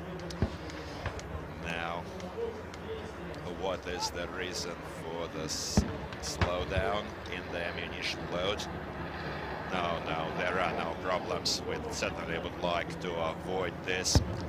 Yesterday certainly was a bright day. We saw Armenia racing into turns and almost flipping the tank in an amazing spectacle of speed.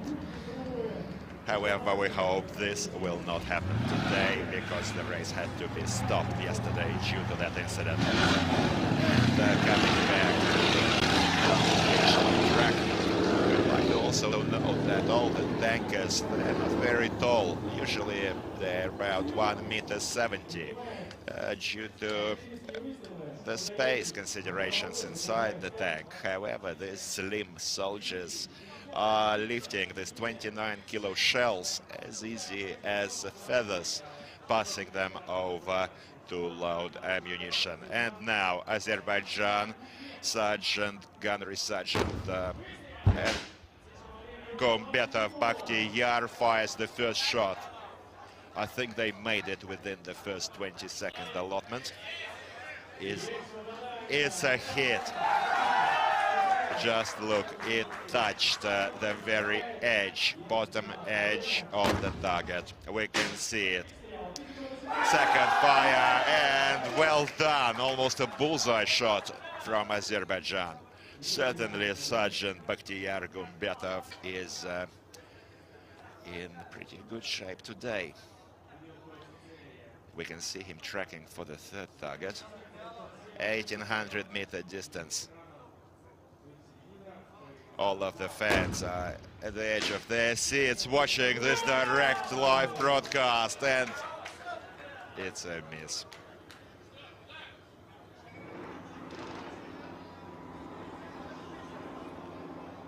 This was the replay for the second shot. And actually the third shot hit the first target again that had already been struck by the team. They struck the same target twice. The yellow color of the targets actually presents more difficulty compared to the other color-coded targets due to sometimes the sun layer, making it quite difficult for the gunners to spot the location of the targets.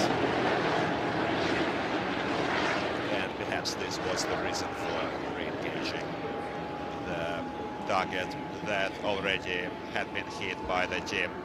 Once again to the replay. First shot, certainly leaving us no doubt. The target was touched at the bottom edge. We can see the hole.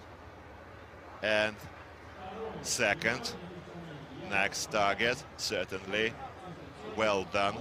And the third, look at it. It strikes the first target again. Certainly a nice shot, however, the wrong target. The referee commission following every day's races sits and carefully reviews within the international panel of referees, carefully inspects targets, votes, and takes a final decision on the races. Mongolia records its first lap time, 11 minutes and 30 seconds. 2 out of 5 targets hit. Same fire accuracy as Azerbaijan. And quite soon we're going to see the next designated pit stop obstacle that replaces the brake this year. We can see Mongolia now stopping in the designated pit stop obstacle. They have to dismount, inspect the vehicle, and then load their machine gun. Just now we saw Azerbaijan slightly skidding across the track, but leveling the vehicle. It's very important to follow your own track. This is a 12.7mm cord machine gun used for engaging low aerial flying targets, such as drones or helicopters.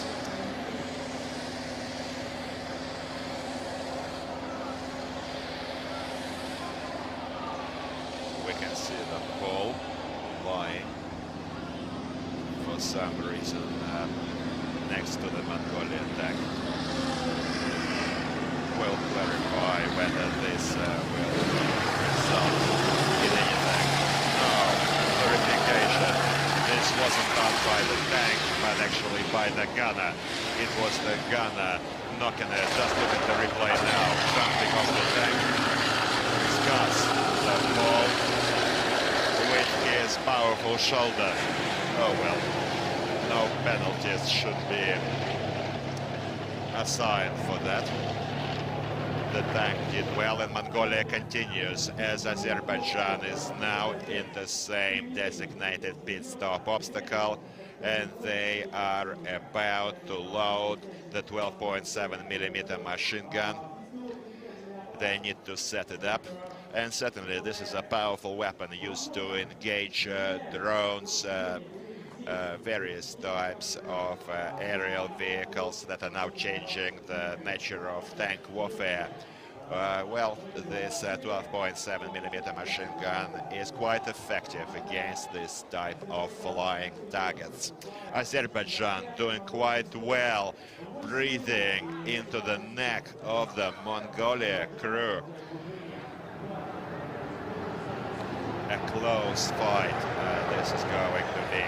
Now the slope is quite difficult with drivers making quite a few mistakes. The smallest push at the controls changes the direction of the tank, because the tank is moving at the angles, which makes it quite easy to knock these balls. However, this was well done. No problems. Oh no! Two balls went down. Certainly this will result in a penalty pit stop, unfortunately, for Republic of Azerbaijan, which will set them back for some valuable seconds. After their next fire mission, they will probably take this penalty. And Mongolia is now nearing its next fire mission. They need to now load 15 rounds, 12.7mm with 6 traces, and open fire on the helicopter target. Seems quite straightforward, just aim and shoot. However, certainly practice makes perfect, and the target today is located at a 900-meter distance, despite being quite large and the similar in size to the enemy helicopter. Certainly it is not an easy challenge.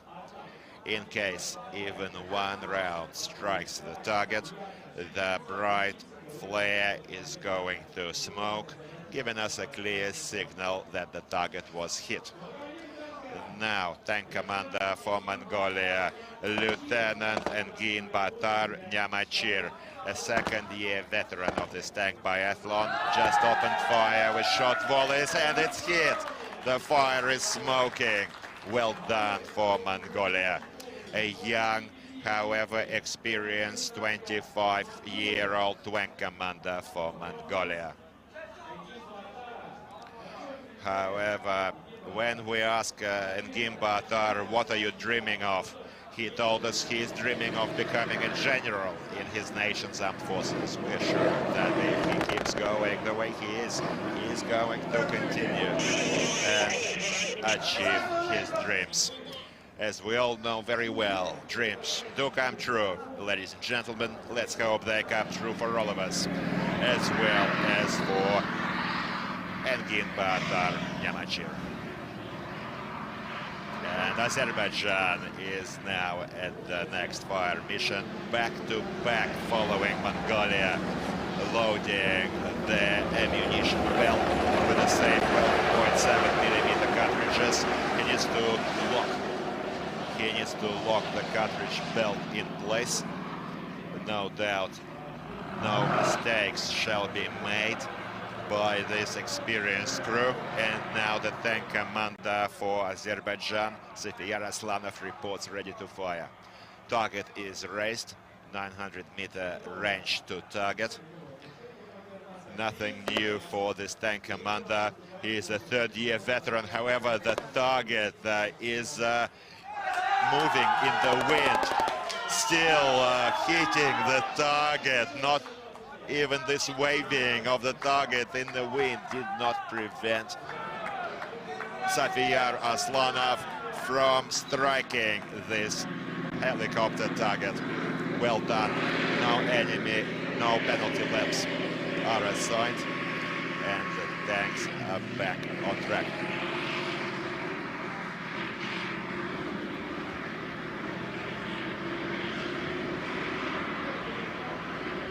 4 out of 5 for Azerbaijan now. In terms of target accuracy, 3 out of 5 for Mongolia.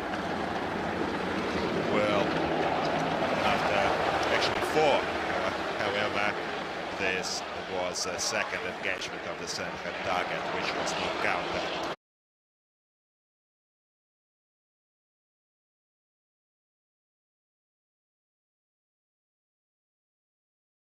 This tank biathlon here at Alabina, the 21st of August 2022, the 10th anniversary tank biathlon of the 8th Army International Games. Today, the 2 races are already behind us. One for the first division, Russia, China, Belarus, and Kyrgyzstan clash. Then we saw the second division clash, and just a few hours ago, we witnessed an amazingly unbelievable, unforgettable moment. Here, the tank commander for Republic of Kyrgyzstan, after finishing the race, has proposed in his hand in marriage to his fiancée. And I'm happy to report, ladies and gents, that she had accepted his proposal. Love reigns today at Alabina. Fine weather with low wind, however, sometimes with bursts up to 7 meters per second, which requires introducing corrections into the fires. Right now, we are featuring today's race, Sudan, Tajikistan, and Abkhazia, third cruise. This is going to lay an end to all of the individual hits for both divisions for the year. Now, introducing the international referee panel. Abu Bakr Bashir Kambal, Nasim John Sharipov, and Vanasha Alias. All is set today for these 3 crews to begin their showdown in this final individual hit race. This is your all-time host, Nikolai Fedorov, and co-hosting for the English-speaking audiences, Dmitry Kulitsky. And right now, let us go to the introductions. The first fire line, green color-coded tank, tank commander, Private Fadl Mohammed, gunner, Tahir Abdallah, and the driver is Sergeant Al-Tahir Abdo Hassan Mohammed for Republic of Sudan. Third crew. Now, introducing the third fire line, yellow color-coded tank, Republic of Tajikistan. The tank commander, Lieutenant Muhammad Rachab Burikhanov. The gunner, Senior Lieutenant Muslim Aiderbekov. And the driver is Senior Lieutenant Firuzi Dodihuda, Republic of Tajikistan. Introducing the left flank, blue color-coded tank, the third crew for Republic of Abkhazia. Tank commander, Cadet Armen Fermanyan. The gunner, Senior Lieutenant Amaba Alas, and the driver is Lieutenant Zurab Kvarchia. Abkhazia, third crew.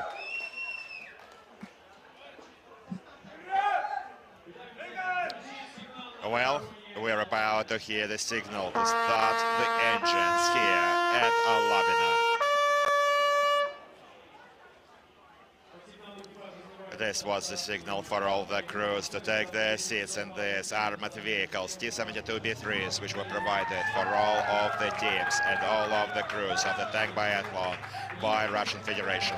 The crews are certainly able to use their own team tanks imported from home, and two teams take advantage of this opportunity. The Chinese team importing 4 Type 96B tanks for this tank biathlon.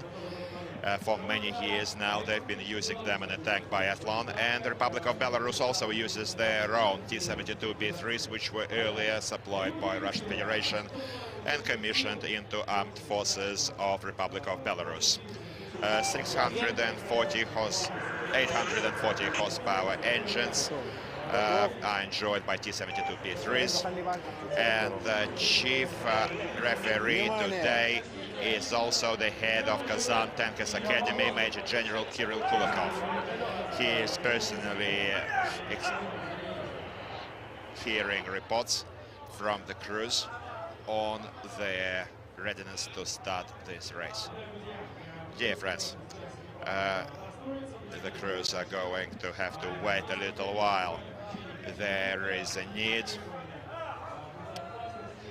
to abide with aerial flight safety regulations. Airplane, civilian, commercial airplane is now passing overhead, and in the next 5 minutes no fire missions will be allowed for safety reasons.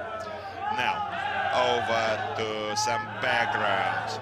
We just saw a clash from Iran, Zimbabwe and South Ossetia in the second division clash, featuring some spectacular fire missions, and also we're still about to hear a decision from the referee panel on the collision which occurred when Iran just cut off Zimbabwe off the track in the last second division 8 individual heats race. And opening the rankings for the second division is Myanmar first, Myanmar third is in the third line, Syria second, Syria first was also second. Iran unfortunately may yet see a disqualification. However, this is up to the referees, and we're eagerly expecting their decision. Certainly, this was a serious infringement on the tournament rules, resulting in a collision. We saw, this is the second collision we saw this year's individual hits. The first took place just 2 days ago from Armenia ramming Laos, not allowing them to pass, for which they saw a disqualification after concluding the race. And today at 4 p.m. a final decision will be taken regarding the fate of the previous second division 2 round. And we are going to learn the news whether Iran will be penalized, putting South Ossetia in the lead, or instead will remain the leader in the last race. Now we've got an amazing turnout in the stands today. The fans are certainly here to support all of their teams, all of the crews, and taking an advantage of this short break. Dear friends, I'd like you to once again look and review the performance from Russian Federation third crew today in the first division clash. These were also tankers from Kazan Tank Academy. Young cadets, according to the order of the Ministry of Defense, Army General Hero of Russia Sergei Shoigu, the Russian team is seeing annual reshuffles, providing everyone with an opportunity to participate. And today we saw 19-year-old cadets from Kazan Tankers Academy. And especially pleasing is that the chief referee of this tank biathlon is actually their chief at the Tank Academy. So that was an amazing result. fantastic work from these undefeated champions. And I think these cadets proved, first of all, to themselves, their assault. They are real tankers, standing up for their country. And right now we are watching the technical qualifications. This is another introduction from the previous years that we saw this year. All of the teams, before taking the field, have to pass technical qualification rounds.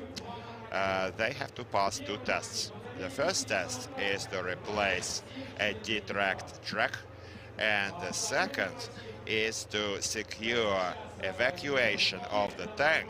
This is what you're seeing now, using locks. Locks have to be attached to the tank tracks, thereby helping them escape various types of rough terrain obstacles such as quagmires or bogs. First of all, we saw them remove this log that we saw done by Armenian tankers. Then the log is laid in front of the tracks, attached to the tracks for getting the tank out of trouble. And the edges of the log have to be just outside the tank tracks equally.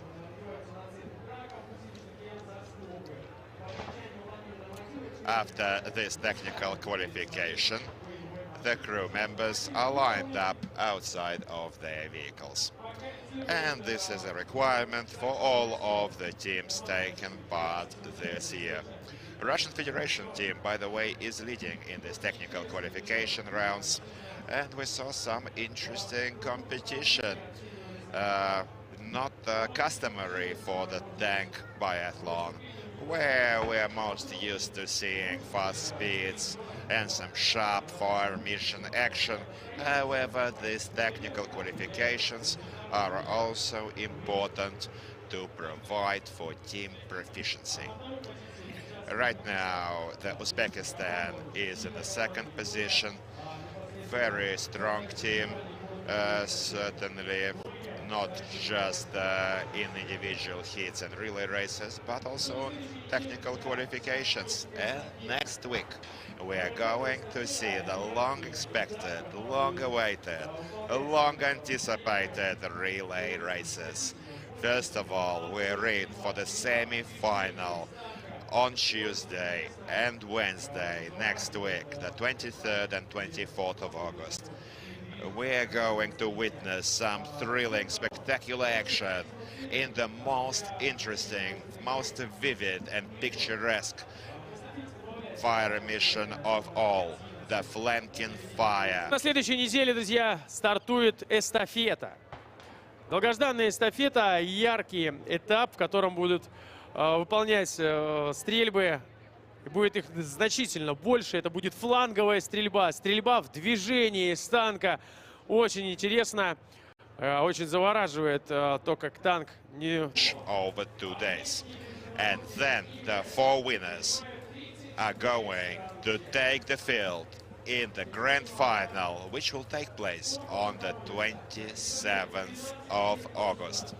By the way, this year's Army International Games take place in 12 countries, including Russia, China, Venezuela, Mongolia, Azerbaijan, Algiers, Kazakhstan, and many, many others. Venezuela is holding the Sniper Frontier competition. Army snipers using sniper rifles compete in marksmanship. 258 teams arrived this year, and Rwanda is taking place for the first time. Certainly, this makes for an unforgettable 8th Army International Games, and one of the most spectacular, unforgettable and unique events is this very tank biathlon, which remains a unique motorsport event, having earned its rightful place among the world's foremost motorsport events. Now, the background of the tank biathlon, the history of the tank biathlon, dates back to 2013.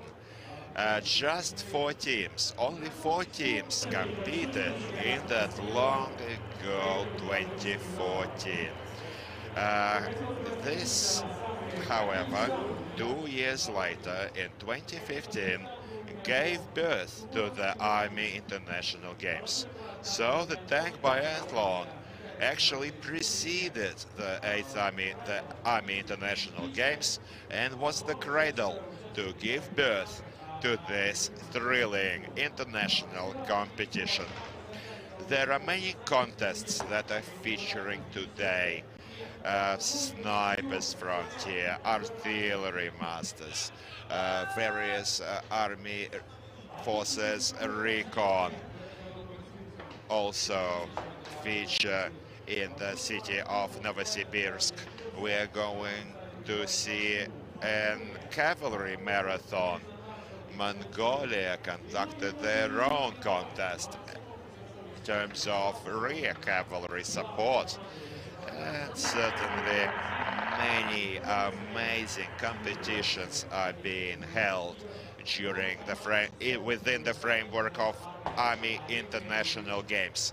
All of these games are presided and supervised by the Chief of Russia's Ground Forces, Army General Oleg Salukov.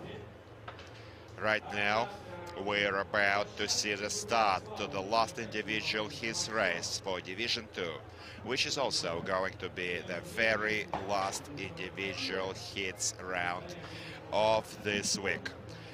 Next week, as mentioned earlier, we're into the semi-finals and the finals of relay races for the first division. And today, we are going to learn the names of those first division teams that are going to make the semi-final. And in the second division, we are going to identify the winners and best crews for individual hits. And now, Major General Kirill Kulakov is hearing reports from coaches. Right now, he is with a Sudanese coach. And Sudan is about to start first, following a command that should be now given by the chief referee. We're also seeing the Russian warriors, Army Acrobatics, Aerial Acrobatics group performing today. But now back to the ground, and this race is on. Sudan is the first to take the ground today, progressing through the restricted maneuvering obstacle into the first fire mission. The first fire mission that we're going to see is again the 3 tank targets. 3 artillery shells are going to be loaded by the crew. No additional ammunition is going to be supplied for this 125mm main caliber cannon of T-72B3s. This fire has to count, no second chances will be given, and I'm sure the crews don't expect any. They're all aware that this is the final clash and a final chance for them to show their power, their command of this course and fire accuracy. Right now, Sudan is about to stop at the ammo loading bay to load their ammunition. Private Fadl Muhammad, the second-year veteran of this tank biathlon, is commanding the Sudanese tank. Last time Sudan took the field here was back in 2019, securing the 8th position. Not last, mind you, ahead of Zimbabwe back in 2019, and actually Zimbabwe and Sudan both then missed the following 2 years due to the pandemic. However, they're back today, and I'm sure they're going to give us a thrilling show today. Right now, we're about to see ammunition being loaded.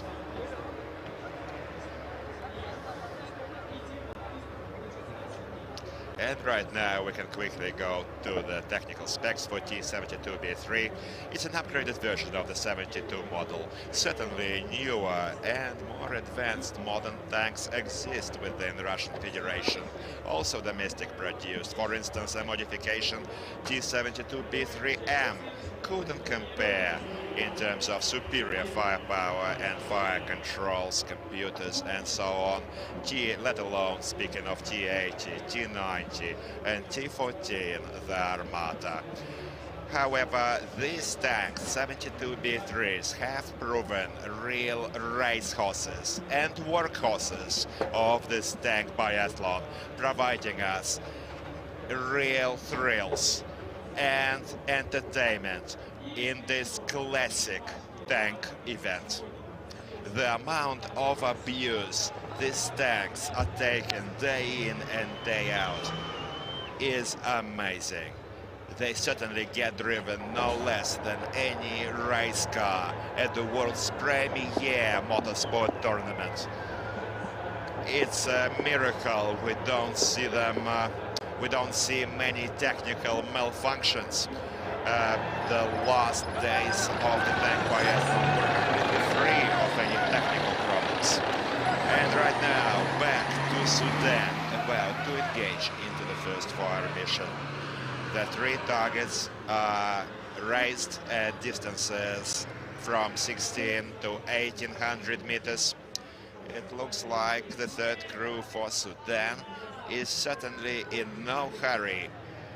Patience and precision during fire mission and obstacles can help the team secure best time yet in this 3rd crew showdown.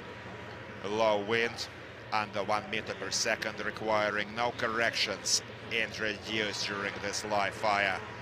And let's see which target the gunner is going to select. It looks like he's aiming left, however it's hard to tell from this angle. And 3 rounds once again are issued for this fire mission. No additional ammunition will be used as opposed to the 1st division rules. Some veterans are taking part today on behalf of Sudan, representing their country and their flag here at Alabina. However, we see a short delay. Only 4 minutes is assigned to complete this fire mission. So let's hope Sudan doesn't overstay its welcome at this firing line. Only 2 minutes remain for them to finalize this fire mission. For some reason, they're raising their main caliber cannon. Certainly not the way to tackle this fire mission. Well, certainly going first is always harder, similar to going last, because the 1st crew out in the ground sets the bar for everyone else. And it's also so much harder to go last, because you need to catch up and compensate for all of the mistakes made by previous crews. This is the reason why coaches usually hold their best crews for last. Let's hope this is the case with Sudan. However, news just in, a delay was reported by the Sudanese crew. And once again, ladies and gentlemen, stand reminded of the rules. In case a technical delay is ruled not through the crew's fault, this time will be given back to the team. And now Tajikistan is out in the ground. Let's support our brother Tajiks. And this is the best crew for Tajikistan.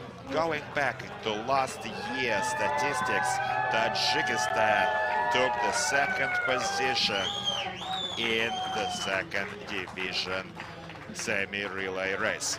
However, this year saw semi-relay races for the second division scrapped.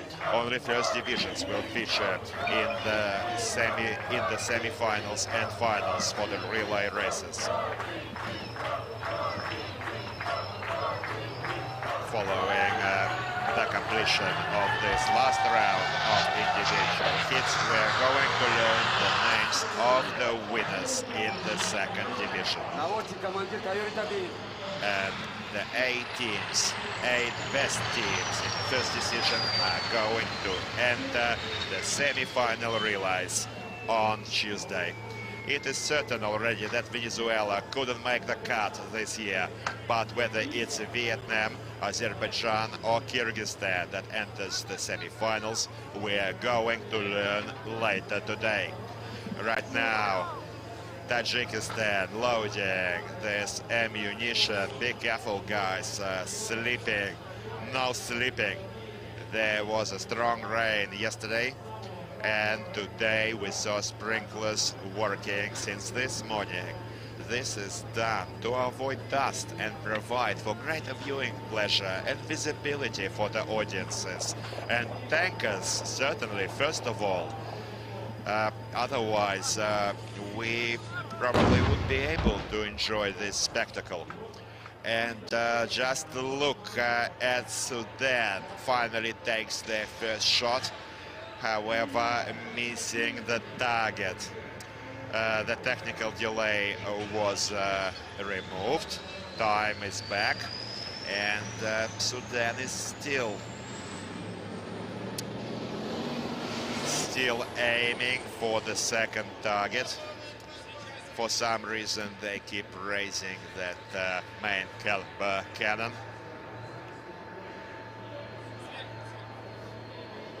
And now we're about to watch Tajikistan also standing in the next fire line, about to start their fire mission. Now this is getting exciting. Let's keep our fingers crossed for Tajikistan and Sudan both. Side by side, neck to neck. Sudan, second shot. The target proves too challenging for the team.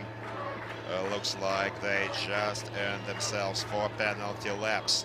2 penalty laps per miss. While Tajikistan is aiming at their targets, about to open fire at these tank targets. Now these are the premier targets in these individual hits. They are considered to be the most important, and hence the increased penalties 2 laps against 1 on the secondary machine gun targets. Muslim Aidarbekov is the gunner for Republic, and he's now certainly carefully aiming. All the Tajik fans are at the edge of their seats, and Sudan third. It's a miss. Unfortunately, it's a third miss. A bloodless engagement, and Sudan is back to the first lap. They just earned themselves 3 kilometers in penalties. And now first shot for Tajikistan. Also missing. Well, we certainly expect more from this team, giving us a very good performance in the first 2 crews. It went under. The coach is telling the tank commander over the radio. Let's hope the tank commander can correct his fire properly to achieve some hits. We want a hit now. Looks like it's also a miss. Now, what's going on with this second division clash? We certainly want to see some higher accuracy, some more targets hit in this first fire mission on a main caliber weapon, guys. Abkhazia is yet awaiting to start.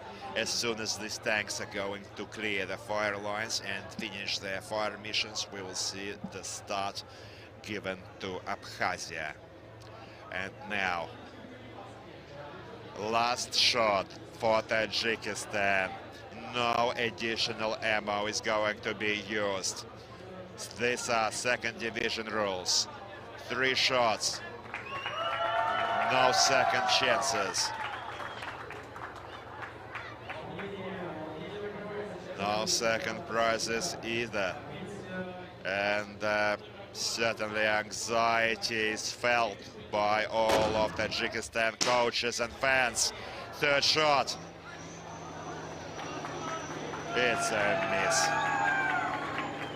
Well, looks like Tajikistan is going to join Sudan during this 3-kilometer penalty distance. Well, let's hope it doesn't turn into an endurance race beset by penalties, and we're yet to see some great targets hit. Right now, news just in, a decision was taken for Tajikistan to do 1 penalty lap, record this block the time of their first lap, and then multiply it by 6, just to save the time and effectively penalize the team for missing their targets in the last fire mission. Quite a fair decision, and back to Abkhazia, dancing around this restricted maneuvering obstacle. White flags indicate clean passage. Careful now. Well, flawless execution so far. While Sudan is racing in a long straight over the hill. This was Tajikistan's last fire mission. Let's carefully watch Sudan first to make sure that all of the rounds missed. And we were correct in calling this a bloodless fire mission. Well, Sudan certainly needs to keep on practicing. Some hard lessons and homework must be assigned for the next year's better performance. And now, Abkhazia loading up on ammunition, 125mm shells, 19 kilo per round, and another 10 for the charge. 29 in total. There's almost 100 kilograms of rounds quickly handed to his mechanic for loading. A replay. Just look at this. What a dangerous descent for Sudan into the anti-tank trench. Let's hope that everything went well, and certainly this was a dangerous approach of the trench by Sudan. Abkhazia stopping at the fire line, about to engage their 3 blue-colored targets.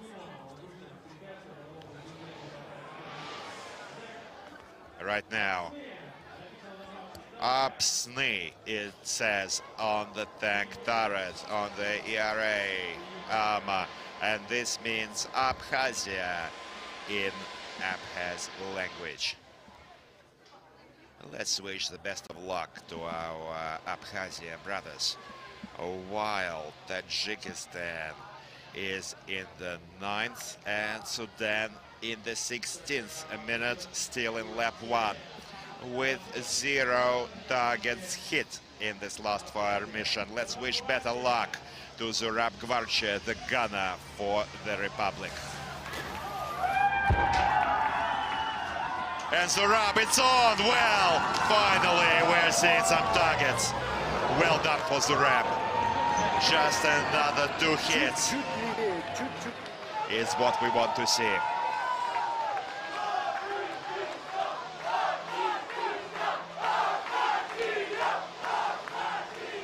Hurry. Time assigned for the 3 targets is 4 minutes in total. Low, let's hope that's enough. Sudan recorded 16 minutes and 57 seconds and second lap time. And now, well, it is really on for Abkhazia. Well done with the second target. Let's hope for the third. Hopefully, Zurab can back himself a perfect combo.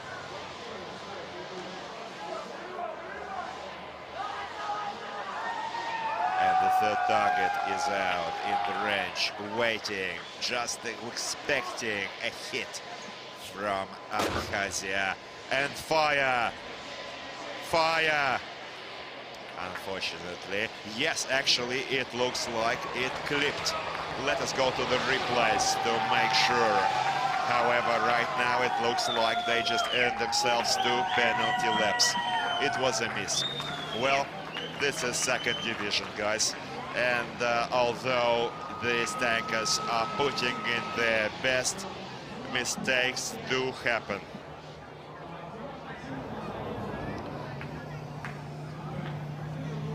Zurab,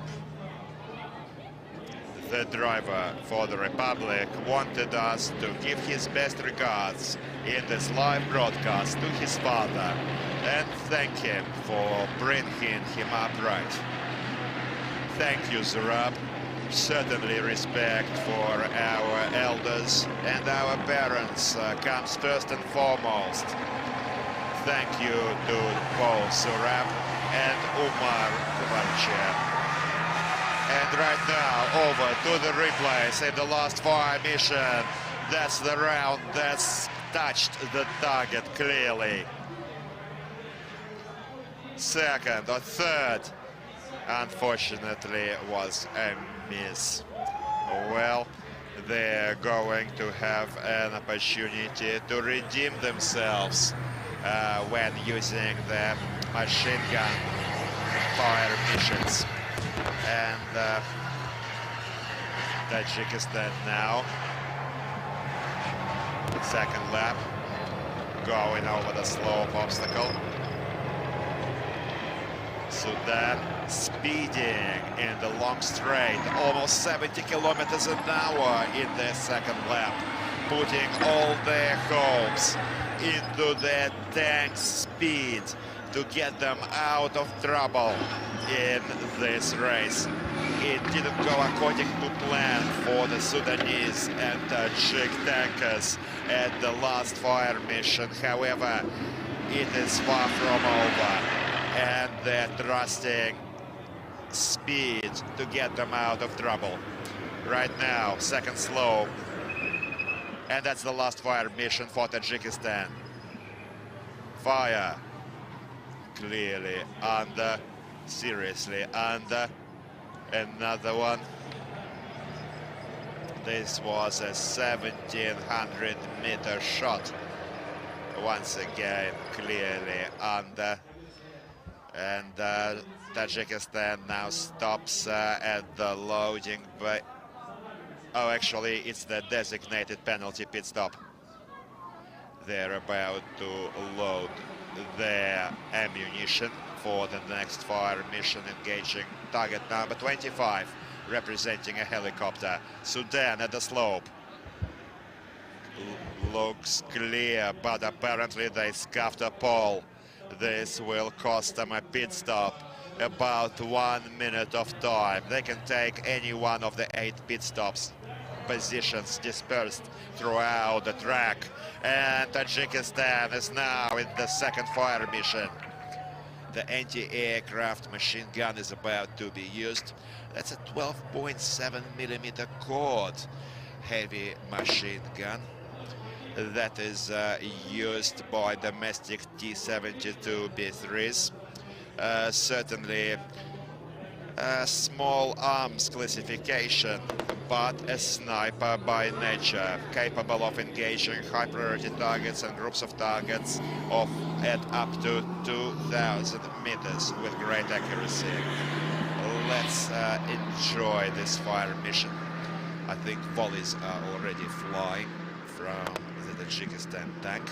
However, the target is still standing. A smoke flare indicates clean hits on the targets. It's quite a big target, just imagine. It reflects real life-size helicopter, low-flying helicopter. It is perfectly visible. And the only issue, the only question that remains is the skill of the gunner with his machine gun. Well, Tajikistan continues. Looks like they are unloaded with the target still standing, and the tank commander is reporting weapon unloaded and secure, and they're ready to move on, while Sudan is loading their first fire mission ammo.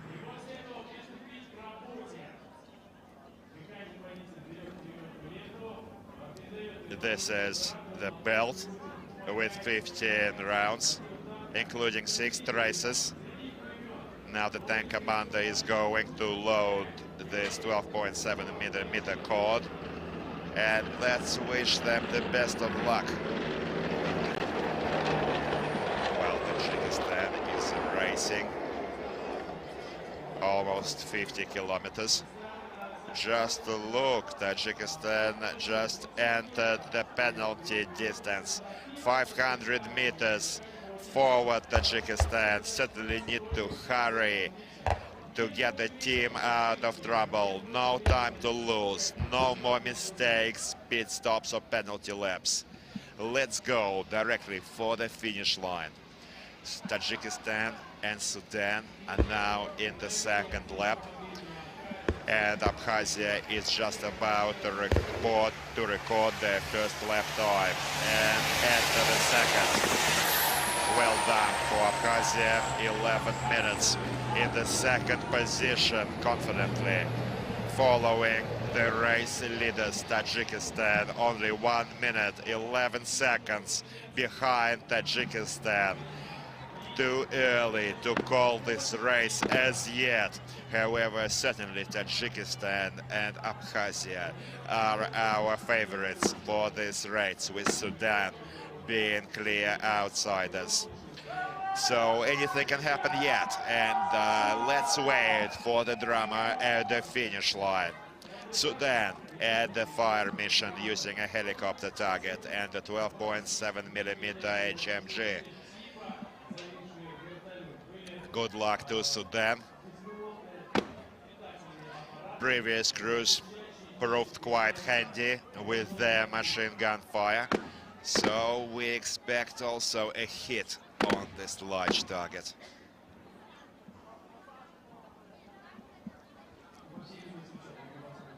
However, it looks like they're out.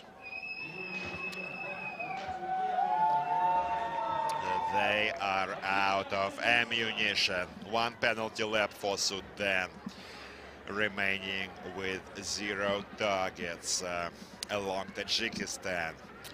Well, Abkhazia has given us some bright hits in this race, recording 2 out of 5 on the first 2 targets. Let's wish them yet better luck, while Tajikistan is racing across the water obstacle and continues along, almost completing the second lap. Just check the faces of Tajikistan coaches. Certainly looking grim and concerned. Mistakes were made and the drivers have to pay for it. That's what often happens with Tajikistan. Last year they took the second position, but that was owing to the labor of Tajik drivers, because certainly they had to pay for all of the mistakes with the fire missions. They were very fast on their feet, passing all of their obstacles flawlessly, and that's what we expect to see now with the driver for this third crew, Tajikistan. Restricted passage, no balls shall be knocked, not to waste any more valuable time for the team. White flags, clean passage, and now They're about to brave the anti-tank trench. White flags all over for Tajikistan, still remaining leaders, about a minute ahead of Abkhazia in this breathtaking race at this unique and thrilling tank biathlon individual hits last round. This is the penalty pit stop. Tajikistan is taken for breaching the slope.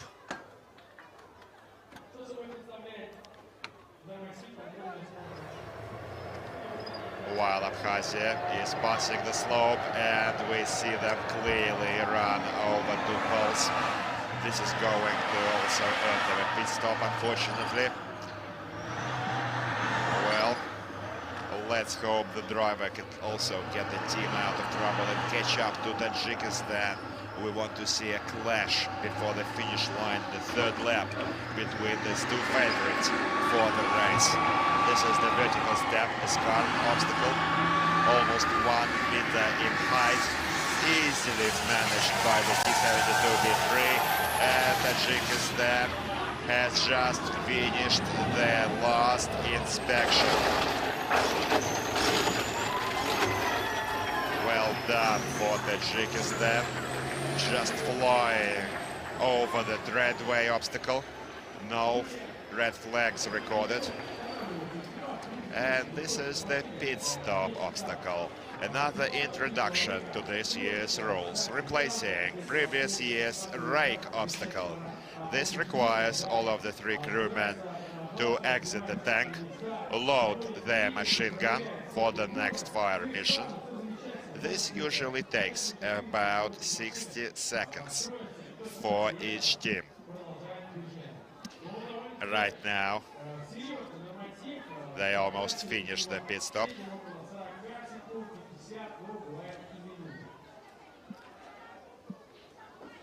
Sudan still racing in lap 2.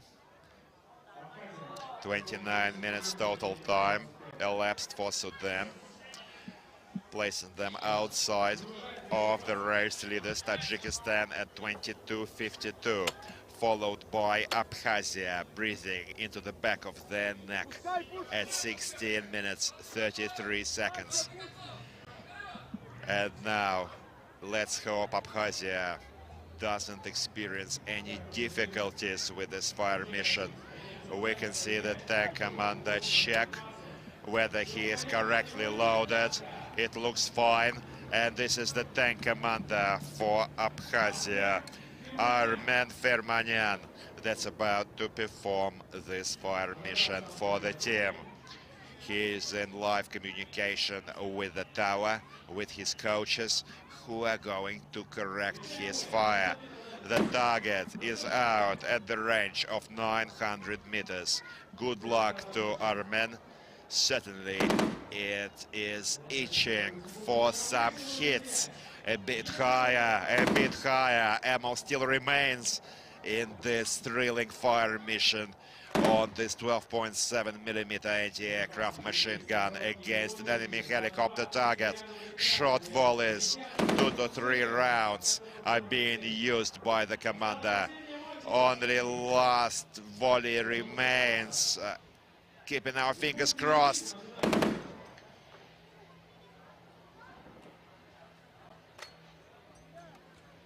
No. He unloads the empty belt. Unfortunately, he wasn't able to hit on this target. And the team is about to get back into lap 2 and run for lap 3. The next fire mission and the finish line. Now, Sudan is recording the second lap time at 33:21. Just check the last obstacle for Sudan. Very close. What a pity. What a pity.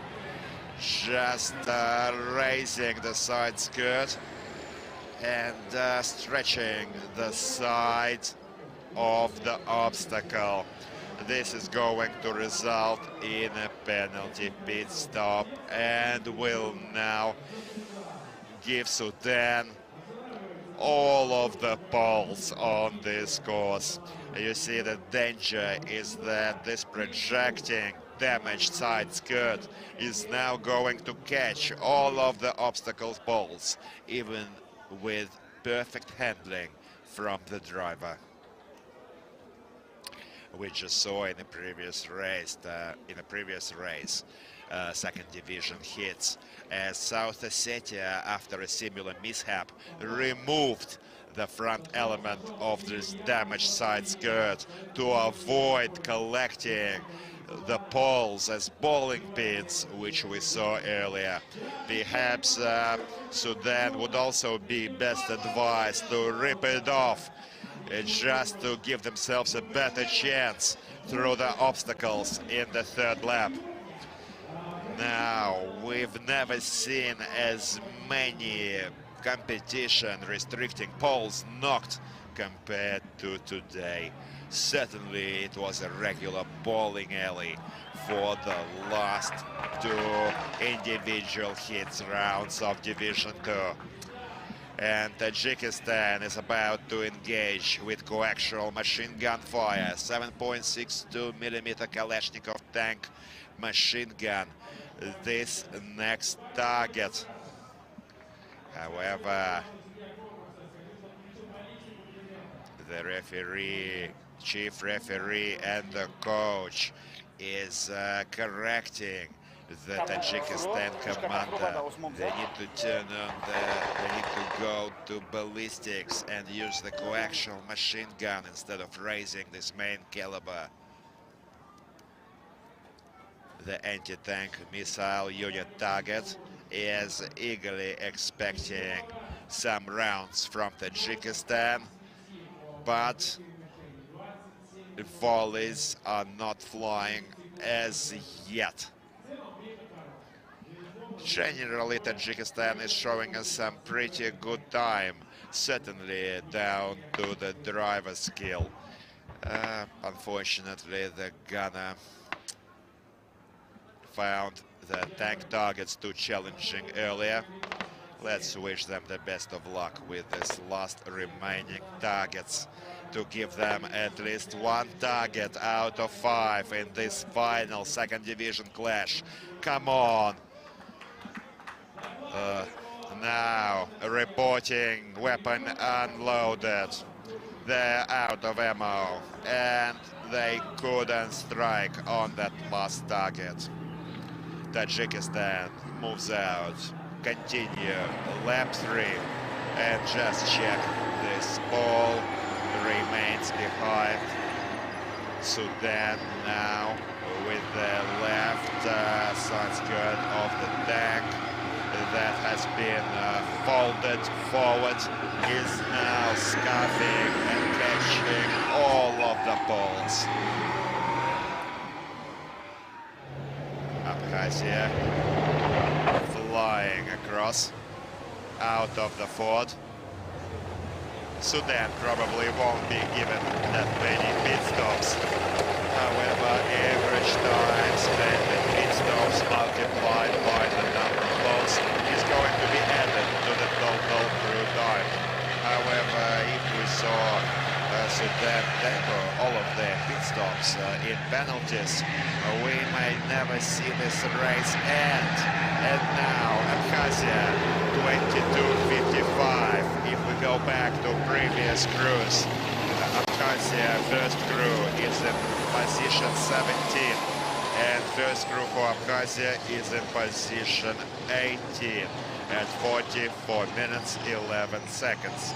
So this may yet be the best performance from Abkhazia. All of the passages through the obstacles are carefully color-coded for each team. Wrong tracks shall be avoided.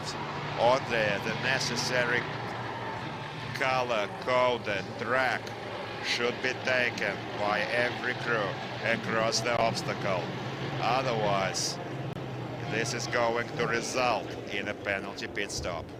However, clean passage indicated and Abkhazia is streaming to record their next lap time after the following obstacles. Careful now with the trench. This is Senior Lieutenant alias Amaba, 23-year-old, a graduate of the Far East Combined Arms Armed Forces College at Blagoveshchensk. His third year at the tank biathlon, certainly an experienced tank biathlon veteran.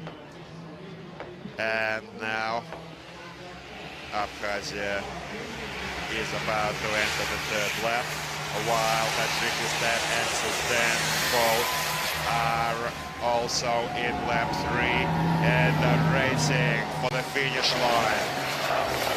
The drivers are on top of their game today. Let's keep our fingers crossed for Tajikistan and Abkhazia, who is going to remain leader for this race.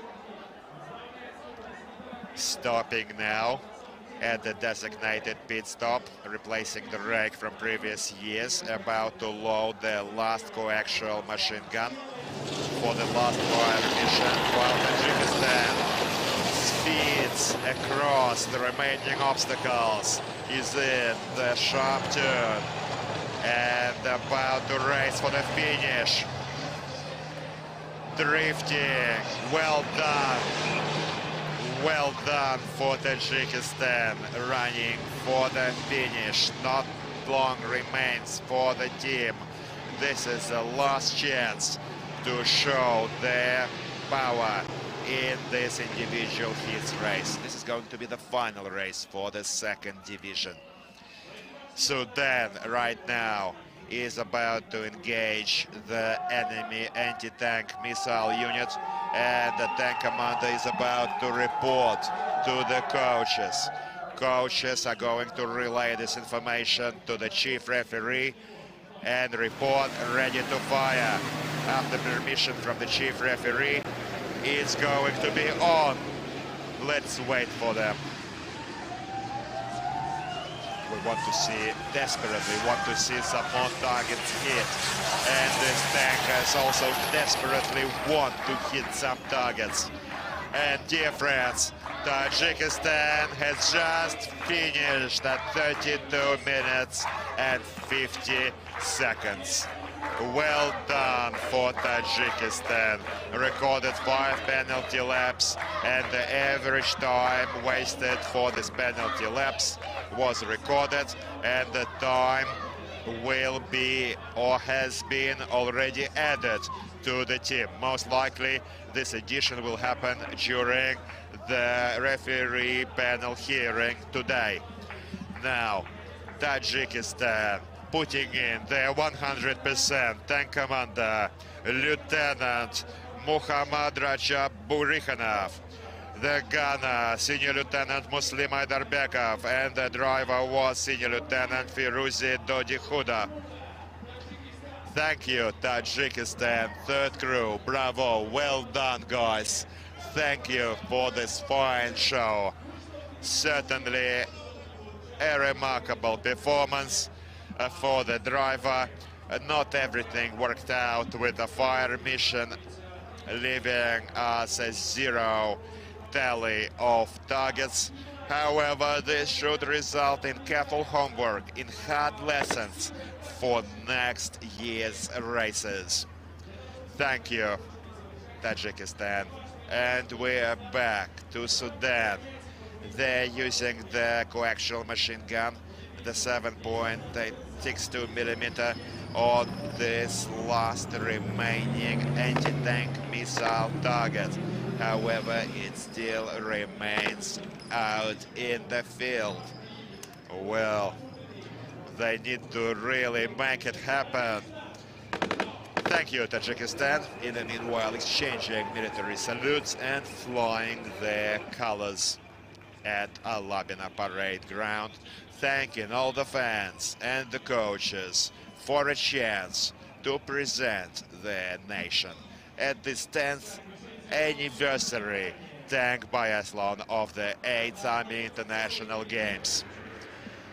Sudan has spent a long time in this firing line already. Let's go to Major General Kirill Kulakov, the chief referee, for a clarification on the status of this fire mission.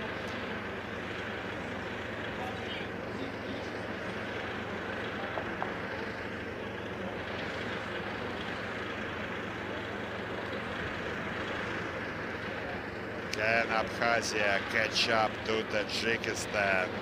Only minutes separate the two teams. Abkhazia is also about to finish the race.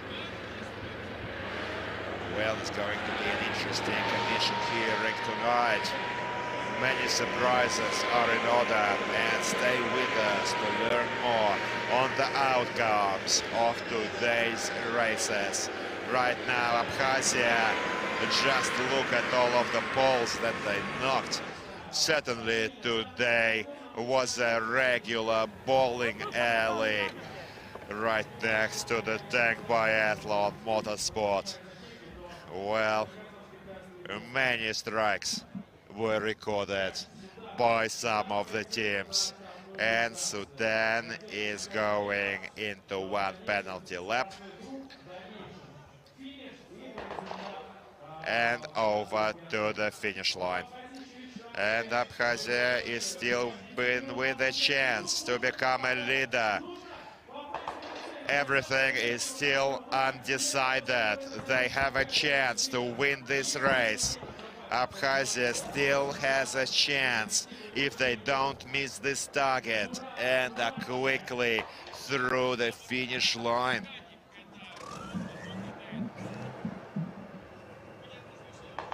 Zurab Kvarcha, a lot is resting on his shoulders right now. Let's keep our fingers crossed for this gunner for the Republic. Less time, little time remains. They're behind Tajikistan by 90 seconds. Less now. It's looking less and less likely that Abkhazia can steal the show.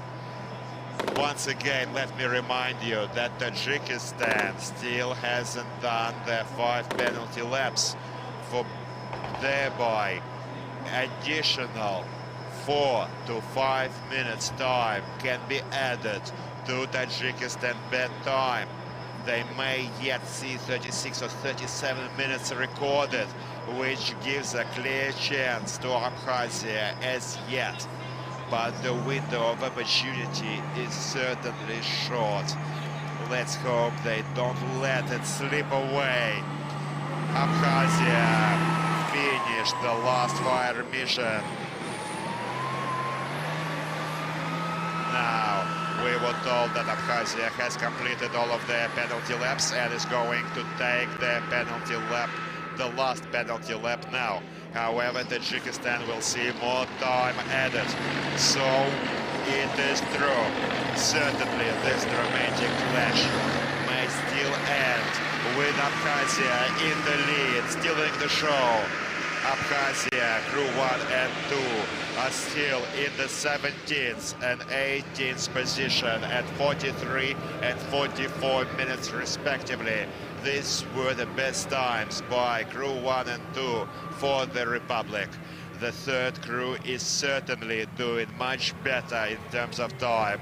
And if they can make the penalty lap quickly and race for the finish within the next 3 minutes, they are in with a chance.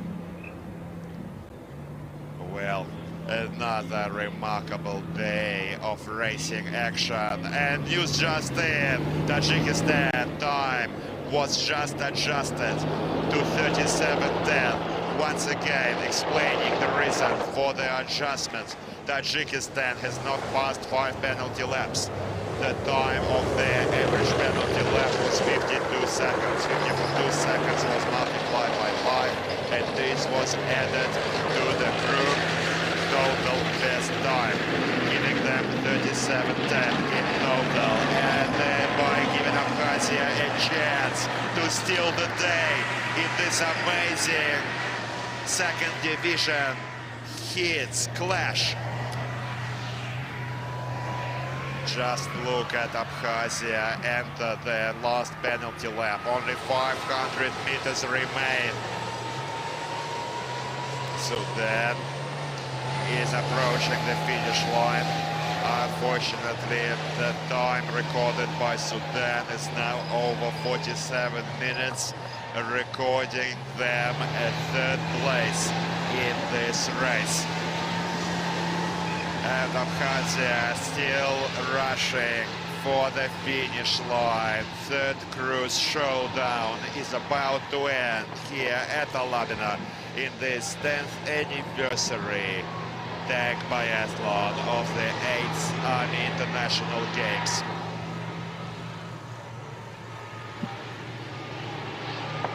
More balls are being knocked as they run across. Sudan almost ending their performance in the second division for the year. This restricted passage obstacle is becoming less and less restricted due to the poles being bowled over. And careful now, they're about to rip off that skirt finally. Oh no. And the tank is knocked out of the trench. They are stuck, selecting the wrong gear to escape this last obstacle for Sudan. So close to the finish line, and yet so far. We hope we won't see a tow truck out today. Gas, and they're out, out. But no, they're rolling back into the trench. Certainly a trap. Sudanese were caught in a trap right before the finish line, while Abkhazia is still racing, almost making 50 kilometers an hour, striving to make the first place. They only have 1 minute difference to the best time, 37:10 Tajikistan, 36:23, only 40 seconds remain, and they are racing, very little remains. Let's keep our fingers crossed for Abkhazia in this amazing, dramatic showdown. Certainly, these tankers are the real modern-day gladiators. As Sudan is finally out of the trench, they're also going to make the finish as Abkhazia is chasing them down. They're not about to give up. They're not about to surrender or hold back. They want this first position. Just a few more obstacles remain for the team. Now into the anti-tank trench, but they're losing. Unfortunately, Tajikistan proved too good, denying Abkhazia the first position. Abkhazia in the second, Sudan in the third, and Tajikistan is our winner of this individual hits race. We'd like to thank all of the crews, all of the coaches, and all of the audiences. Thank you for coming here. Thank you for your brilliant performances, and thank you for your support. Now, reintroducing the team for Sudan. Tank Commander Private Muhammad Fadlallah Tahir Rahma, Ghana Abdallah Tahir Muhammad Abdallah, and Sergeant Al-Tahir Abdul Hassan Mohammed was the driver. Third crew for Sudan. Thank you for this performance. And this is the end, almost the end at this individual race. We all remember 2019 when Sudan lost the track, got detracked, and almost at the finish line as well. However, today we didn't see any serious technical problems, making for a fast race. And 38 minutes and 46 45 seconds is the second position time for Abkhazia, ending its performance in 2022 in this individual hits Division 2. Thank you to the coaches and thank you to the crews. No tears should be shed. All of the results certainly come down to the crews putting in their best and reintroducing the team for Republic of Abkhazia. Cadet Armen Permanyan, tank commander. Ghana, Senior Lieutenant Alas Amaba. Driver Alas Amaba. And Ghana, Lieutenant Zurab Kvarchia. Thank you, dear friends. Thank you for this fine show. You struck some targets today, certainly making us happy. Thank you to all the audiences, online and offline, at Zvezda, the Star TV channel, and the website of the Ministry of Defense, Russian Federation, mil.ru, YouTube, RuTube, online audiences, and the audiences here at the stands at Alabina. This was your all-time host of the Tank Biathlon, Nikolai Fedorov, and co-hosting for the English-speaking audiences was Dmitry Kulinsky. Let's keep our fingers crossed for the relay races on Tuesday and Wednesday, and then the storm of the grand final on the 27th at the 10th anniversary Tank Biathlon of the 8th Army International Games. Now to the rankings: Sudan third, Abkhazia second, and Tajikistan first at 37-10. Individual hits are now over. Congratulations to all of the crews and the coaches. The Tank Biathlon is over for the second division. The first division continues into the semi-finals and the finals with the relay races. And second division teams are going to remain here until the end of the contest. They're going to attend the rewards ceremony, where we will see the best crews and the winners rewarded to take their rightful places in the Tank Biathlon Hall of Fame. Now over to the preliminary rankings for Division 2. These times may slightly be adjusted after the international panel hearing. However, Myanmar continues to remain in the lead. No one was able to shake them from the top spot in the position. And the outsiders this year are Zimbabwe and Sudan in the last 5 positions. Armenia saw disqualification for the third crew. Mistakes were made. We all remember yesterday's clash and drifts performed by Armenia driver. For some reason they also left the track later, going cross-country, and this made for a memorable performance, certainly. However, it is best to be avoided in the future clashes. Now Sudan in the third position. The highlights of this amazing race. Not everything went according to plan, but Sudan never gives up, never holds back, never surrenders, and certainly worthy of respect. Every year they take on these hard lessons, this experience, and improve relentlessly. Some obstacles unfortunately were found. The tank was slightly damaged, but it will be fine. This was just a false side skirt. However, this certainly cost the team valuable seconds. Most valuable seconds were wasted, putting them in the third position in this clash. In the second place, Abkhazia. The closest brothers and neighbors, owing to the support of Abkhazia supporters, the team performed well. The crew showed us best time for the team. in this third group performance. Some fire accuracy was seen on targets, tag targets number 12. We also saw some mistakes made at the obstacles. However, there wasn't a critical number of mistakes, giving Abkhazia a clear second position in this amazing, adrenaline-fueled, thrilling racing action. Flying the national colors now across Almaty. And over to the winners of this final second division clash, Tajikistan.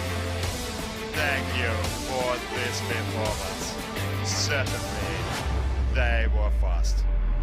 Well, a lot of work remains in terms of targets and fire accuracy.